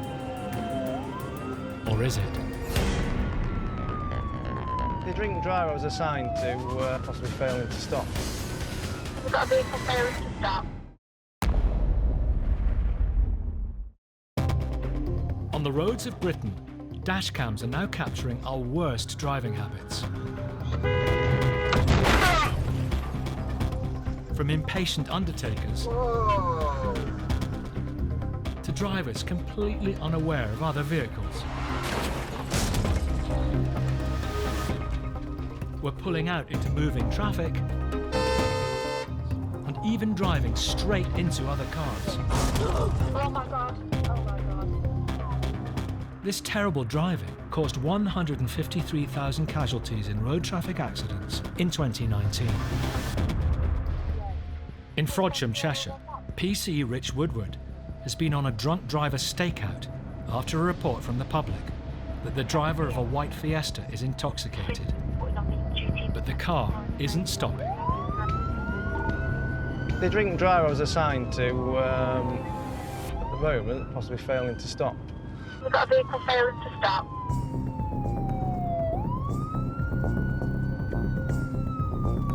After some hesitation, they come to a standstill at the red light. Yeah, stand by. Just wait there a second. Jump out. Hi mate, the reason you've been stopped is someone's report you for a poor manner of driving. Just come jump in here a second.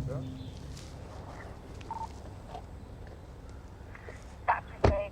Anyone to assist safety? Woodway. Hello mate. How's it going? Thought you weren't going to stop at one point. Of course I would. Okay, all you need to do, take a big deep breath in, make a nice tight seal on that tube for me, and just keep blowing until I tell you to stop. Over 85,000 people are convicted of a drink driving related offence every year in England and Wales, and over 2/3 of them are men. You provided a positive sample of breath at the roadside, so at the moment you're going to be arrested on suspicion of driving a motor vehicle whilst over the prescribed limit.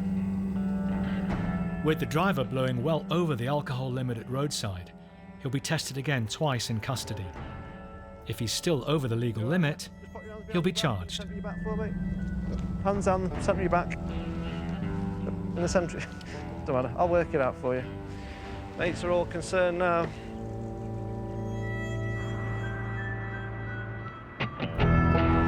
What station are we going? Ronco. Parking of the bridge. We've gone the wrong way. Bloody hell. I'm fuming that I got nicked, yeah, but you've gone the wrong way as well. Oh,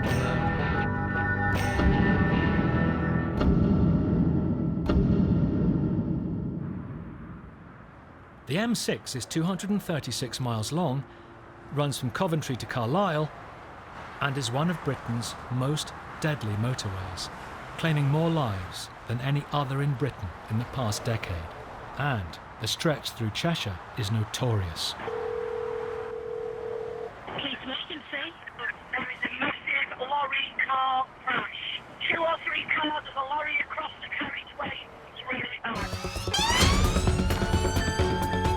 If a big incident comes in, then my priority is to get there as quickly as I possibly can. If I'm late, then I might not be able to help a person who needs it. The incident involving 10 vehicles is blocking the M6 and involves cars and lorries colliding. If a wagon's involved, I'm always thinking worst case scenario. It's crushed a car like a bean can, and there's going to be fatalities.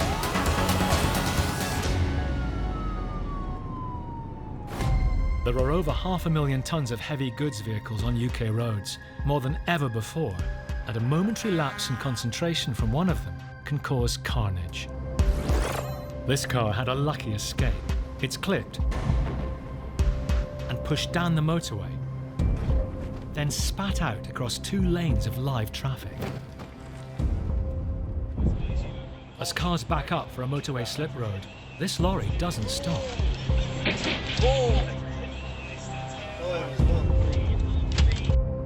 The silver car bursts into flames and collides with 2 others.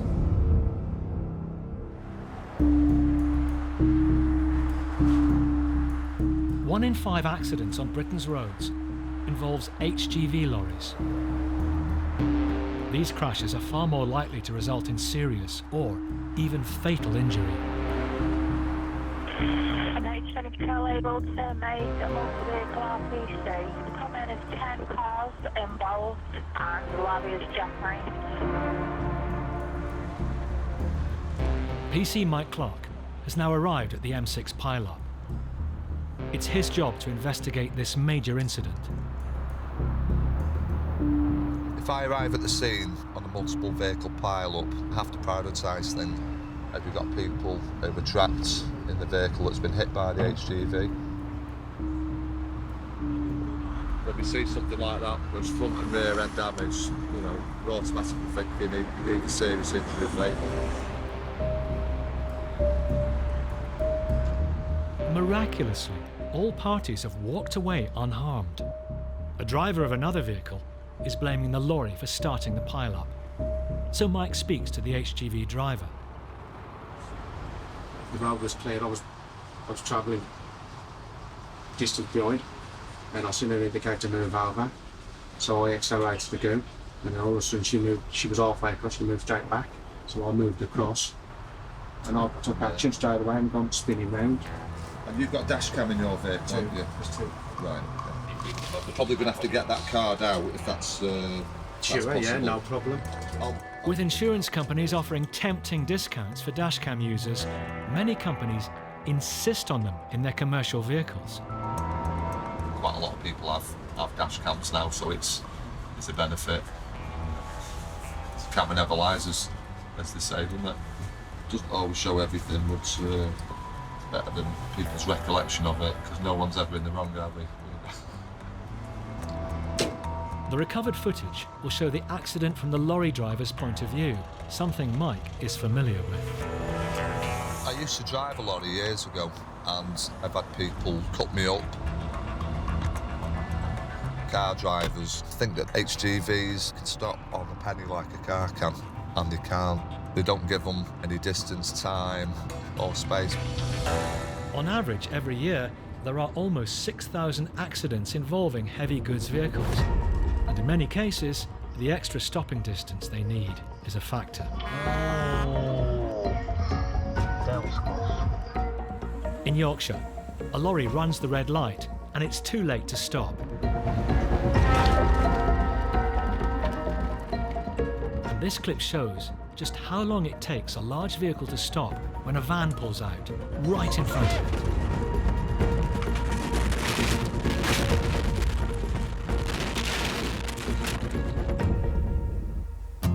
Back at their motorway base, Mike and his colleague are looking at the dash cam from the lorry at the centre of the M6 crash.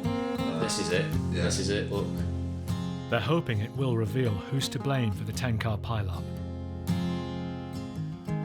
So it appeared that the HGV has been in lane 3.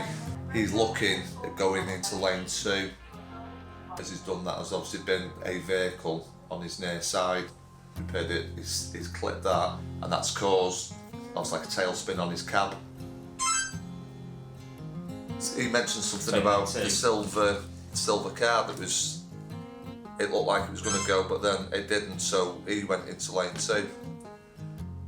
But she hasn't moved over though, has she? If you look at her front wheels again, mate, it is wandering a bit, but then she stays there. Her wheels haven't come over into his lane. Why has he said that she's... She's central. Isn't she there? Yeah. I would say it's the HGV at fault. It looks like he's up the arse of one, and then backed off a touch, and then went for the undertake. Yeah, it's pretty straightforward, that one, isn't it?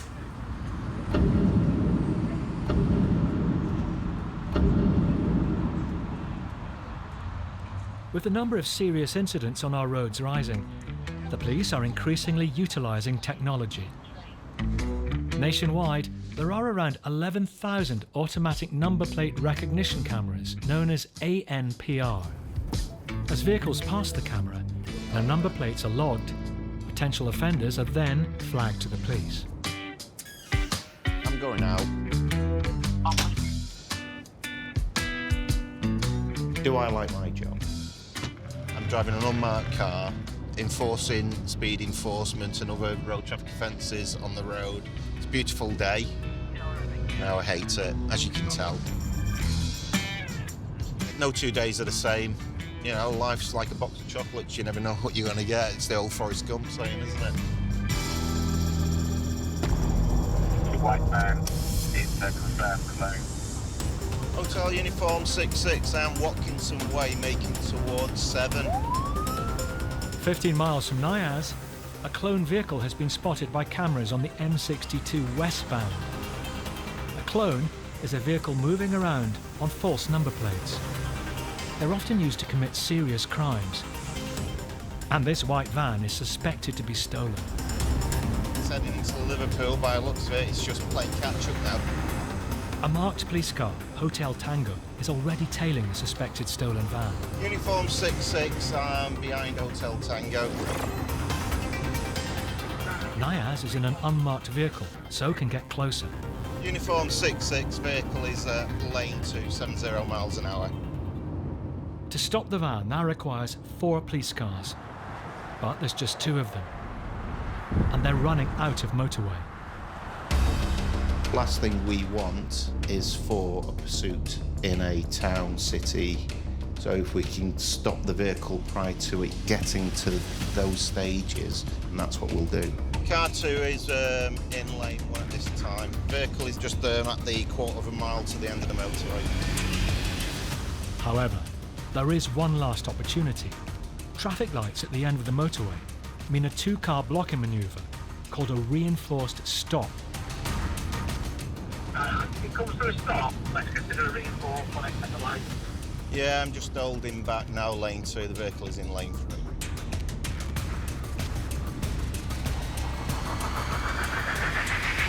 Yeah, the lights have just gone to green, unfortunately. With the van getting the luck of the lights, they're now well into the Liverpool suburbs. Vehicle is now committed, speed 35 miles an hour. If you're following a larger vehicle down a road, anything can happen because their vehicle is a weapon and they're not bothered to do the hurt in order to get away. Britain's police forces know only too well the dangers of criminals in larger vehicles. 2 male occupants heading forwards, jumping on the brakes again, putting in reverse one more time. These Cambridgeshire officers are dealing with a van driver using its size and weight to try and disable their police car. Further contact made.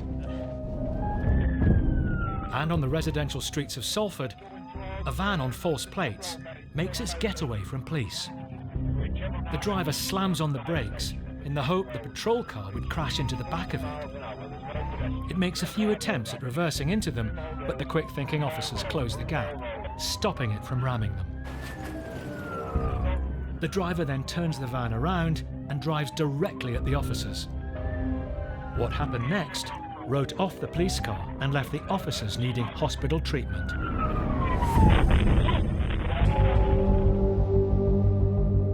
It is running through your head, at what point now is this vehicle going to make off or going to reverse and try and take you out? You've got to weigh things up, because at the end of the day, I want to go home to my wife.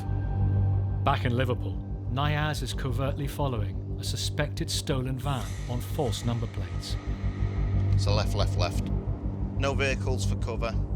The number of vans stolen and being driven around by criminals in the UK has risen by almost 50% in the last 4 years. It's got a right indication. Stand by. As the van turns down smaller and smaller streets, the driver could eject at any moment. We've got stationary vehicles either side. Stand by. Go on. The adrenaline does flow because in the next couple of minutes, that vehicle's going to get stopped. When we count the box, to watch out for it jumping. Yeah, receive. You don't know what's in the back of the van.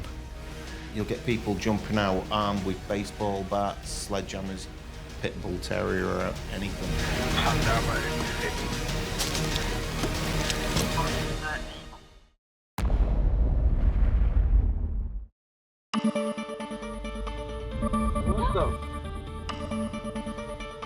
We all take pride in our driving, but the growing number of dash cams are revealing a different picture. The length and breadth of the country, we're driving in blissful ignorance, veering across lanes, and generally not paying attention. The average claim for an accident is nearly £3,000, leaving our wallets, not just our pride, taking the hit. Who's got right away here?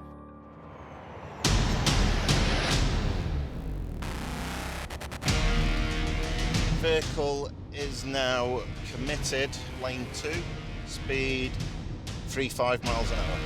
PC Niaz Waddington has covertly followed a suspected stolen van into the Liverpool suburbs. Vehicle is highway code compliant, 40 miles an hour, lane 1, no vehicles for cover. Niaz is in an unmarked car, trying to avoid the driver spotting him and speeding off through the busy residential streets. When we count the box, to watch out for it jumping. Yeah, receive.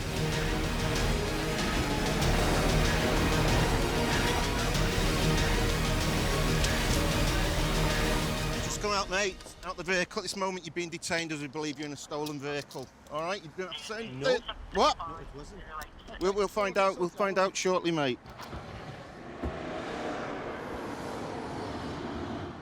Uniform 6-6, 1 male occupant detained. With the van successfully boxed in, it's time for some detective work. All right. Wonder what he's got in the back of this. Loads of cigarettes. Thousands of pounds worth. The suspect is claiming he's a car trader, and he's only just purchased the van. So, being a car trader, you would have checked the back of that vehicle, and there's boxes and boxes of cigarettes in there. Right, yeah. What have you found? Oh, brilliant. Uniform 6-6, Right, we found another set of number plates in the rear of this vehicle. The recovered number plates match the stolen van. As the arresting officer, Niaz is now responsible for the ongoing investigation, which could take months. Thing is, with jobs like that, if you lock one person up, somebody else takes their place. It's PC Rich Woodward's turn to patrol Cheshire's vast motorway network. He's doing just under 70 miles per hour in his unmarked police car, when a high-powered BMW leaves him for dust. Something about?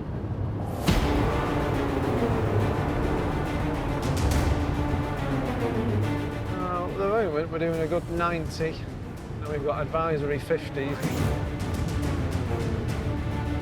Now we're about 115 miles an hour.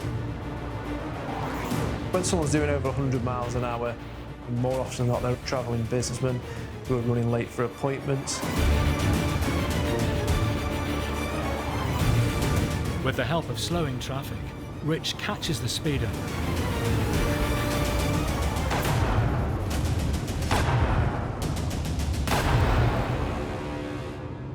But he's not able to deploy his lights just yet. Stopping people can be more difficult than you think, because the person you're trying to stop needs to have a clear lanes to their near side to move across to the hard shoulder. So we're looking for a gap to get somebody over safely. As they approach a junction, the car makes a sudden turn.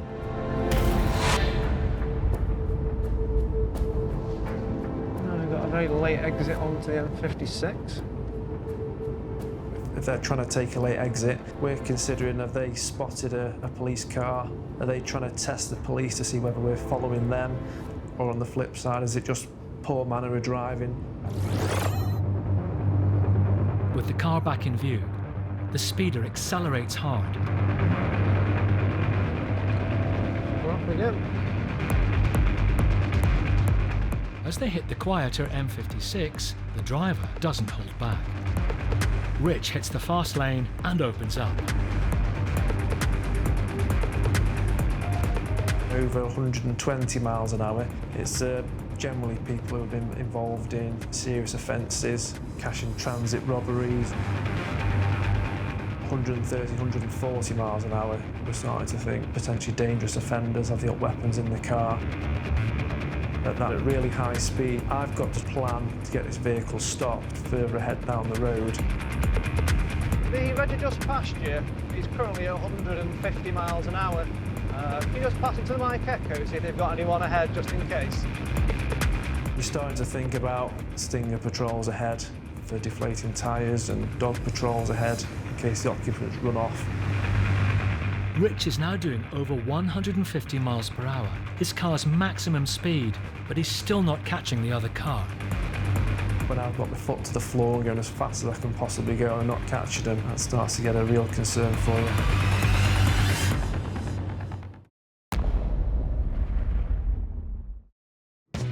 The number of cars on UK roads has reached an all-time high. We're all fighting for the 6 foot of tarmac in front of us, and dashcams are catching the terrible decisions being made by bad drivers every single day, driving the rest of us to despair.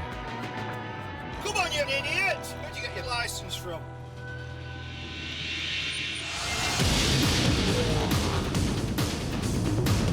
About? In Cheshire, PC Rich Woodward has been chasing an extreme speeder at over 150 miles per hour. After over a minute at full throttle, his persistence pays off.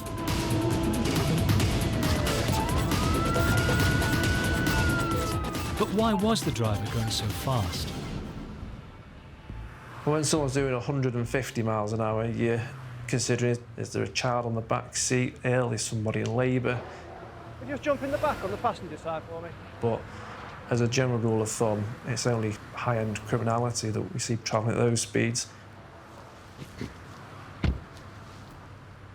Right, is there any particular emergency which you're on your way to at the moment?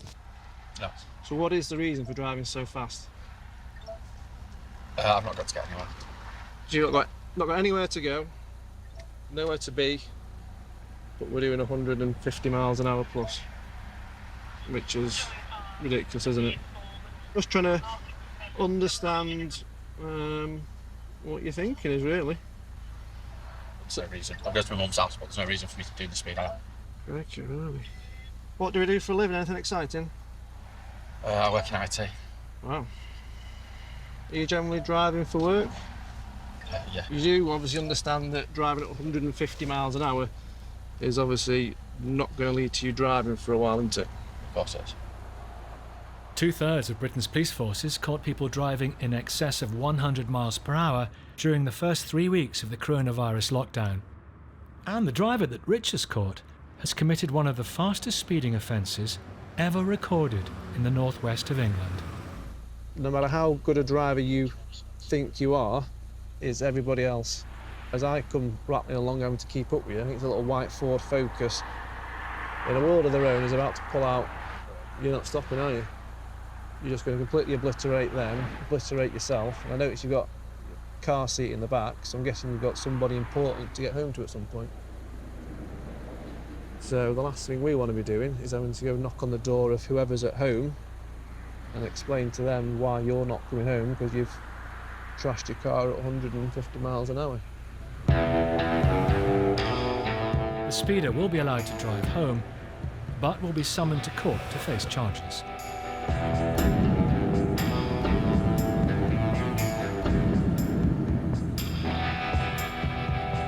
We don't generally get essentially a normal member of the public driving at 150, 155 mile an hour when essentially he said he got nowhere to go other than going round to his mum's house. He's got my fastest speed there at been at 159, which is literally as fast as I can go. Once the blue lights were on, imagine the world just fell out of his backside.